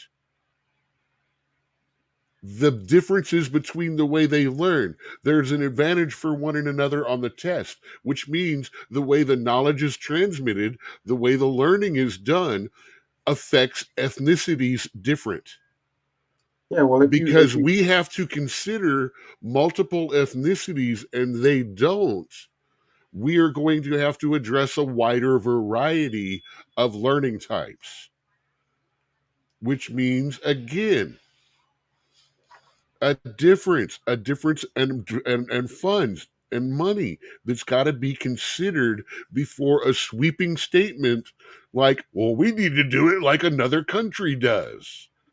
Well, if you pay the teachers more, you give them more recess, you get rid of mandatory testing, that's going to help the students across the board of the ethnicities. All of them. No, it won't. Not necessarily. Yeah, I mean, they're going to get a little more decompression time, whatever. That's going to extend their overall day longer, by the way.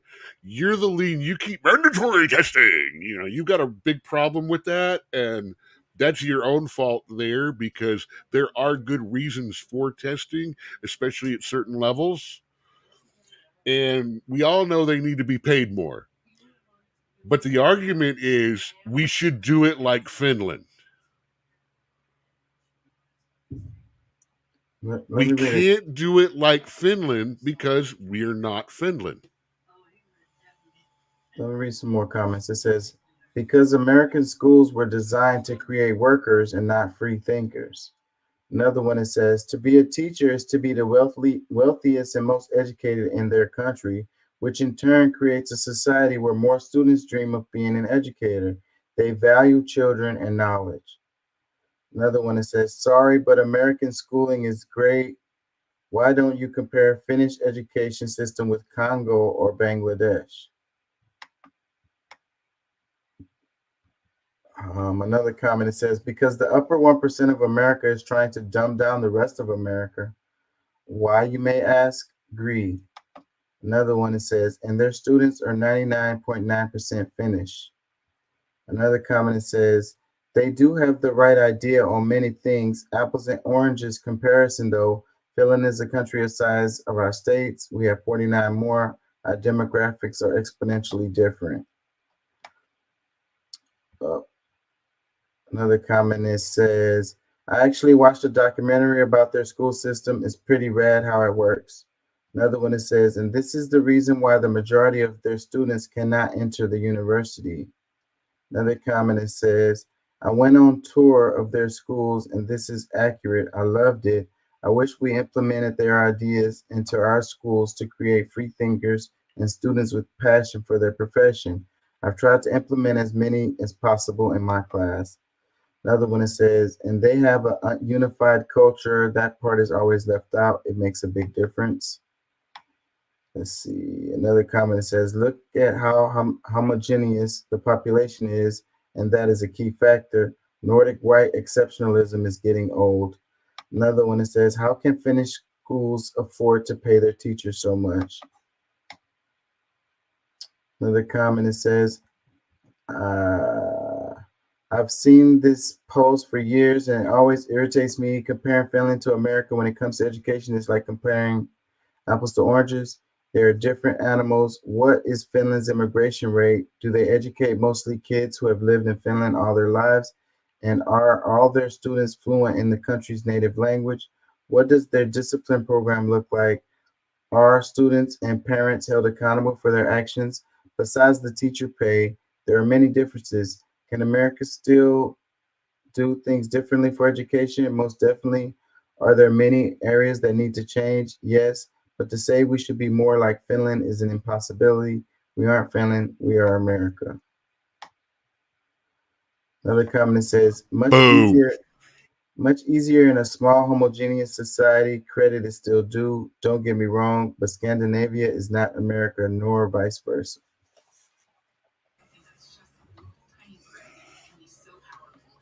Yeah. I like the way the guy worded it. That next to the last one, it's a very valid point, and it's like I said, education is one of my things. We've got to change. We got to do better. We've got to pay our teachers more. We have to stop them from pressing their own mentality, political ideology onto students and allow the students to actually think for themselves and not train them how to think before they start getting old enough to think for themselves. I mean, we have to make them seek learning, not put it on them. Anyway, wow. Let's check this out. It says, goodbye letter grades. A growing number of schools are dumping the old system and it's paying off. It says standards-based report cards and Warrensville Heights list assessment based on 3 academic performance levels, meets expectations, progressing, and limited, no progress. Each class is broken down into individual learning objectives that are paired with quarterly assessments and comments explaining why the student earned each score. With standards-based report cards, grading is more in-depth, said Rachel Bruce, a 3rd grade teacher at Warrensville Heights. When I'm grading papers, I really have to look at them and think about the child's thought process, whereas before I just looked at how many questions they got right and how many they got wrong. Bruce said it was impossible to include 3 levels on the assessment scale because students travel at different paces along the path toward understanding and mastery of a particular concept or a learning objective. Many schools using standard-based grading score students on a scale of 1 to 4. 1 indicates the student is still working toward proficiency, and 4 means the student fully understands the learning objectives. The other 2 grades represent the continuum that lies between. Sometimes the number will be paired with a plus or minus to show that the student is near the neighboring score. Roxanne Lozar, Director of Curriculum and Instruction for the district, said they didn't want to put the numerical value on assessments because standard-based grading isn't about averages. It's about students making progress towards mastery. So this is cool right here. So it's just, and it shows how this looks. Instead of giving them numbers, and it makes the teachers work harder too. Instead of just giving them a number grade. Comments, it says, a grading scale using A, B, C, D, and F did the same, better still, and levels down the scale serve the same purpose. The scale above will put more work on overworked teachers. Another one says, no, thank you. What about the kids who are exceeding expectation? This penalizes, doesn't reward them for the extra work, and also doesn't set them apart for college applications. Another one that says, I could be wrong, but this seems like it would be more work for teachers. With the clerical tasks being added to teachers, we need more paid time. I think switching to 4-day student days One day teacher for teacher is needed at this point, especially if I have to grade every student on each individual standard now. Another one, it says one score is missing for this to work. E, consistently exceeds standards. Material presented is grasped with ease. Advanced concepts are easily mastered. There is an obvious desire for additional changes and has exceptional curiosity.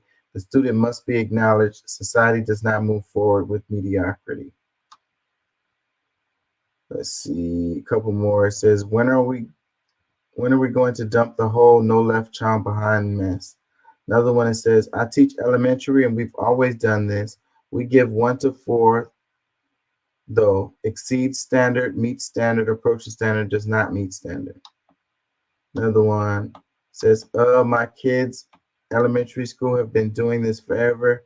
I'd be surprised if we were middle or high school and would like to see the middle school I teach at shift to it. Another one says, pretty sure school is going to be pointless. I feel like I work at a daycare instead of a school. Says, interesting. How will this work for entry into colleges? Another one says, this is because it's not often kids are doing well anymore, and bad grades look bad on schools, and they're funding, so they're just going to sugarcoat it and more so kids pass a bit easier and schools can stay funded. Kids and communities are at fault for this. Plus, with the possible no homework and 4 days school days, we'll have a dumb ass future where everyone wants millions but can't put in the effort. Yeah, man, it's like we have to make changes. Like, we can't keep making excuses to why things are the way that they are, and we can't implement changes. Oh, this is the one I was looking for. It's eggs. Boom. I knew it was going to pop up. Check this out, y'all. It says, breaking. America's largest egg producer and industry groups illegally rigged the market to drive up the price of eggs, a jury has found. Their price-fixing scheme included exporting millions of eggs overseas to drive up U.S. prices around Thanksgiving and Easter. Boom. It says this antitrust suit covers actions from 1999 to 2008. The egg industry has been fighting it for 12 years. But as we've documented, corporate profiteering by big ag is continuing to influence the price of eggs. That the ridiculous sticker prices we saw in 2022 and early 2023 were necessary to make up for sick hens and rising feed costs. But here's where the numbers don't add up. Dominant egg producers not only made up for lower supply and increased costs, they profited off them big time. Just look at Cal-Maine Foods' gross profit margin. Gross profit margin measures how much money a company earned after accounting for production costs. Cal-Maine Foods more than quadrupled its gross profit margin after raising the price of its eggs. If Cal-Maine fairly raised prices to offset inflation and the avian flu, its gross profit margin would stay about the same. These companies want consumers to believe that the ridiculous sticker prices we saw in 2022 and early 2023 were necessary to make up for sick hens and rising feed costs. But here's where the numbers don't add up. Dominant egg producers not only made up for lower supply and increased costs, they profited off them big time. Just look at Cal-Maine Foods' gross profit margin. Gross profit margin measures how much money a company earned after accounting for production costs. Cal-Maine Foods more than quadrupled its gross profit margin after raising the price of its eggs. If Cal-Maine fairly raised prices to offset inflation and the avian flu, its gross profit margin would stay about the same. These companies... Yes, man. Freaking caught freaking red-handed. And this is what I've been screaming for the longest. When all you have to do is look at the profit margins. Wait. Comments? One, gross profit margin is not net profit margin. That's how much on paper they made more than the last bit, that has no accounting at all for anything that they spent whatsoever. Increased employment, increased facilities, cost of distribution, that takes none of that into the account. That only takes the account of the money that went into their pockets more than before. 2, she's talking about 2022 and 2023. If you look right up to the antitrust suit, this is 1999 to 2008. I'm not saying that they didn't price gouge. I will agree. They did. The whole egg industry did. But it wasn't just about avian flu. It was also about feed. It seemed like one of the major providers of feed, all of the places that were using that feed, which you know how they're like baby formula, there's only about 3 or 4 suppliers of feed. All of the people that use that feed started reducing production on their eggs. A lot of smaller farmers who had alternate feeds and ways to get feed in, that wasn't that brand weren't as affected by that shutdown as the big major egg producers and stuff like that. So what I'll say, I'm not going to call complete bullshit on this. I'm definitely going to say misleading information to try to get a gotcha moment. Yeah, but no, what you're saying is I'd like to see their net profits, not their gross. Gross does not tell you enough. it's still in the profit margin. Because if what you're saying, what is their profit after expenditures, not before? That's why I want to know. Like I say, gross profit margin. That just says they made that much more on their eggs than they did before accounting any expenditures, any business costs, any costs of running anything. But if it's all profit, that says is that money went up. No, gross profit is the gross amount of what they're making on their eggs before. Net profit is how much they make after all those expenditures. they could be putting money back into their business, buying stock. Oh my God! Or investments or whatever. They're calling it profits, meaning that it's simply profits, like the money that No. Gross and net are different. You're a freaking academic. You've been to college. You took economics. You should understand the difference. I shouldn't have to explain this 3 times. I get gross and net. I totally understand gross and net, but we still have to acknowledge that word profit. We got to acknowledge that word profit. That's all that means is they didn't lose money. Profit only means you didn't lose money. Okay, they didn't lose money during this. Okay, that's a good thing. They shouldn't have lost money through this. Yeah, it's the big suppliers was what I want to know why they didn't lose money, not these small guys. Of course they didn't lose money. They freaking raised the prices, inflated them hoes. So let me read this. It says, jury finds egg producers liable in price fixing scheme. The price fixing scheme involved various initiatives that restricted hen and thus egg supply, and United Egg Producers wanted all members in the entire egg industry to participate. The food companies asserted. The trade group encouraged egg producers to prematurely slaughter still productive hens and promoted early molting, where producers caused hens to lose their feathers and temporarily stop laying eggs by removing feed and water and keeping them in dark areas, they claimed. Let me read this. Perfect Union posted this. It says America's largest egg producer and industry groups illegally rigged the Okay, market. you're just reading the text of what she said that you played 3 times already. That's just the text. That's the script she used. Oh, excuse me. No, not she. That was the text in the 3 frames before she talked. Yeah. That's what. Yeah, that's the text before she started talking. Yeah. Like I say, my only thing on this, and yeah, I get it, but it's about the excitability, the volatility. It's about turning it into a firebrand topic when it's not as bad as they're making it out. Both sides are doing it. Both sides piss me off doing it because all they're doing is creating this contention, finger wagging, blaming, and all this crap.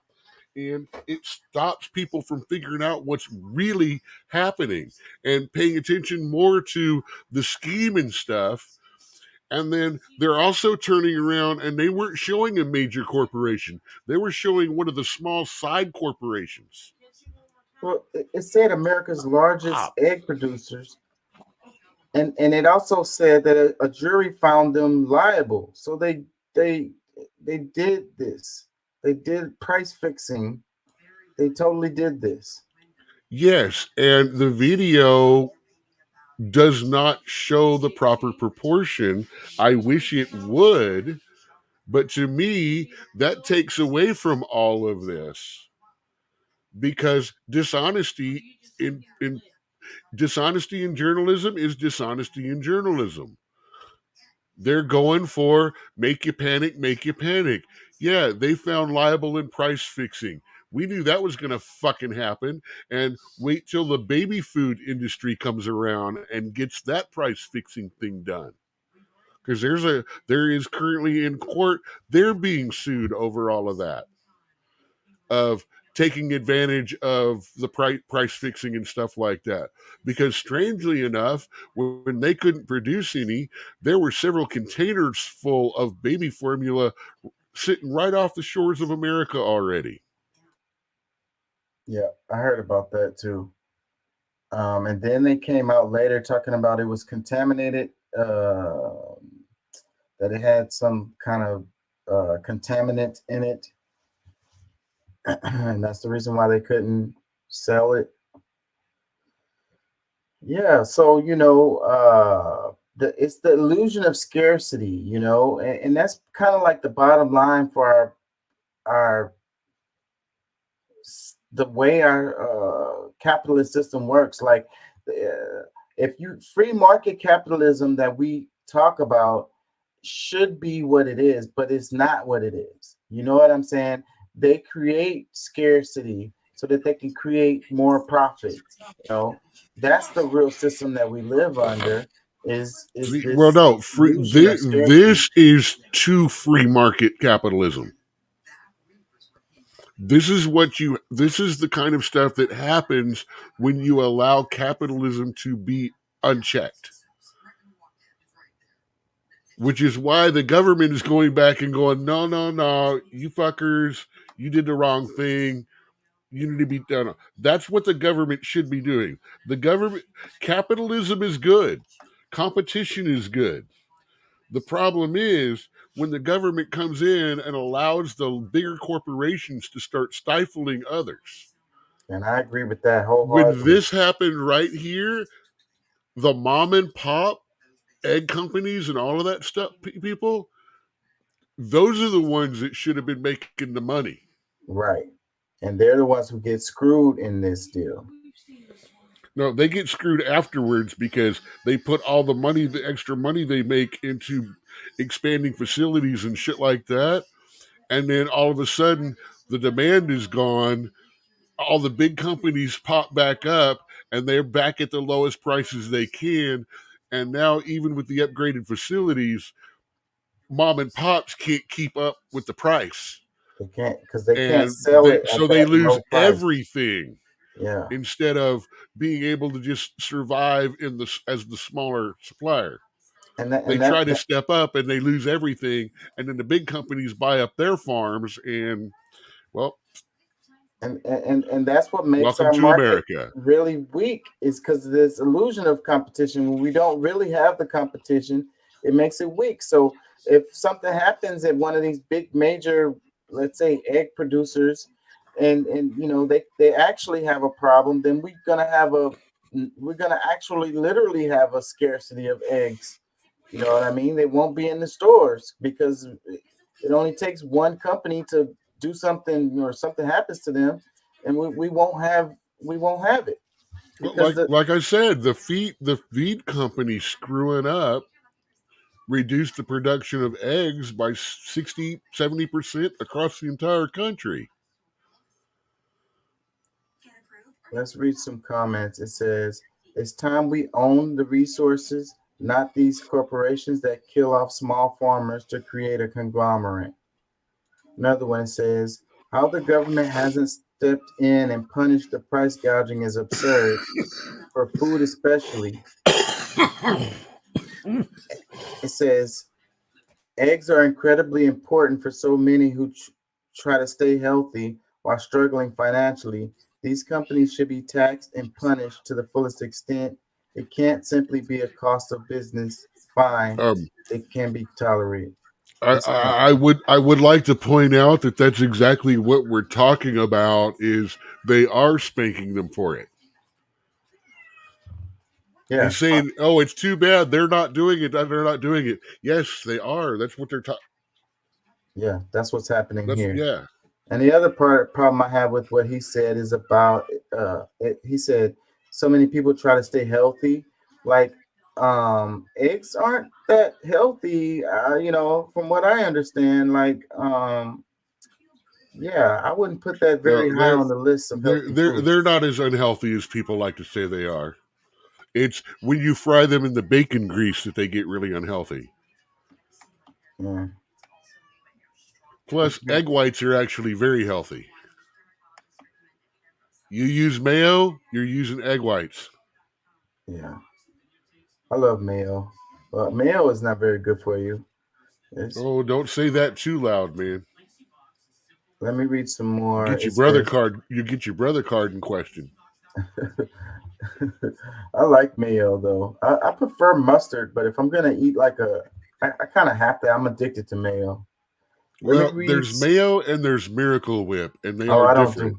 I grew up on Miracle Whip, and I didn't realize how terrible it was until I grew up, and I, started eating mayo, and I was like, oh my God, I can't. To this day, I wouldn't be able to eat it.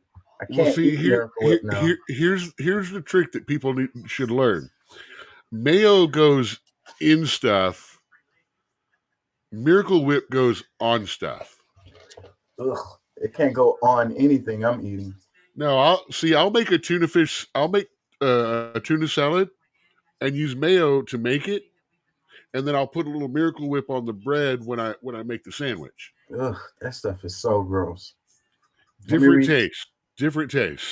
Let me read some more. It says, but it's annoying going to jail are the real consequences because these corporations can pay a fine they need in order to keep going. And this is what I'm talking about too. Like, they do this all the time where you have the suits and then you have the fines, and this stuff is just a cost of doing business for a lot of these corporations. When these people do illegal stuff, man, somebody needs to go to jail. That's the only way you're gonna deter them from doing it again in the future. Is they're just gonna turn around and do this again? They don't care. Paying a fine is just the cost of doing business. Okay, so I guess we can't let them have bail though. We have to let them have bail though, right? I mean, wait a minute, no bail because bail is bad, right? Yeah, that's a different topic, but yeah, there's definitely an issue. This is just money. Nobody's getting hurt. If we can put violent criminals back out without giving them bail, these guys don't need to pay bail either. I wouldn't consider these people violent criminals. So that's what I'm saying. They're not. So we definitely need to make sure that they can get bail. Or they don't need to pay bail. I mean, that's a different topic.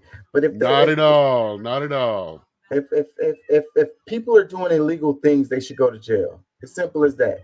And freaking just fining them. Oh, remember, I'm going to remind you of that statement next time we start talking about these people smashing, grabbing, and stuff like that. I never said that people shouldn't be going to jail for like committing crimes. No, like, you said maybe they're hungry and stuff like that, and they're taking it and selling it. And I'm like, okay, you didn't like it when I said that. Yeah, people breaking the law should go to jail, and there should be deterrents for doing this kind of stuff. And this is like, oh yeah, big all the way across the board. So I think these guys here should step one further. And here's where a lot of people are going to go, holy shit, you just went authoritarian on people. I think that CEOs and shit like that do this and get caught doing this,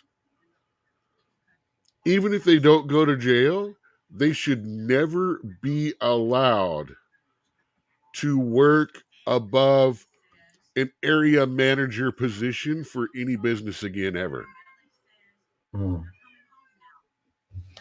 Corporately speaking, conglomerately speaking, they should never get control of, say, an industry.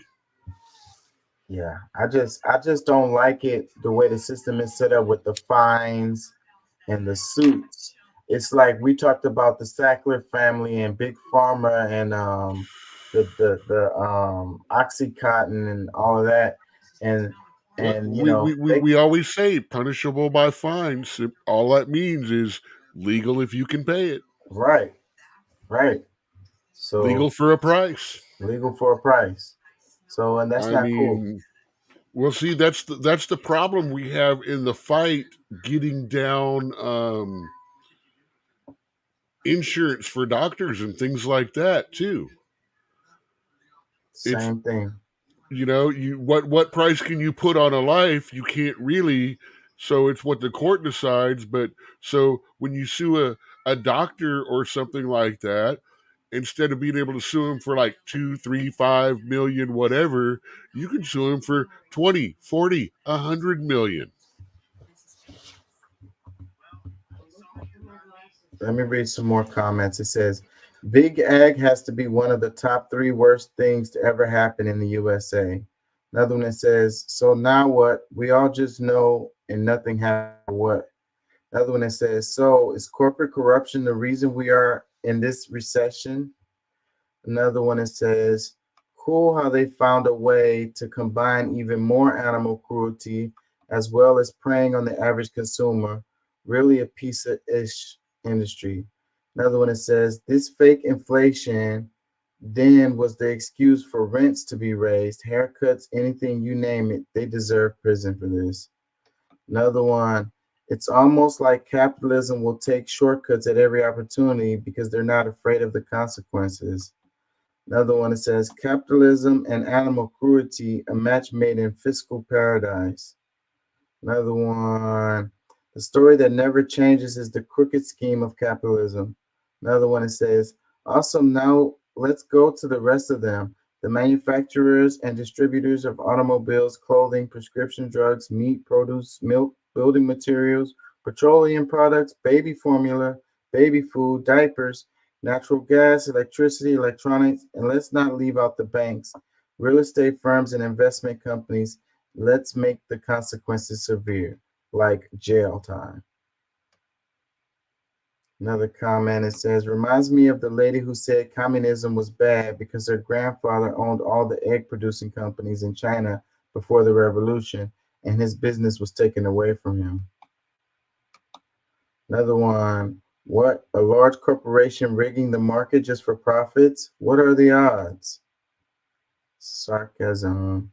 Another one that says, vegan alternatives are cheaper, easier to cook with, stay fresh longer, don't cause heart disease, and don't require enormous barns full of caged animals. Now, they're also, everyone's saying one big corp, one big corp, one big corp. No, it's not. It's several corps got together to do this. Yeah.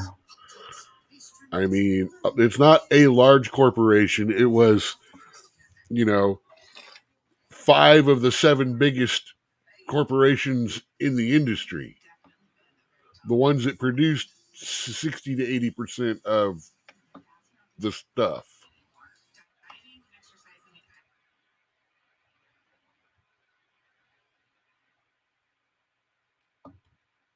Let me see. Can I play this?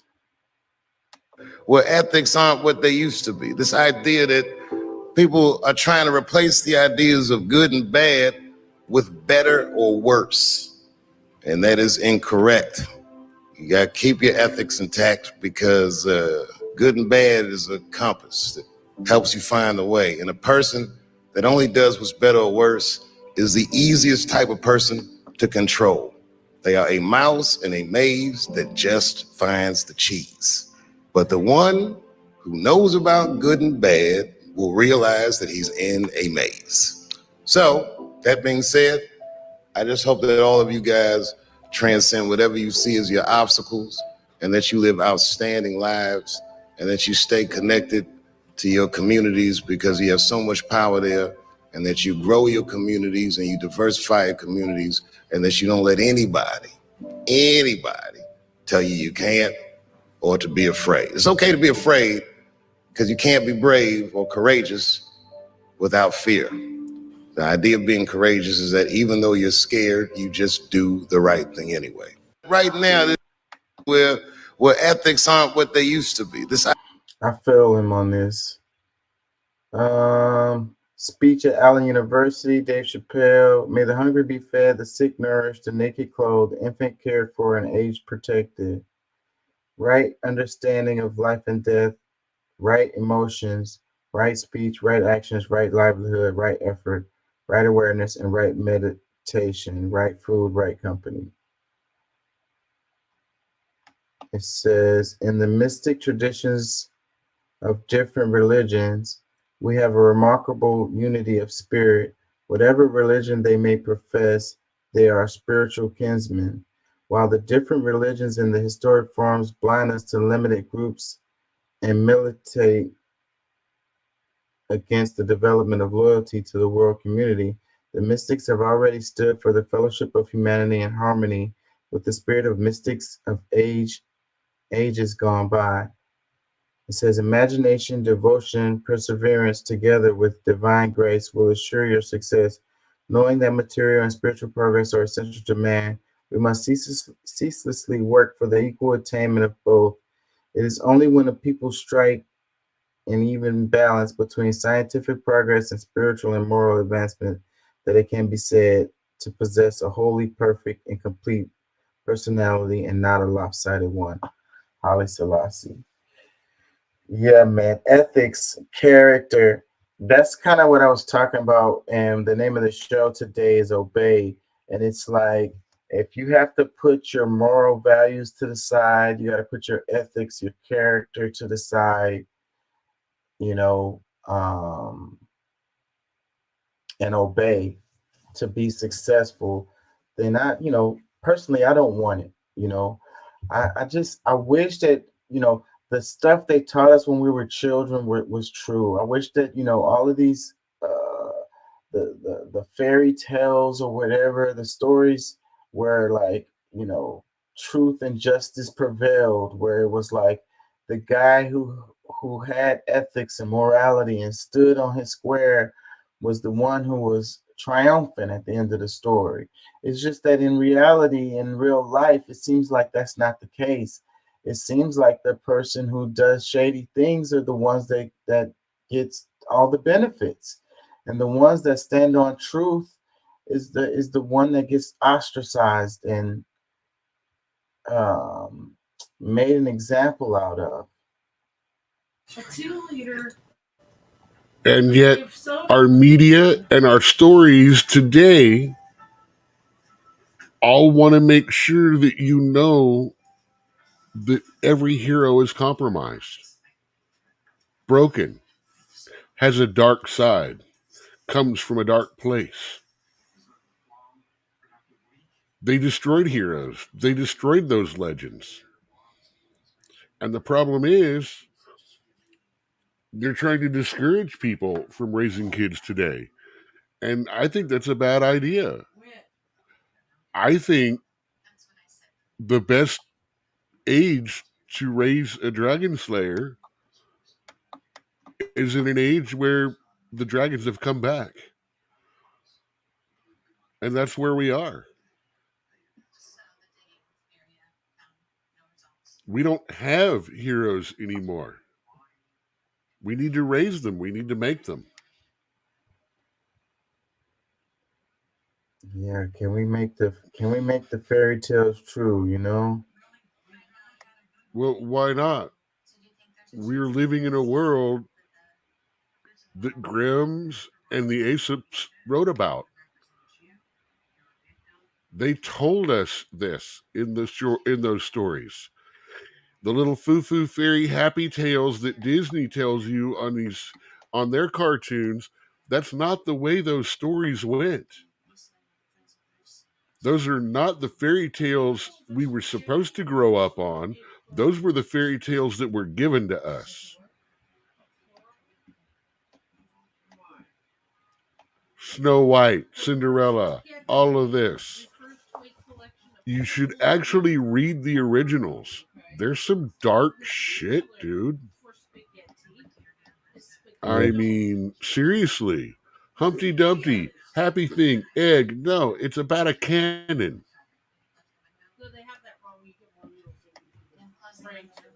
And they've softened up all of the stories for the kids now. It's like that's too harsh for them. Like they can't handle that. Like let's make it more fuzzy. Hey, I don't mind them making kids versions and stuff like that, but at the same time, I think when the kids get a little older, they should actually have access, or I actually think Grimm's fairy tales and Aesop's fables should be read somewhere in that end of middle school, first of high school time. And that way you actually learn, you know, this is what you know of the stories as a kid.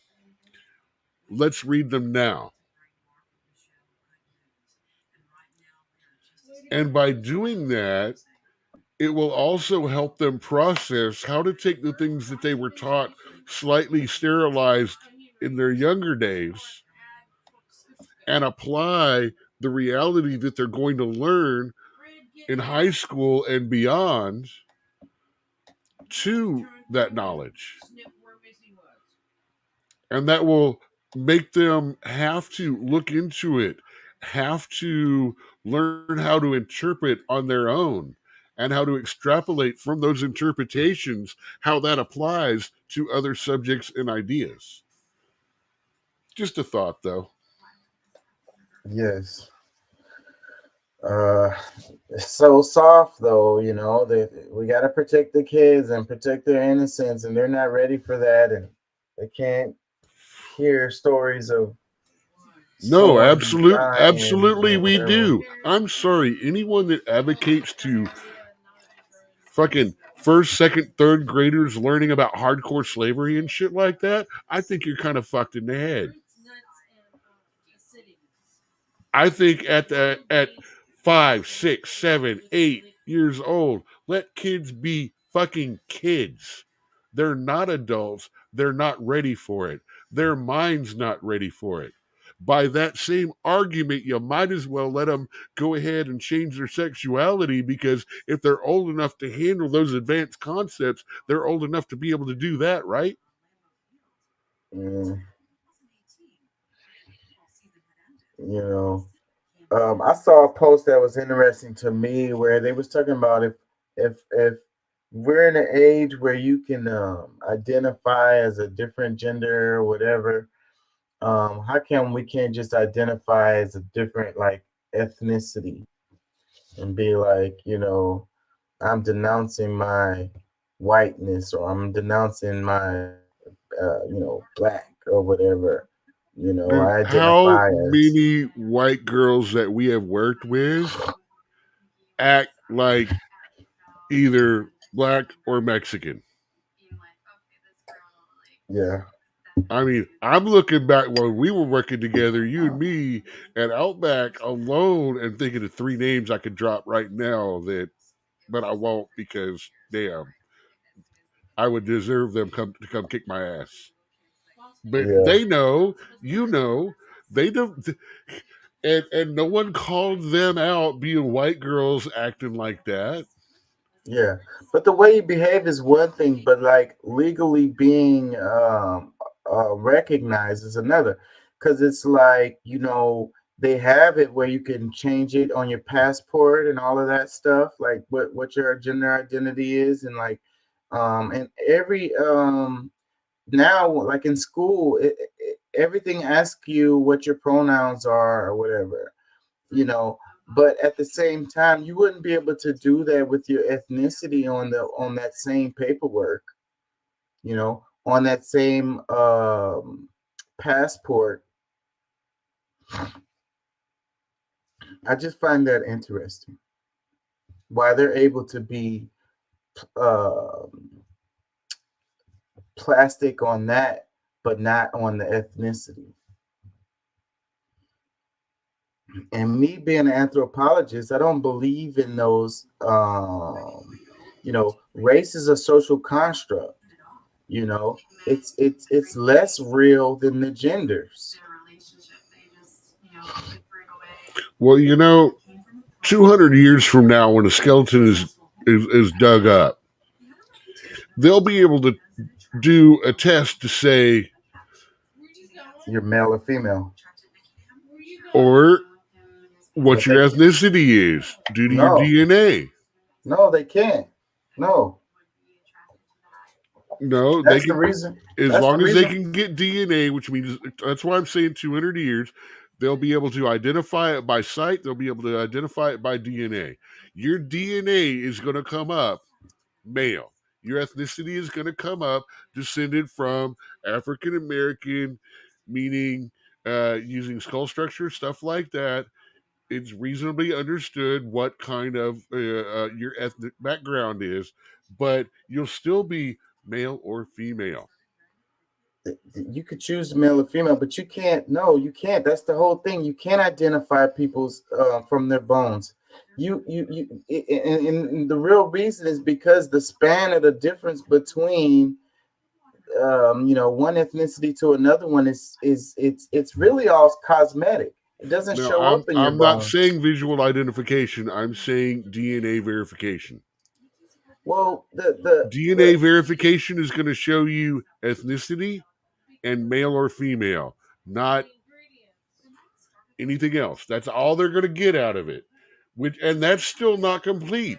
They'll only show you what a possible mix is based on the mother's bloodline. That's what I was about to say. It can bring up your lineage, but you would have lineages where 2 people would be, one guy you would identify as a white guy and another guy you would identify as a black guy, and they would have the same lineage. Or even actually being twins. And one was white and one was dark skinned. And if you looked at their DNA, you would, Dude, it was so eerie in high school. They looked exactly the same. It was, but one was light skinned and one was dark skinned. Yeah, so that's but when you looked them dead in the eyes, when you looked at them, they looked the same. Yeah, that's ethnicity is not what you can identify through African Brazilian mother and Irish father. Let me read this. It says, historically, the most terrible things, war, genocide, and slavery, have resulted not from disobedience, but from obedience. Howard Zinn. So, obey or not. Yeah, I'm that hard-headed. Like I said, I'm hard-headed. That's why I'm 55 and having to rebuild again. They say obey, and I go, no.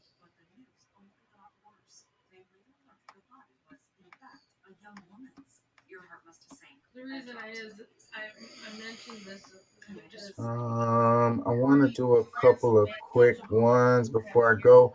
I kind of wanted to play this price gouging video, but I don't think I'm gonna do it because it's like 4 minutes and I don't want to waste that much time.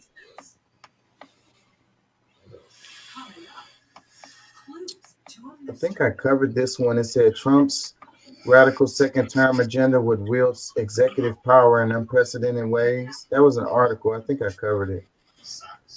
It says, everyone says they're afraid of him getting office because he's just going to use the office to wreck his enemies. And he's turned around and said, well, I'm going to do the exact same thing that they did because they're the ones that started it. It sounds like something I'm people like, say. I'm just like, yeah, I'm done. Both presidents, both Biden and Trump, are poison for our country. They're poison. We're done. We will not be able to come together. We will not find middle ground. The corporations will continue to own everything. We will skip on to another war. Well, I don't know about that. I actually do trust 45 to get us and keep us out of wars more than I do. But he's not really Republican, though, is what people don't understand. He is celebrity. Yeah. He is a right-wing celebrity. He is not a Republican. Yeah. He's a businessman. I'm looking for a revolution, man. That's why dramatic corporations don't want. That's why the corporations really don't want Trump to come in. He's a businessman. He knows how to cock block them. Yeah, but he got to fight against Congress, House of Representatives.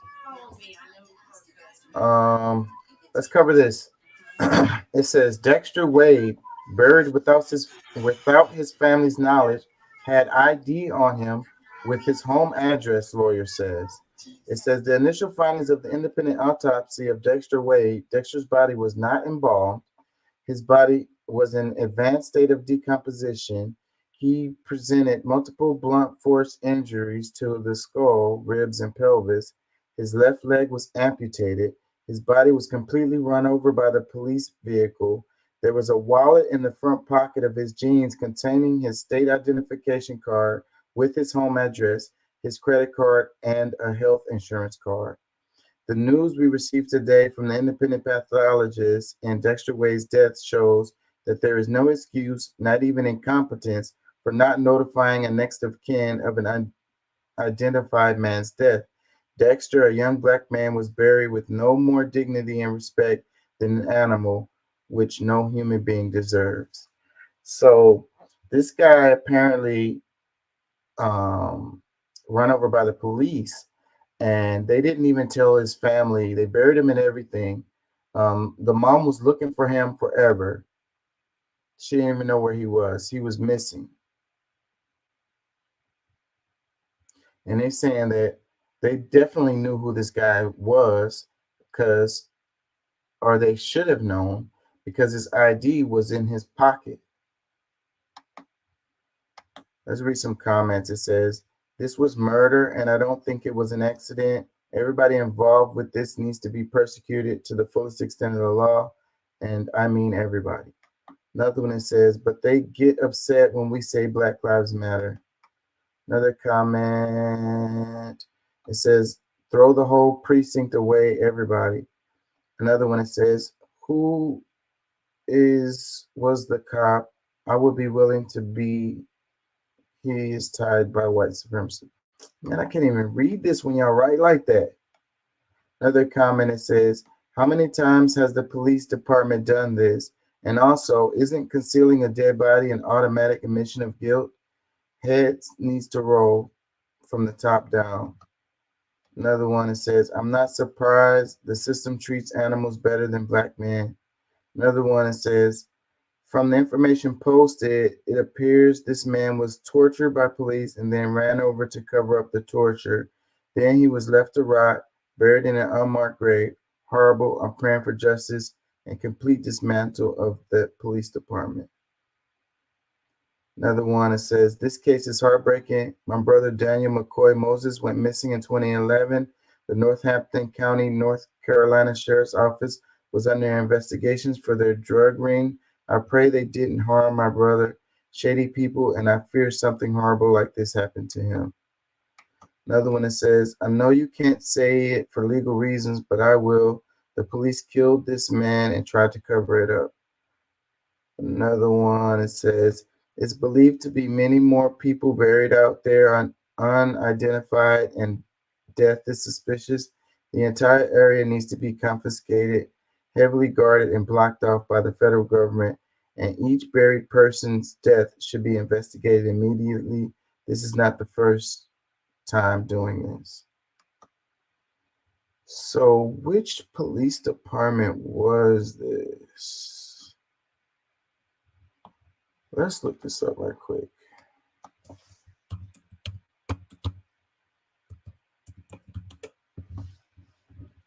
Jackson, Mississippi.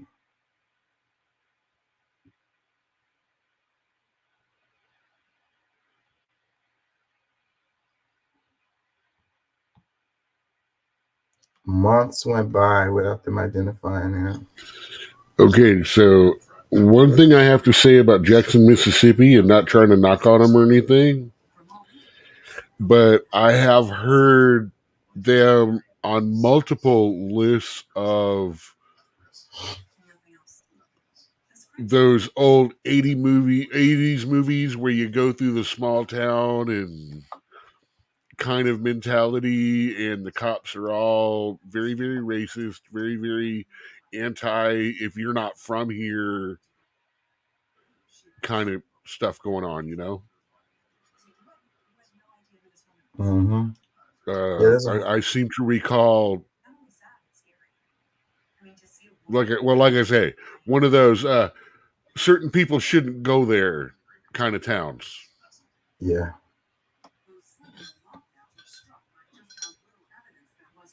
I'm trying not to be too blatant about what I'm saying for. Yeah. Well, everybody knows that about Jackson, Mississippi. They got a reputation for that. I believe they're mentioned in a song about that. So let's play this to give some background on this story here. New NBC News reporting tonight is giving us more insight on a story of death and mystery and anger over an apparent lack of good police work and accountability in Jackson, Mississippi. I'm talking about the story of Dexter Wade, who we now know was killed less than a half hour after leaving his home back in March. But his family only found that out this month. Wade was struck and killed by a Jackson police car, apparently, as he tried to cross a highway nearby. And even though police knew exactly who they hit within days of that accident, officials say, his mother, Betterson Wade, would spend the next 7 months. She would spend 7 months looking for her son. It wasn't until 172 difficult days after Betterson last saw Wade that they came together again, this time at his unmarked grave in a state-run cemetery. NBC's John Shoup is the reporter with this story. John, we're glad to have you with us today. It is, the details here are just extraordinary, right? Because essentially what happened here is this 7-month-long mystery for this family, despite police apparently, according to official accounts, knowing for months who they hit, where he was buried, and not reaching out to the family. How did this happen? That's one of the questions that we have, is how exactly it happened. But we know some details and a sketch of what happened. It began, as you mentioned, on March the 5th, when Dexter Wade, he's 37 years old, left home and never came back. It turned out not far from home, not long after he left, he was struck and killed by an off-duty Jackson police officer. A coroner's investigator arrives at the scene, takes his body back to the examination table, finds a prescription bottle of pills that has his name on it. The coroner's investigator calls the hospital where he got the pills, gets the next of kin, who's his mother, Betterstein Wade, and forwards that information on to the Jackson Police Department's Accident Investigation Squad. Meanwhile, The mother, Betterstein, has no idea any of this has happened. On the 14th of March, reports him missing to the missing persons unit, and for months is checking for updates and searching for him and gets no answers. Meantime, it's not clear why, but she was never told that they had him in the morgue the entire time. So ultimately, someone figured it out within the Jackson Police Department and let her know. And that's when she realized that while she was looking for him, they had assumed in the coroner's office that he was unclaimed and arranged for him to be buried in a pauper's field. And so as you showed the pictures just earlier, a minute ago, that moment came a couple of weeks ago where she finally got to see the grave marked only with a number of where her son is buried.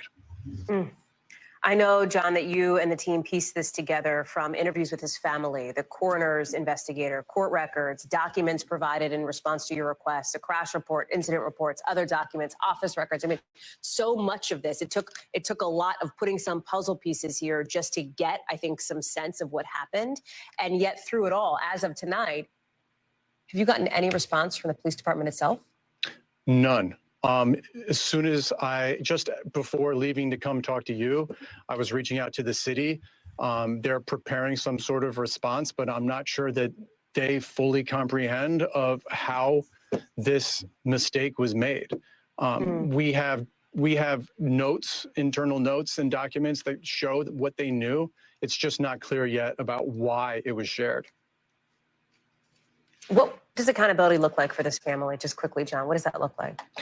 Off-duty police officer hit this dude, Jackson, Mississippi. They knew they fucked up, so they fucking tried to bury it. The lady, mother looking for her son for 7 months, thought he was missing. Like, this is freaking extremely horrible story right here. Caption, it says, a mother searched for her missing son for months before finding out that her son Dexter had been struck and killed by a police car an hour after leaving home. Police had known Dexter's name but failed to contact his family. So this just came out recently. Comments, it says, the level of disrespect is just colossal. It says, ma'am, don't let that go. An accident, you don't go to these extreme lengths to cover it up. You only cover up some form of crime. It says, so very glad this story is now getting national coverage. Shame on Jackson Police Department. It says, can you imagine the moral outrage if the police had done this to a person's dog? It says, so what happened to the off-duty officer who killed this man? What was his or her name? If this were a normal citizen, they would have been charged and processed already. It says, messed up on so many levels. I pray the family gets justice and be compensated. Rest in paradise, Dexter. That is inhuman. This is so wrong. Another comment says, them burying him says everything. They all belong exactly where they put this man. They'll stay silent and just announce they found that they did nothing wrong. Another one, it says, this is incredibly wicked and the exact reason why law enforcement is not trusted in our community. Another one, it says, that poor mother and his family, I cannot even begin to understand what they are going through, the loss, the searches, and all the while the cops knew where he was. Then to see her son's grave is just a plot, 162. I don't even know how the cops can even begin to fix this massive foober. Another comment, it says, unbelievable. May the family realize accountability on the part of officials and the murderer. It says, I don't believe this was a hit and run. It's more to this story, way more than we'll ever know. Another one says, there was no excuse for this at all. I'm sure the moral doesn't exist anymore for some people, just horrible. One more, it says, this happens when you are governed by the same people who hate you. People who look like me should have been out of contract with this government. We are prisoners in our own land. Very, very sad story here. They already said it all, so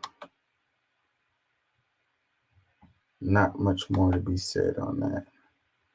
Jackson Police Department is apparently shady as hell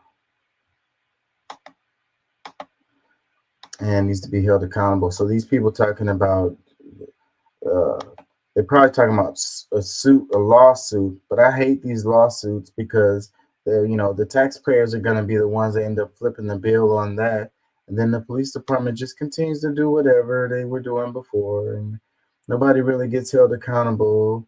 The police officer probably just get reassigned to another city or whatever. That's a terrible story. Let's move on. This one, it says, what radicalized you? It says, when we lived in public housing, my mom started a community garden to grow food to save money and to occupy the kids that lived there. And the public housing authority came and pulled out all the plants and poured bleach into the ground to destroy it because gardens weren't allowed. This is our system right here. This is no wonder. It's like we have to go to the grocery store. A lot of people talk about, you should grow your own food and you should not rely on, the grocery stores and all of that so much. Supplement your food some other kind of way. But you can see that they don't want you to do that. And not only that, they go out of their way to keep you from being able to do these things. This is in a community. What did they say? A community garden. Like, I wonder what community was it? Oh, wait, public housing. So, of course, you're not going to be able to do it in public housing. They're going to hate on you. But even if you did this in your community, in your housing neighborhood, your damn HOA association is going to come down and stop you from doing it. Likely. They're going to say it's ugly, it's an eyesore, and it's against your deed restrictions.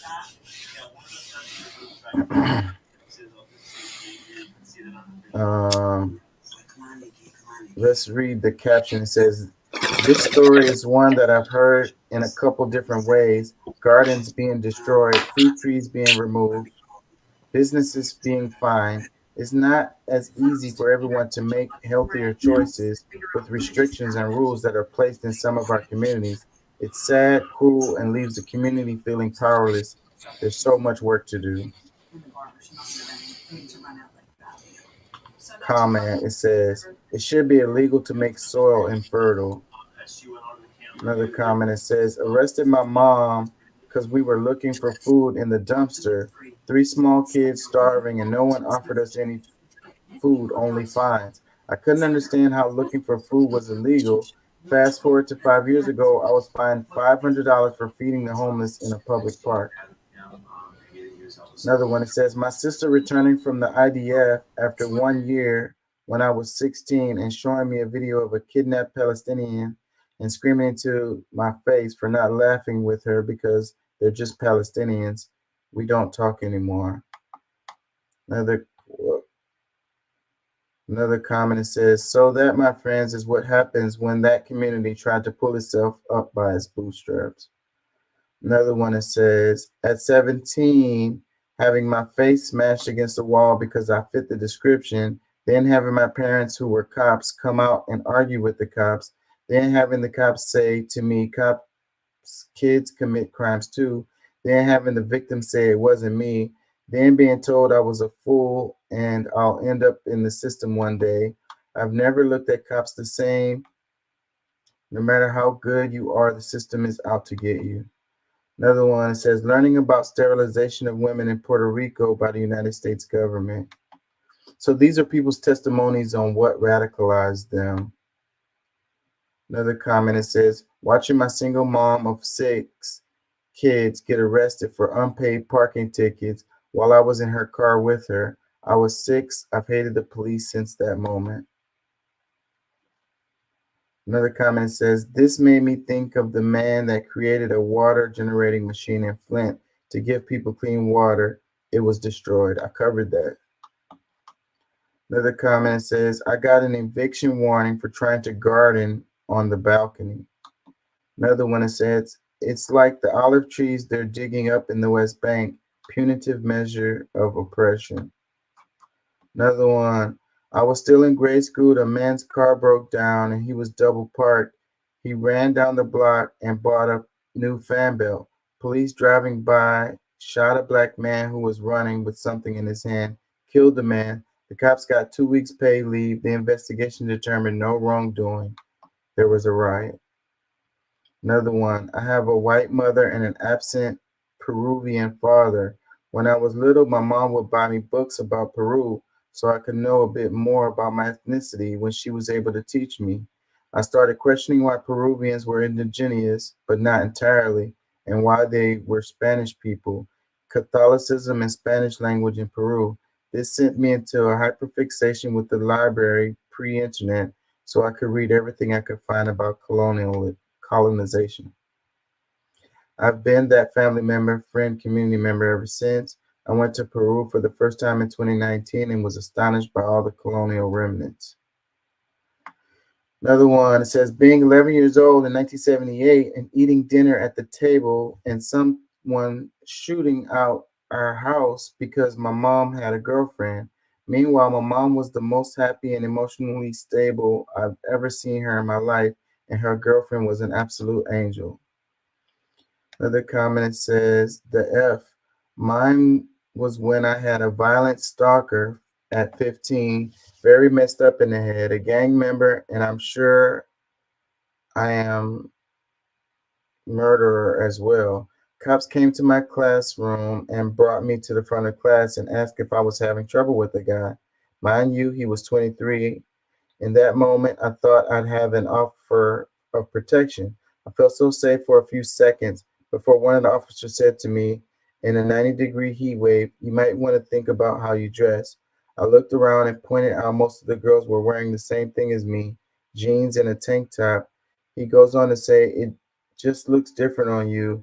I then lived in hoodies for about 7 years, internalized everything, and had a serious eating disorder until I was able to breathe normally again and allow myself to take up space.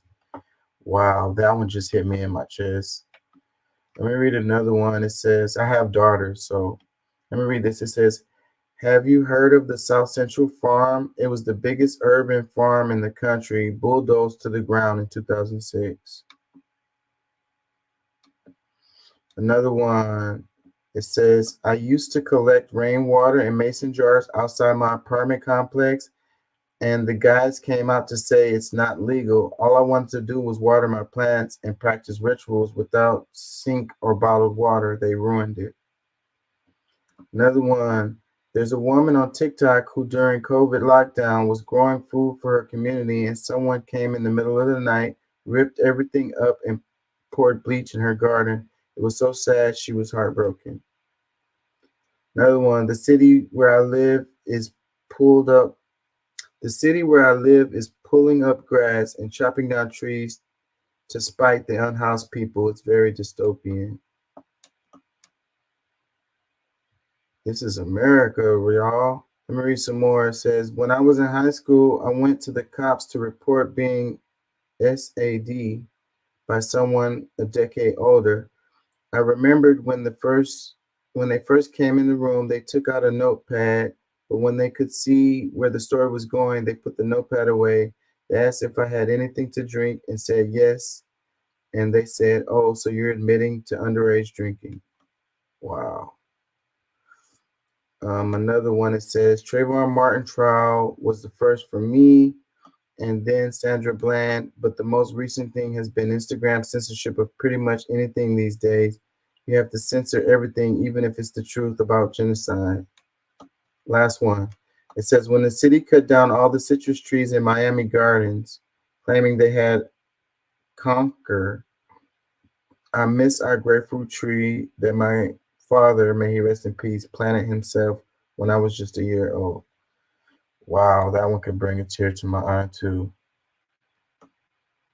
I planted some fruit trees in the past, and yeah, well, I lost the house, so I guess my story is a bit different, but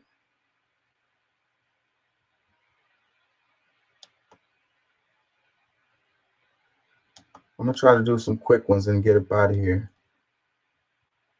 It says 20 farming families use more water from the Colorado River than entire western states. Water from the Colorado River is distributed to cities, states, tribes, and farmers along its course in the southwest United States. Tens of millions of people and millions of acres of farmland rely on the river. But as the supply shrinks, a disproportionate amount is going to one area, an irrigation district in California, Imperial Valley, where a handful of families use more of the river than all of Wyoming, New Mexico, or Nevada. I bet you those are wine farms too. I bet you those are grapes. It says agriculture has always been the largest use of the Colorado River. California's Imperial Irrigation District, established in 1911, has been by far the largest claim to the river. The district, and by extension the farmers it serves, has access to enormous amounts of cheap water from the shrinking river. Over time, Congress and the U.S. Supreme Court have upheld the farmers' rights to the water. It says the 20 California farming families used about 1 in every 7 drops that flow through the lower basin of the Colorado River in 2022, equal to 387 billion gallons. Who are the families? They got the names here. I'm willing to bet these are all wine farms.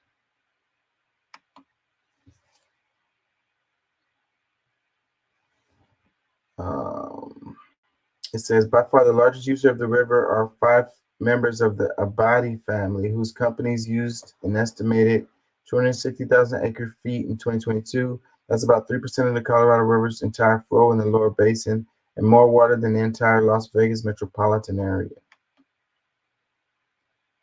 16 of the top Imperial, this is kind of just going the same road. This is capitalism right here.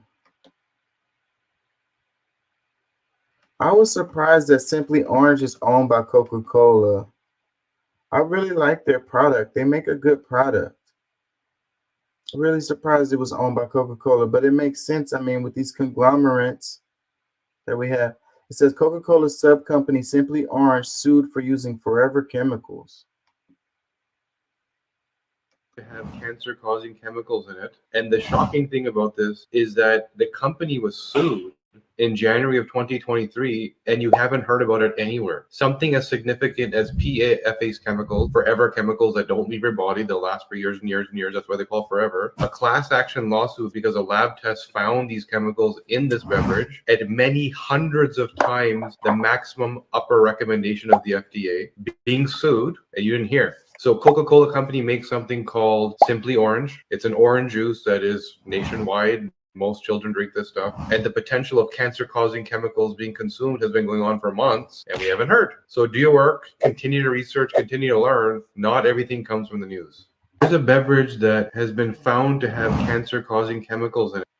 Yeah, I stopped drinking the Simply Orange only because the price, and it goes so fast. Like, you buy the thing, and bro, like, especially with my kids, like, that stuff is gone so fast. Like, I had to stop buying it because it was like, I just couldn't really afford it. I mean, you buy it and it is drunk up so quickly. Like, well, I guess I'm glad I stopped doing it because I didn't know that this was the case. It says FDA is useless. It says, imagine what they put in the Coca-Cola. Folks still drinking it. Then they ask in 10 or 20 years why they're dying in pain with cancer. It says, this is half truth, which I can't stand. If you're going to put information out to the public, get your shit right. Now let me give you all the exact truth. The forever chemicals are only found in the tropical punch flavor only. None of the rest Simply products. Okay. Another comment says, so wait, which one is this talking about? All juices in the line are just light, no sugar? Because I used to get the raspberry lemonade and the ingredients are short: filtered water, cane sugar, raspberry puree, lemon juice, natural flavors. Unless it's in the natural flavors, but I don't think so. Let's move on. They made it clear. They said it was from the fruit punch one. That's why you should read the damn comments. What is this one? Oh, some kind of link that I don't want to follow.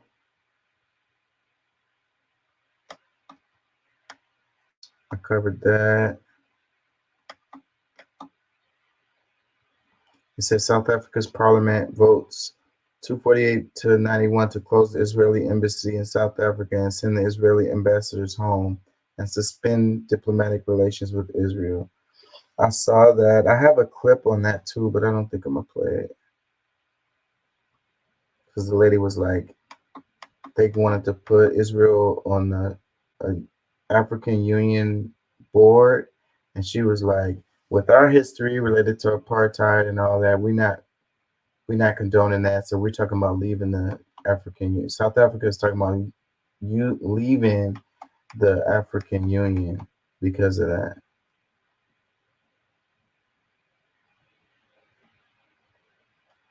Wow, this is a horrible story.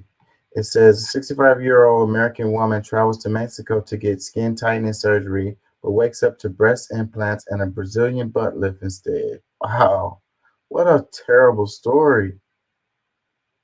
It says American woman, 65, is left with $75,000 in medical bills after botched surgery in Mexico left her disfigured with breast implants and Brazilian butt lift she did not want.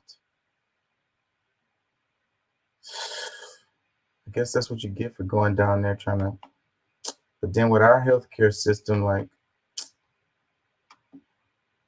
This time she went back for a breast lift and to remove loose skin on her arms, thighs, and stomach. But things didn't go as planned. But when I woke up, my chest was really sore. And I went and I just started bawling. After realizing she'd been given unwanted implants, Kimberly alerted a medical coordinator who suggested that she ask the doctor for them. And she said, well, yeah, you told him you wanted a full C. I said, no, I would never say that. Not ever. She says she also had an unwanted Brazilian butt lift and was having trouble breathing and developed a severe infection. I said, what happened to my mother? Her daughter says after shouting for answers, she was physically pushed out by armed security. But inside, I'm thinking my mom's up there and I can't leave her. I was just afraid I was going to die right there. The same facility for a successful weight loss surgery 6 years ago. This time she went back for a breast lift and to remove loose skin on her arms, thighs, and stomach. But things didn't go as planned. And she wouldn't have known. Later, they claimed they were strong-armed into paying $2,500 more than the prepaid price due to what staff said was a longer stay. She says, well, you don't have to pay, but we can have you put in prison. I can't go to prison with 500 stitches. The two say they were forced to pack quickly into a van and were driven across the border and dropped off, where Kimberly says she went to a San Diego ER for antibiotics. I think I'm lucky that I'm here. I'm lucky that the damage isn't any worse, although I am looking at another surgery now because the implants that they put in are so big.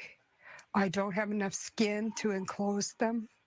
So they're not healing. Public health experts say the best advice is to get information on the quality of care, practitioner training, and regulatory structures beforehand. And she wouldn't have known. So are you going to get what you think you're going to get, or are you going to get something else? Or is it not going to be as good as you hoped? Cat, come here, baby. Kimberly says her pets are keeping her calm for now. Her advice is to stick closer to home. I don't care how enticing they make the offer. Don't do it. We talked to the FBI. They said that in this situation, they would ask people to contact their bank first to find out what, if any, recourse they may have. Also, people can file a complaint with the FBI at www.ic3.gov. In order to leave the hospital, Kimberly says she was forced to sign paperwork that suggested she authorized the unwanted surgeries. Her daughter, Misty, says she has reached out to the FBI to file a report. Reporting in the newsroom, Jennifer Dowling, Fox 13. So the cop's answer is get with your bank and file a report. Man, I wouldn't have paid them people shit. I would have burnt the hell up out of there, and I'd have been like, y'all just got to we're already coming in a different country, I would have just left. Be like, freaking, I'd have been like, good luck trying to get that money up out of me. Hells no. But I guess that goes to show, man, going over the border trying to get these weird ass fucking cosmetic ass surgeries is just, there's a lot of horror stories come out of that shit. I understand people going to go over the border to get like insulin and like other kinds of like drugs that are expensive as hell here in the States, or getting dental work. But even dental work is probably scary and dangerous to do. No telling. You go in there for some dental work and then they fucking, I don't know, give you a Brazilian butt lift. I don't know. Shady, shady, shady. You're already dealing with shady people, so no telling what the hell they're gonna do. And mistakes do happen. I remember where it was like here in the States where what did they do? They amputated the wrong leg. Like you can see how stuff like that can happen, like left leg, right leg, or whatever. I mean, that's a major mistake, but you can see how something like that can happen. You go into the operating room and the doctor's doing like a whole bunch of stuff, and then somebody made one little simple mistake by saying right leg instead of left leg, and now you're screwed. So, but then with all the procedures that we have here in the States to keep from stuff happening, they probably don't have all those procedures over there, so it's probably easier for something crazy to happen.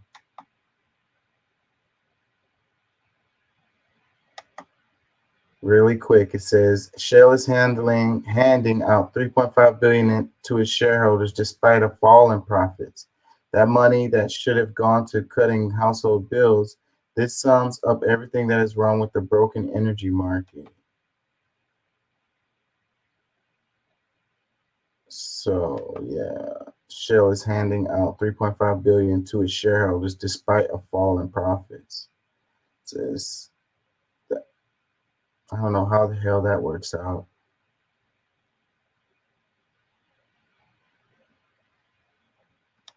I probably would go into that further if I had more time, but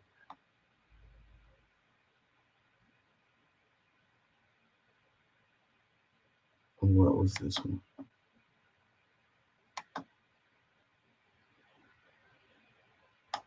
And it was really commissioned by NASA because they wanted to know how to hire more geniuses. So they hired George Land and his team to go out and figure out like what makes a genius. So they started with a group of 5-year-olds and they gave them a creativity test. So the way they defined genius was, how do you use your creative imagination to solve problems? And what they found was, of this group of 5-year-olds, 98% qualified as geniuses. Then they came back 5 years later when this group was 10 years old, and it was down to 30%. 5 years later at 15, it was down to 12%. And then I think they just kind of gave up in like disgust. But George Land took it further and went out and surveyed adults and found that only 2% of adults. And the thing that's also very interesting is he attributed this to school. 100% to school, that you would take a population, 98% genius, and dumb them down to 2%. And one of his quotes that I love is he said, uncreative behavior and thinking is learned. The study that was done. Uncreative thinking is learned. So this kind of goes with the name of the show being Obey. They just teach you how to obey, and freaking being like, creative thinking is drilled out of you, is squoze out of you, is beat out of you, it's disciplined out of you. Yeah, so I think that this sounds very true. Like, I bet you when we're younger, like almost all of us are geniuses, and then as time goes on, we just lose it because we're taught to not think outside of the box. They say think outside of the box, but then they say not like that.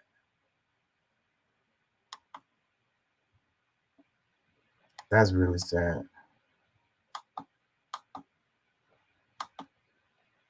Minimum wage: Denmark $22 an hour, Australia $15.39 an hour, United States $7.25 an hour. Price of a Big Mac: Denmark $4.93, Australia $5.03, United States $5.66.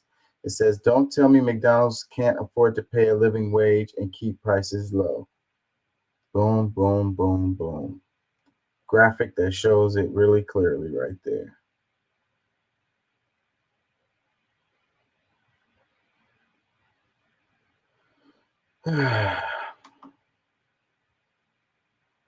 Now people are going to say, oh, the prices are going to go up. They can't afford to pay the $15. Blah, blah, blah.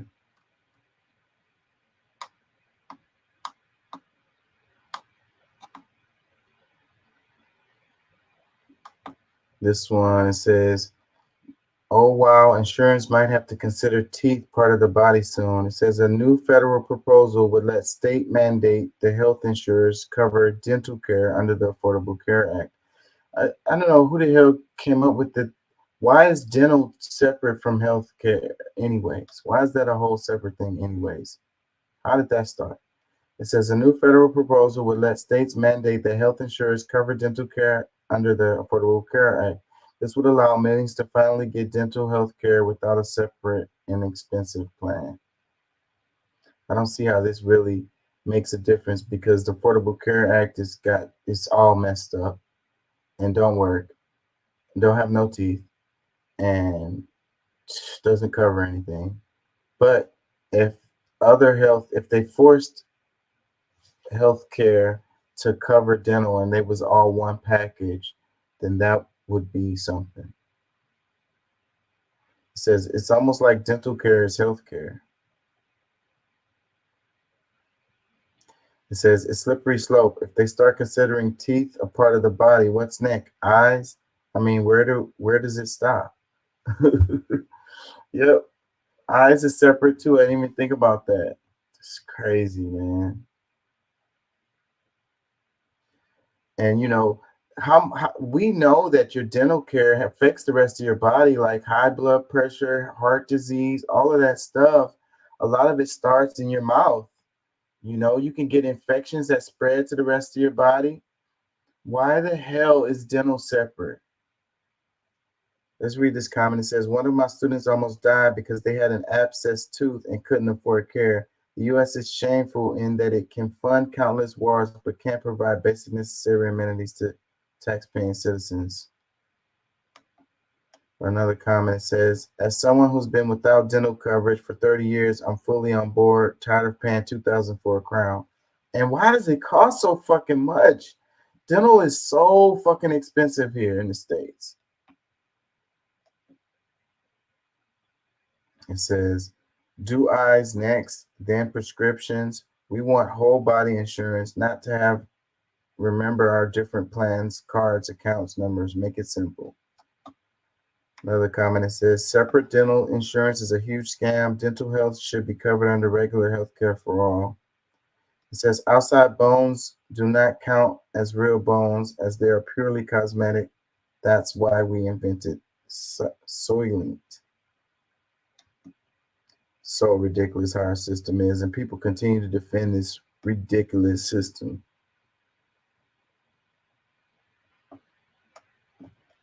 Quantum locking.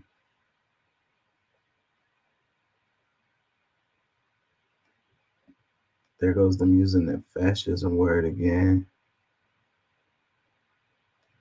Wife of former Iowa House Republican convicted of 52 counts of voter fraud for taking Democrats' absentee ballots and using them to vote for Republican candidates, including Donald Trump. So let's read it again. Wife of former Iowa House Republican convicted of 52 counts of voter fraud for taking Democrats' absentee ballots and using them to vote for Republican candidates, including Donald Trump. Woodbury County Supervisor's wife found guilty of 52 counts of voter fraud. Says, hey, conservatives, there's the voter fraud you're always screaming about. Oh, wait.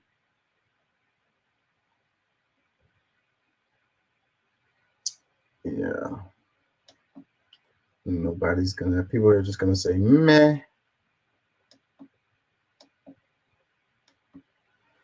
This one says, big insurance met its match when it turned down a top trial lawyer's request for cancer treatment. It says in 2018, Robert Skeeter Salim was diagnosed with stage 4 throat cancer that had spread to his lymph nodes.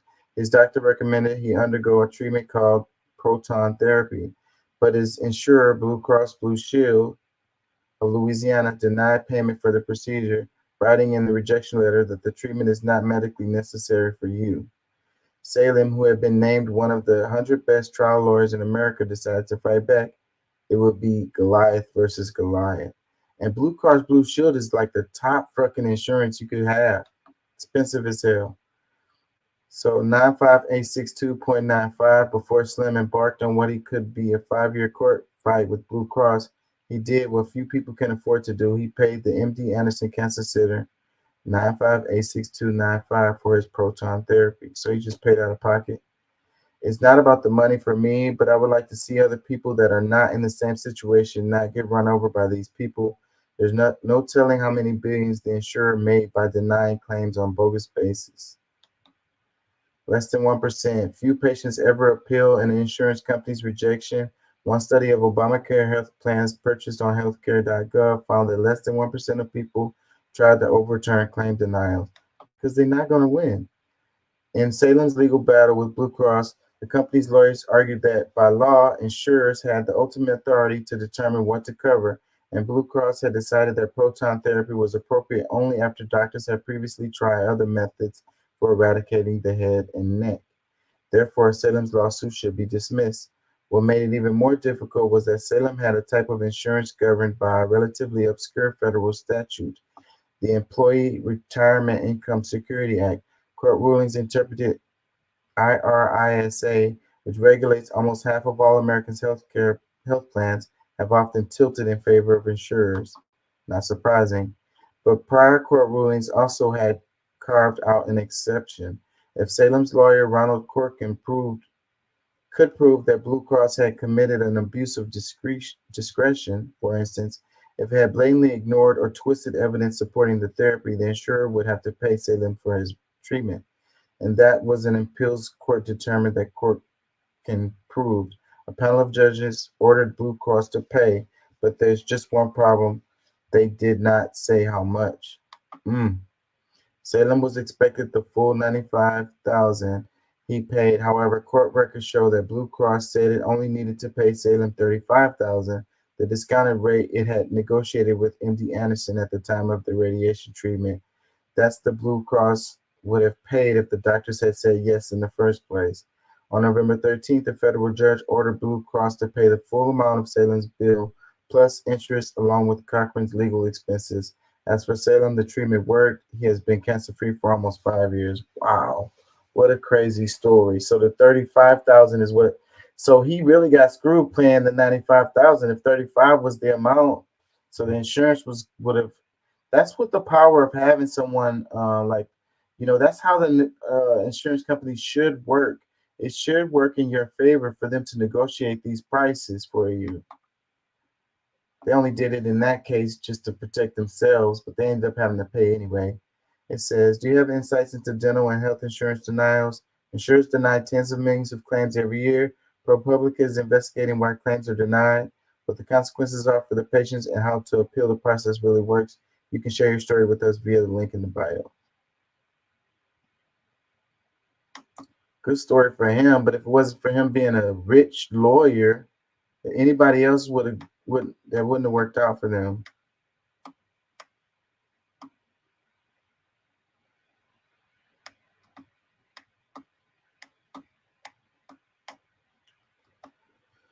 I think I'm gonna wrap it. It was a history clip in here I wanted to cover. Let's see if we can find it.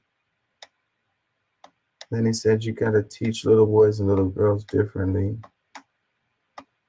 This one right here. It says how racist slave codes kept formerly enslaved people oppressed. It says in the 18th century, European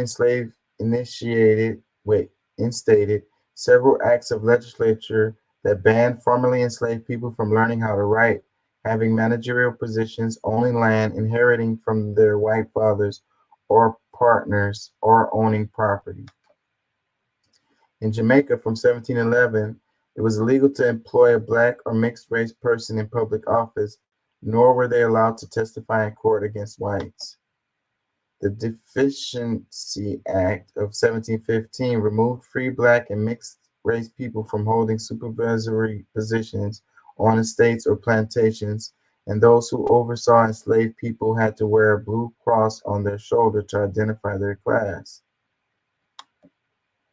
Enslavers spread the racist ideology that the formerly enslaved were incapable of managing their own financial and professional freedoms. In accordance with the Negro Law of South Carolina in 1740, the enslaved were not allowed to learn how to write. Anyone assisting their ability to become literate will be charged a €100 penalty. I think that's euro. Even white enslavers weren't allowed to willingly spread their wealth. In 1761, Act limited the bequest of property or wealth to anyone black or mixed race, be it their children or not, over the value of €1,200. That would be pounds. Euro wasn't invented until the 2000s. Okay, my bad. That symbol kind of looks like the euro symbol. So, thanks. That's because they're using the same symbol. Oh shit! So damn, I don't feel as dumb then. Yeah. It says during and Hey, A. Smith, good to see you watching us. Oh shit! What is the comment? Damn, this late? Thank you for being here, bro. I can't believe anybody's in here. It's 6 a.m. He says, I still have one plate of leftovers and I won't eat till Tuesday. Awesome gravy. Ugh, it's about time to throw that stuff away. It says more expensive at fast food than at grocery store. It says infected tooth can kill you. Yep.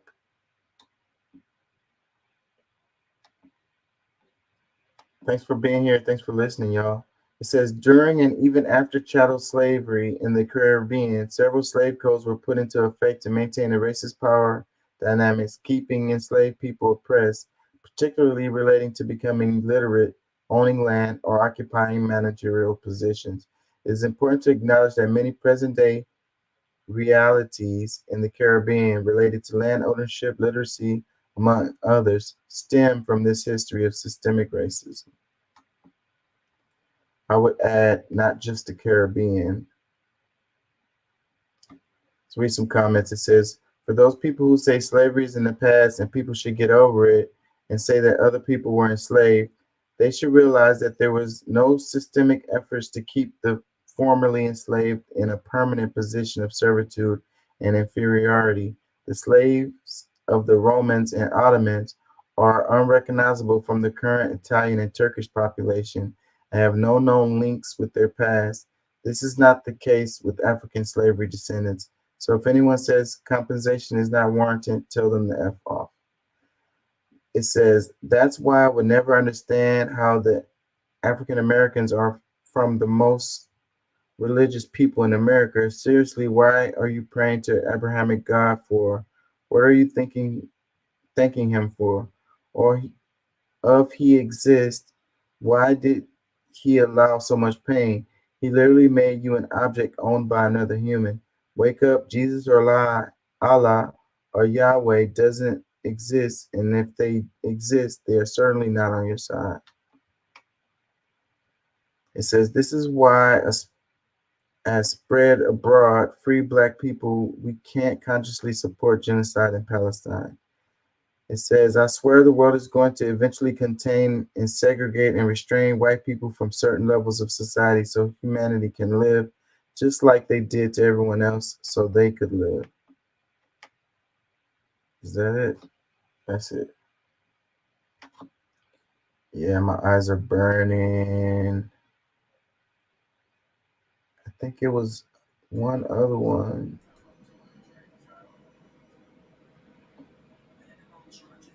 Kenya for sale. Says President Ruto says 35 state companies to be privatized, 100 other state-owned firms up for grabs later. IMF and World Bank pushing for public sector reforms. Kenya's $66 billion debt is 2/3 of GDP.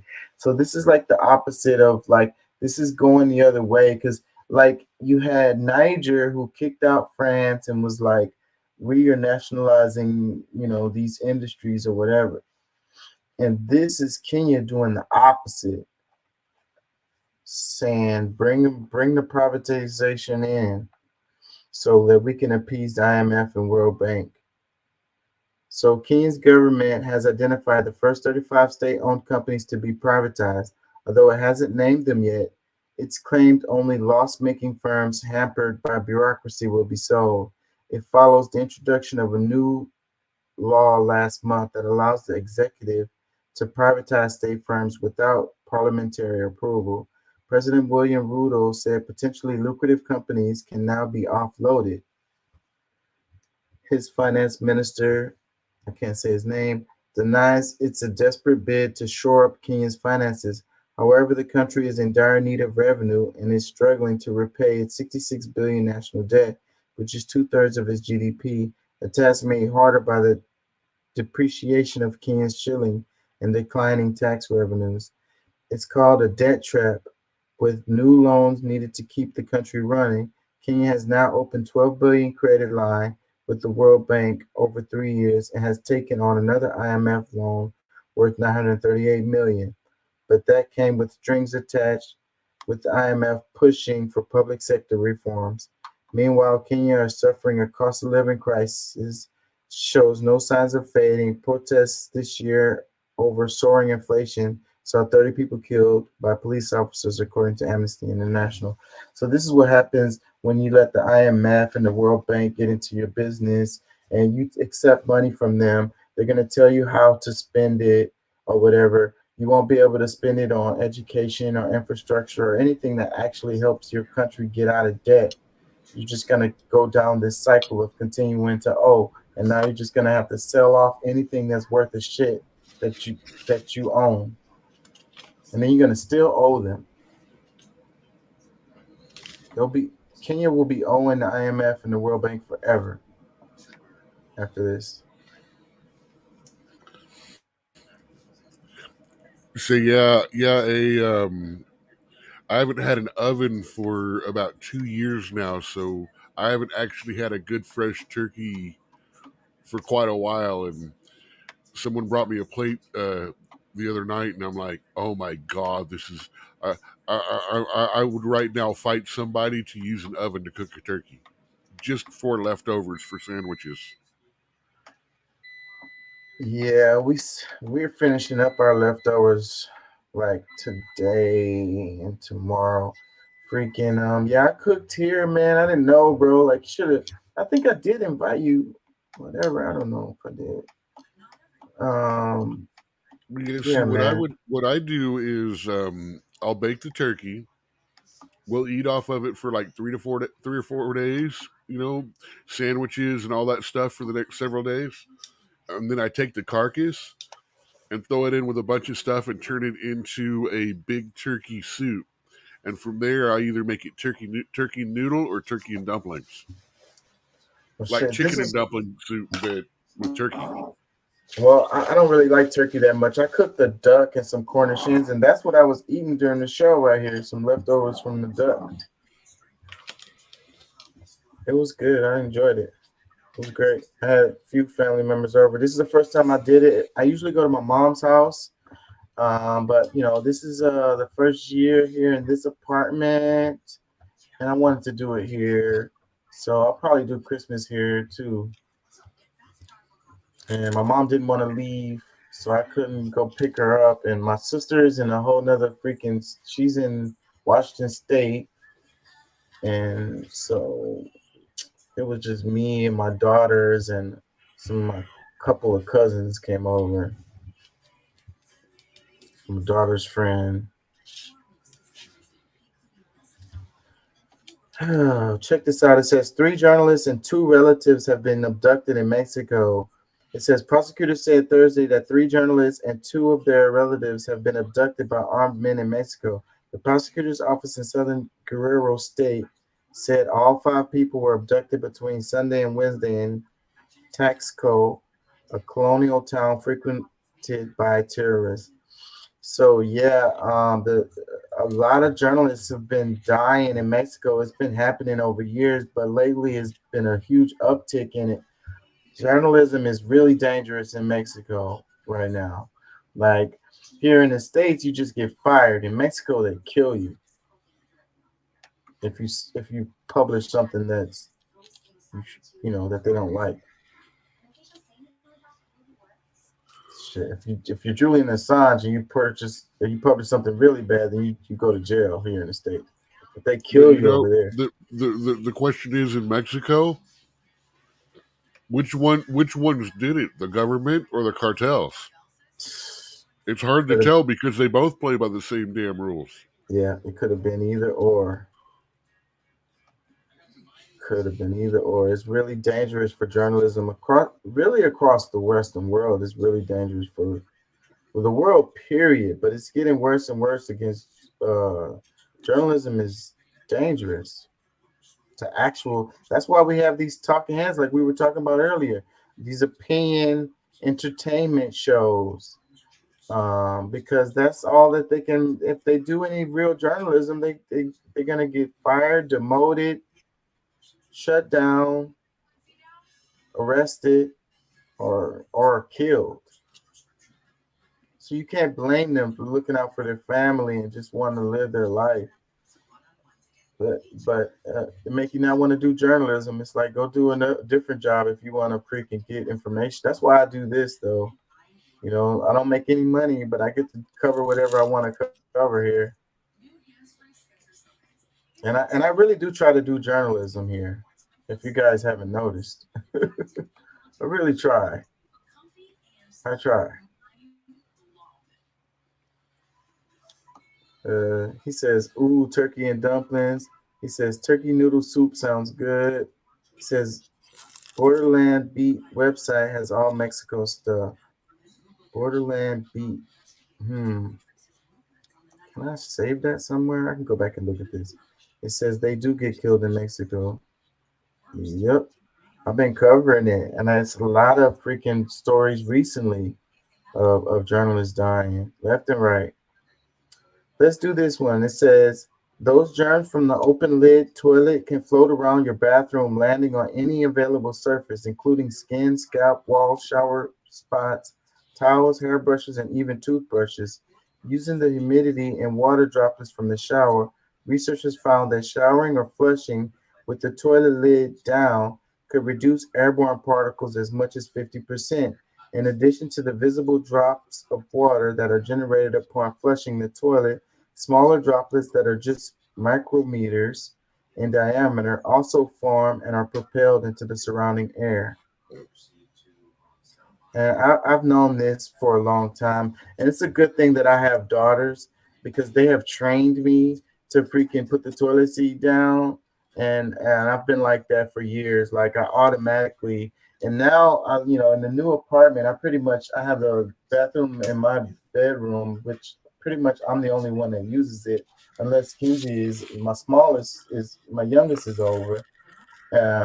But I still have been trained because I've been with Anaya my whole life, and I automatically put the toilet seat down. Like I'm trained. They've trained me because they whine and complain and cry about it so much. I just don't want to hear it, so I automatically do it. Let's play this. Up and down, if I had to choose, I would say it right now. Oh, it's just music. I guess they're trying to show this lady have these infections were caused by her toilet seat being up. That's kind of hard for me to understand because this looks like STD stuff or shit. It could just be acne. Like how does she know that this was caused from the toilet seat being up in the shower? That's hard for me to believe. And it had to be like whatever it was something that she put. Like the toilet is gonna be dirty from you or your guests or whatever it is. Like it's gonna infect you. Then you had to have put it there or whatever. It had to have come from your body or whatever. I mean, otherwise you're not cleaning your toilet. And you got some kind of bacteria's growing there, some kind of shit growing. Yeah, the face stuff looks like acne, but I agree that does kind of look like bed bugs. I've had bed bugs before. Yeah. A. Smith commented that. Oh, okay. Man, bed bugs are the devil. Y'all stop mentioning them damn things. Shit. Let's read a couple comments. It says, I never understood why is the toilet in the bathroom in the first place.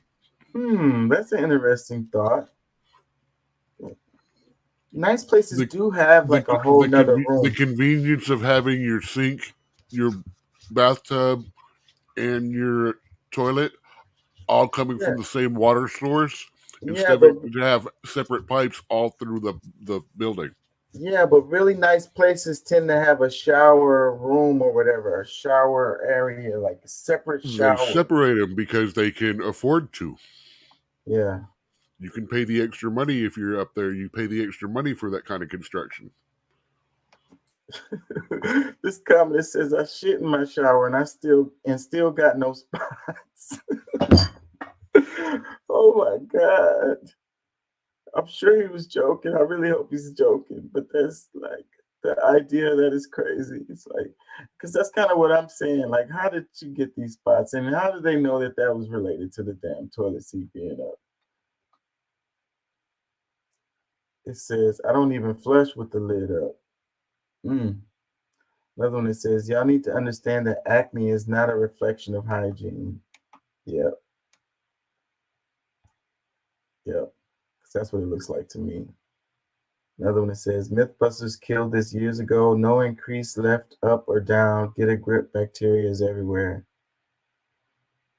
I still think it's a good idea to close the toilet seat. I mean, that shit floating around the whole everywhere. Like, let's keep it down. Shit. It says, eating American diet. It says, LMAO, tell me what they eat. That's why their skin is like that.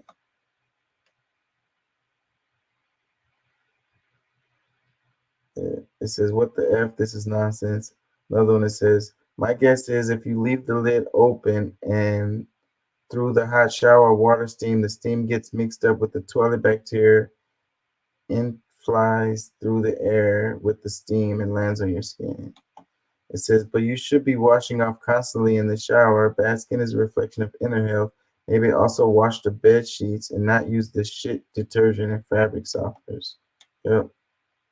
Another one says, clean the toilet. Damn. Another one that says, this is genuinely utterly nonsense. Please delete this post. I like your content, but this is embarrassing because it's so far from the truth. It says, yes, that's the reason people have acne. So stupid.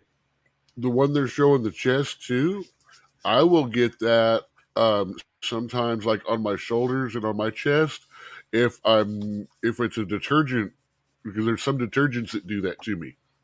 Yeah, my daughter, I'm really sensitive skin, but my daughter has extra sensitive skin, so I have to use free and clear. That's the only thing I buy. The old Gain powder used to do that to me every time I used it. And I love the smell of Gain. I love that shit. But I can't use it. I can't use anything that has any damn, I can't think. Yeah, scents. It can't have any it basically can't have anything in it. It really breaks my daughter out really bad. So even the fabric softeners are the worst, and the dryer sheets, we can't use none of that shit. We have to use the free and clear. Cost about the same, so it doesn't really matter, but it sucks not having that scent in there. I like the smell. This one, it says, Indian student 26 shot dead inside car in U.S. A 26-year-old Indian doctoral student died after being shot inside a car in the U.S. state of Ohio in an incident described by his medical university as sudden, tragic, and senseless. So this one is related to this is repercussions of the Israel-Hamas war. And what I was saying, because I covered in the show how on the universities, like you got these dramas going on the universities. And I think it was Columbia University was the Israeli students was complaining because they were getting having issues. And so the Muslim students are having issues too. So, and then you've got random acts of violence that are spreading here to the United States as a result of people's emotional reactions to the Israel-Hamas war. So you're getting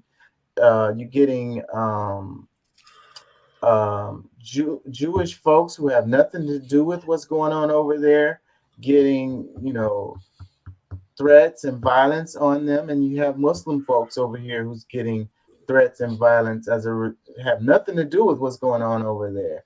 And this guy is Indian, and so like I guess they mistook him for Muslim or whatever. Killed him.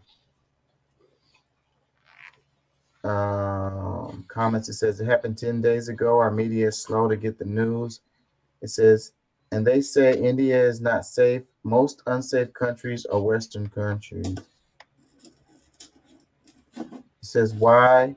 What is our government doing to provide safety for Indians and abroad? By the way, may they poor soul rest in peace. It says, Israel, Australia, yeah, America. I can't read this. Muslim country, I can't read that. It says, if this incident had happened in the Gulf countries, the headline almost every news channel would have been Indian student 26 shot dead inside a car by terrorists. So yeah, so they left that out. So that's why it's like, I know the background of this story. That's the reason why I can tell y'all, but this headline is not revealing none of that. It seems like he's just a random dude got shot. But I'm telling you, it's a result of the Palestine-Hamas thing.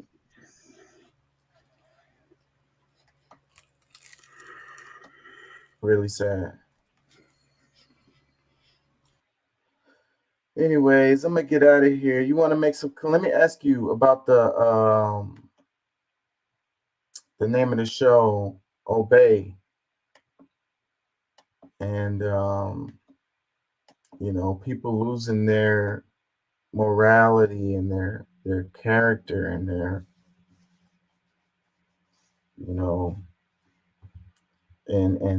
when you're a kid, they teach you to tell the truth and to have character, have integrity or whatever.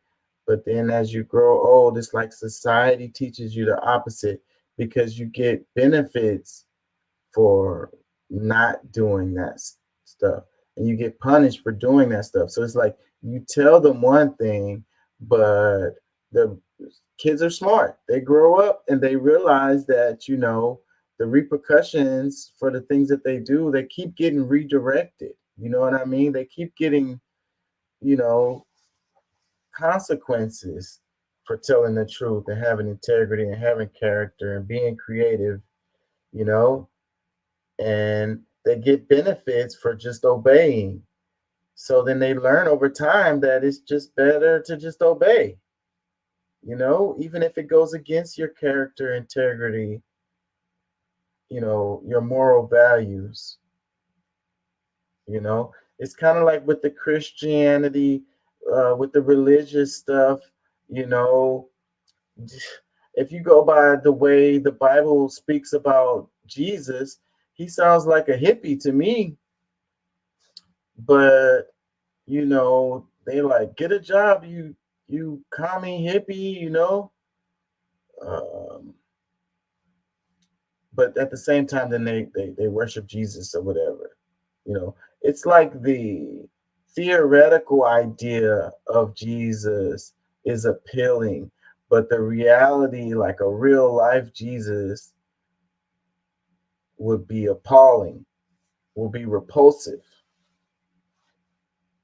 The fairy tales that they teach us as a kid, where the knight in shining armor, the guy who had integrity, the guy who had character, ends up triumphing at the end of the story, but in reality, that hardly ever happens, like talking about true love, finding true love. I was thinking about talking to my daughter, because today I was at work, I was just brainstorming some stuff, and I was thinking about how, like, you can either marry for comfort and stability, or you can marry for love, or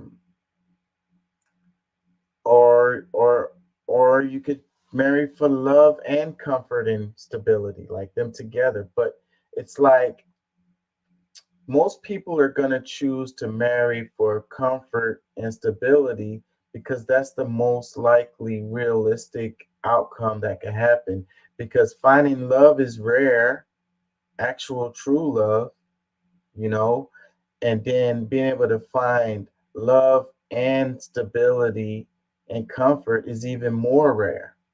Like that's probably not going to happen, you know. So if you're a logical thinking person, then you're going to choose to marry for comfort and stability, right? Which is sad, because you want to tell your child to marry somebody that they love, you know, and be happy. But it's like you can choose to be happy or comfortable and stable. It's like you can't have both. But the fairy tales tell us, you know, that you can, you know, fall in love and live happily ever after. It's like, but love don't pay the bills, you know.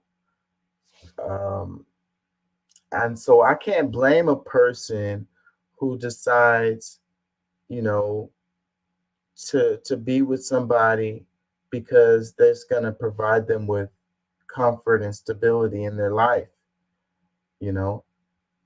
They I can't blame them for thinking that way. It's just sad to me that, you know, we can't have love and comfort and stability in for most of us, you know. And it seems like, you know, horrible people are the ones that are going to be in position to be able to provide that stability and comfort. It's like, because you have to be a super selfish, I think, you know. I mean, like, that's not the case for everyone. I'm just saying, like, averages and overall, you know, you know, because a lot of the decisions I've made in my life has led me to where I am today. But it was out of me being too generous, me being too nice, me trying to help people too much, like, you know, making decisions with my heart instead of with my mind, you know. And so if you just go at life thinking, you know, about yourself, then you're more likely to have prosperity in life. You there, Doc? I feel like I'm rambling. Yeah. Are y'all with me? What do you think about that rambling episode I just did? I just don't really talk or reply when you go off on your negativity rants. I'm being negative, okay. I mean, you literally just spent the entire time going, it can happen, it's not there, it's not real. Which means I'm not going to sit here and argue with about it because you've already made up your mind. That is the way you see the world. And that is one of the things that I have not been able to explain. And I'm not going to sit there and turn around and just do the usual platitudes of, I don't want that's to think not that really way. the truth. So help me. Then why do you present that to the universe, saying this is the way the universe is? I don't think it's the universe. I think it's man. I think it's the world that man has created, you know, our society, you know, this man-made world. That's still the universe. That's still the world. And my whole life, I believed it to be true. You know, I made my decisions out of love. Like you know, and I still looking for love, really, like real, true love. It's just that I don't, as I've gotten older, I mean, I still believe in love. I think it's extremely rare.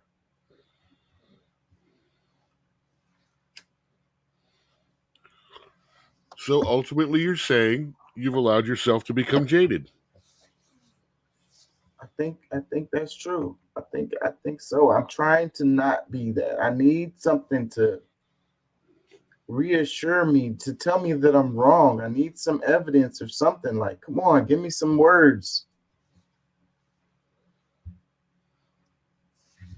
Tell me I'm wrong, man. I need to hear that. I just did.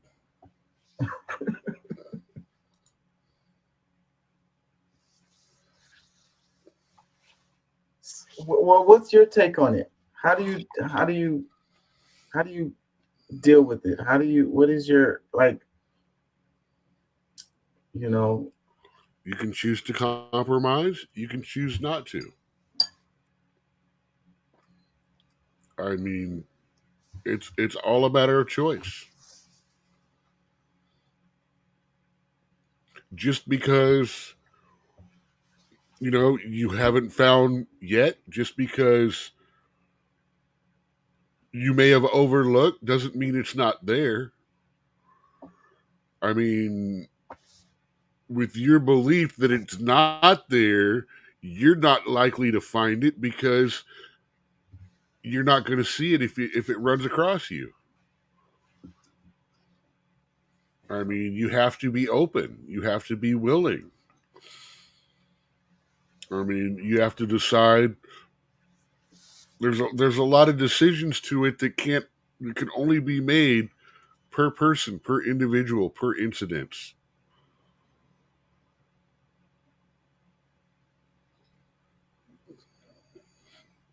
I mean, the world isn't a way.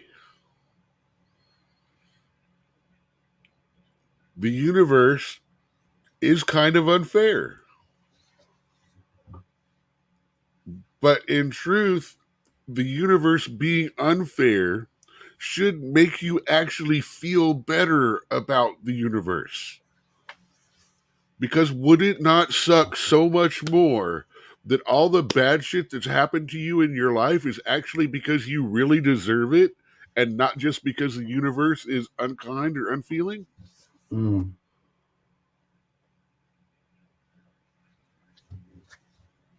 Just a thought. That's why I like the universe. That's why I'm okay with the universe being unfair. But the universe is balanced too. If it's unfair for some reason or another, that means it's going to compensate in some other way. There's always that silver lining to the cloud. There's always the upside to the peanut butter and jelly sandwich. There's always that one little thing in all the stupidity that actually makes sense. That's what we should be holding on to, not the look at all this stupidity. Look at my peanut butter and jelly always falling jelly side down. Like a damn cat on its feet, I swear, every time. But that's scientific, actually, because it's a matter of weight and stuff. So, like I said, it's okay that the universe is not fair if you realize that it's unfair to everybody. And everybody that seems to be better off has their own struggles with the universe too. Just different struggles.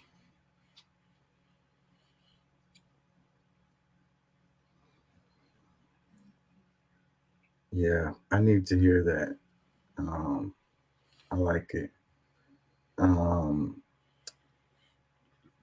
I think too much. I overthink everything, and I tend to, I don't know, sabotage myself with the overthinking, and I wish I didn't. Well, remember, when you put out to the universe that this is just the way it is, well, guess what the universe is going to show you? That is the way it is. Well, what do you think about? about the obey part. As far as like, it seems like people, you know, I went to the movies and I saw that movie, the latest Hunger Games, and in that movie, Snow, he the horriblest stuff that he done in the movie, he got benefits from it.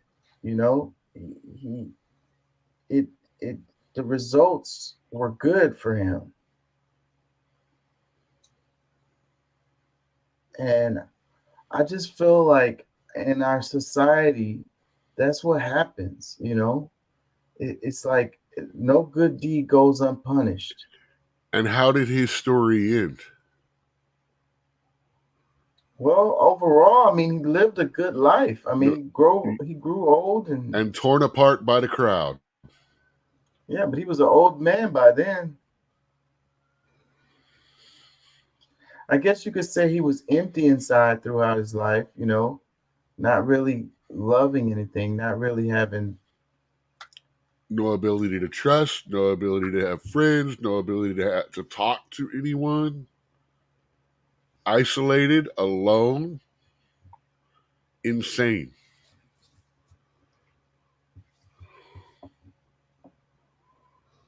So I guess that's what they mean when they say you sell your soul.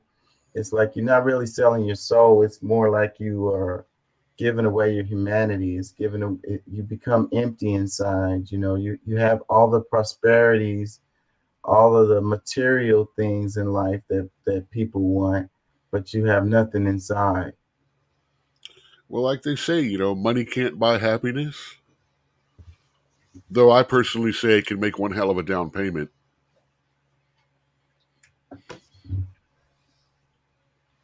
Did you read any of those books, the Hunger Games?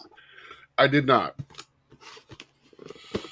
I read a chapter or two of one, and I thought that it was absolutely freaking atrocious. Yeah, I never read any of it, but I really enjoyed the movies. This latest one, I didn't. It was okay, but I really liked the Now, first two movies. I have gone back and read like the literary breakdown, like the Wikipedia plot summary kind of thing of the books, because I did like the movies, but I wanted to see, you know, I basically watched a couple little videos and a couple of things about the differences between the book and the movie. Yeah, But like I said, the book was kind of atrocious. I did the same thing recently. Whenever I see something I really like, I always have to dig more into it.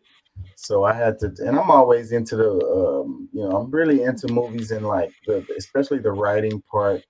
And I want to know like the breakdowns and the comparisons and stuff. So that's what I was doing last night, watching videos and reading about the book.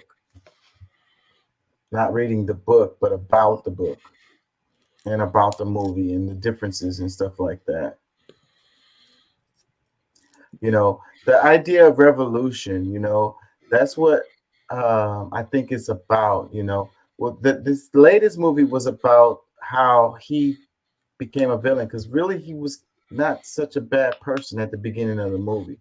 But by the end of the movie, he was a terrible person, you know. And, you know, the series, by the end of the series, then you have, you know, you had revolution bubbling, and then it kind of happened towards the end, you know, in the end of the series of the books.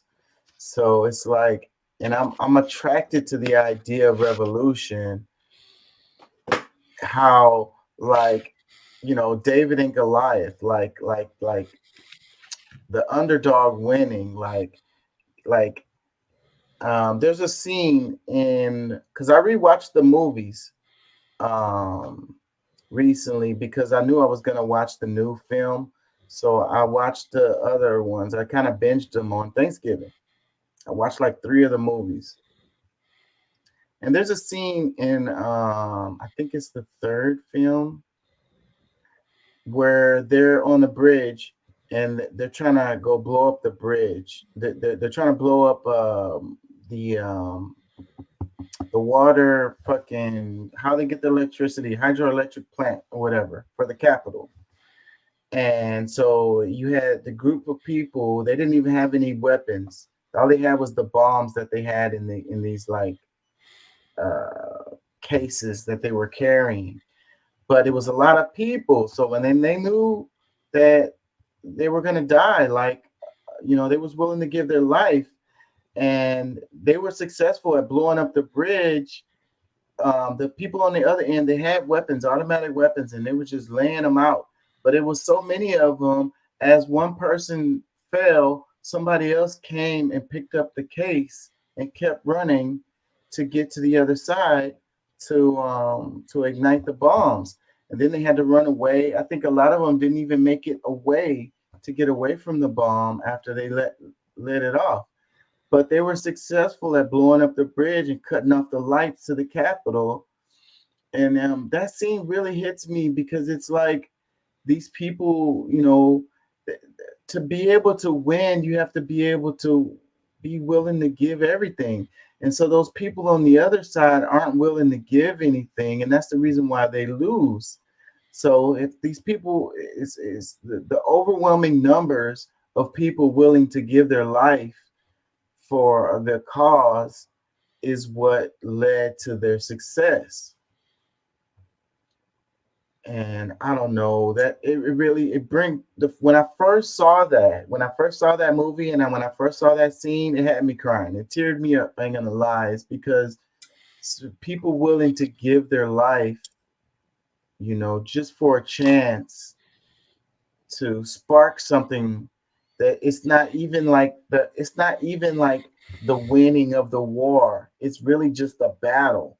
So you're willing to give your life for the chance to win like a battle and like give everything for that. And it's like, I don't know. For things to change, I think people have to be willing to give everything that they have. And I don't see many people having that kind of attitude or that kind of frame of thought. So I see things continuing the same, and the Capitol continues to win. The bad guys continue to win because the good guys aren't willing to sacrifice what it takes to win. I don't know. There I go being negative again. It's that pessimist, half empty glass defeatism coming from me right now. I don't know. When I was younger, I was more full of fire. And life has beat me up over time, I think. And it's like the idea of them saying you're liberal when you're younger, and as you get older, you become a conservative. When you're younger, you're looking for revolution. And when you get older, you just go along to get along. I don't know. They be talking about okay boomer. And it's like the idea of the boomers kind of stomping out the revolution, the younger generation, closing the door behind them. When they were the same ones who were the hippies out there with the long hair and the smoking pot and pushing against the mainstream way of living. But now they're the conservatives. Now they're the ones who are wearing the suits, and I don't know. I don't even know what I'm saying. I'm finna get out of here. I'm delusional. I've been on for 6.5 hours now. I had to try to give a full show though, because I apologize for not being on yesterday. So today was like a double show. Make up for not being on yesterday. Hopefully I got plenty of stuff for the reels. Oh, I'm almost at 1K subscribers, y'all. I need like 33 subscribers or something like that. Let me check to see what the number is. I'm at 978 right now. So 22. 22, affirmative. I just need 22 subscribers to make it to the 1K. And I was trying to make it to 1K before the end of the year. Looks like I'm gonna make it. I really want that because I feel like once I get to the 1K, I'm more legitimate, and then it opens up the opportunity to monetize the channel. So you guys wanna, I don't know, tell a friend to subscribe to the channel or something.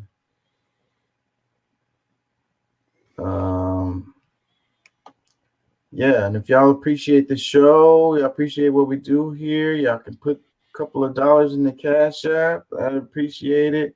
But like I say, like, share, and subscribe. Tell people to subscribe. That'll get me to the point where I can get some ads on here, hopefully making a little bit of change on doing this show to support it. It costs me money to do this, and I've been doing this for 2 years, putting money in this show, and I haven't gotten anything really in return for doing this. But I do this out of love, so just know that I'm not doing this for money.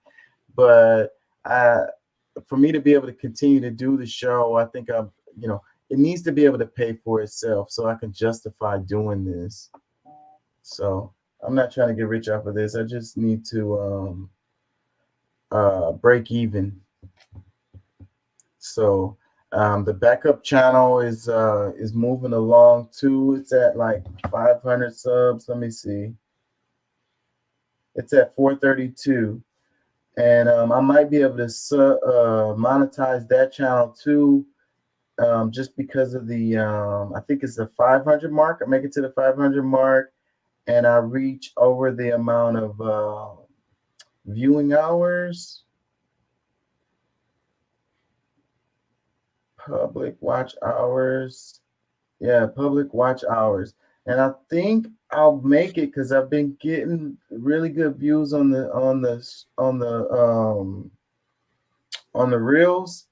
And I don't know how they do the 365 days because it has to be 3,000 watch hours for 365, which I don't know what is the begin date of that. I guess they do a calendar year for that 365. So I'm thinking if they do calendar year, January, I should probably have that 3,000. I definitely will have it with the main channel, but maybe I'll have it with the backup channel. Anyways, y'all, peace and love. Thank y'all for joining. Thank y'all for listening. We out.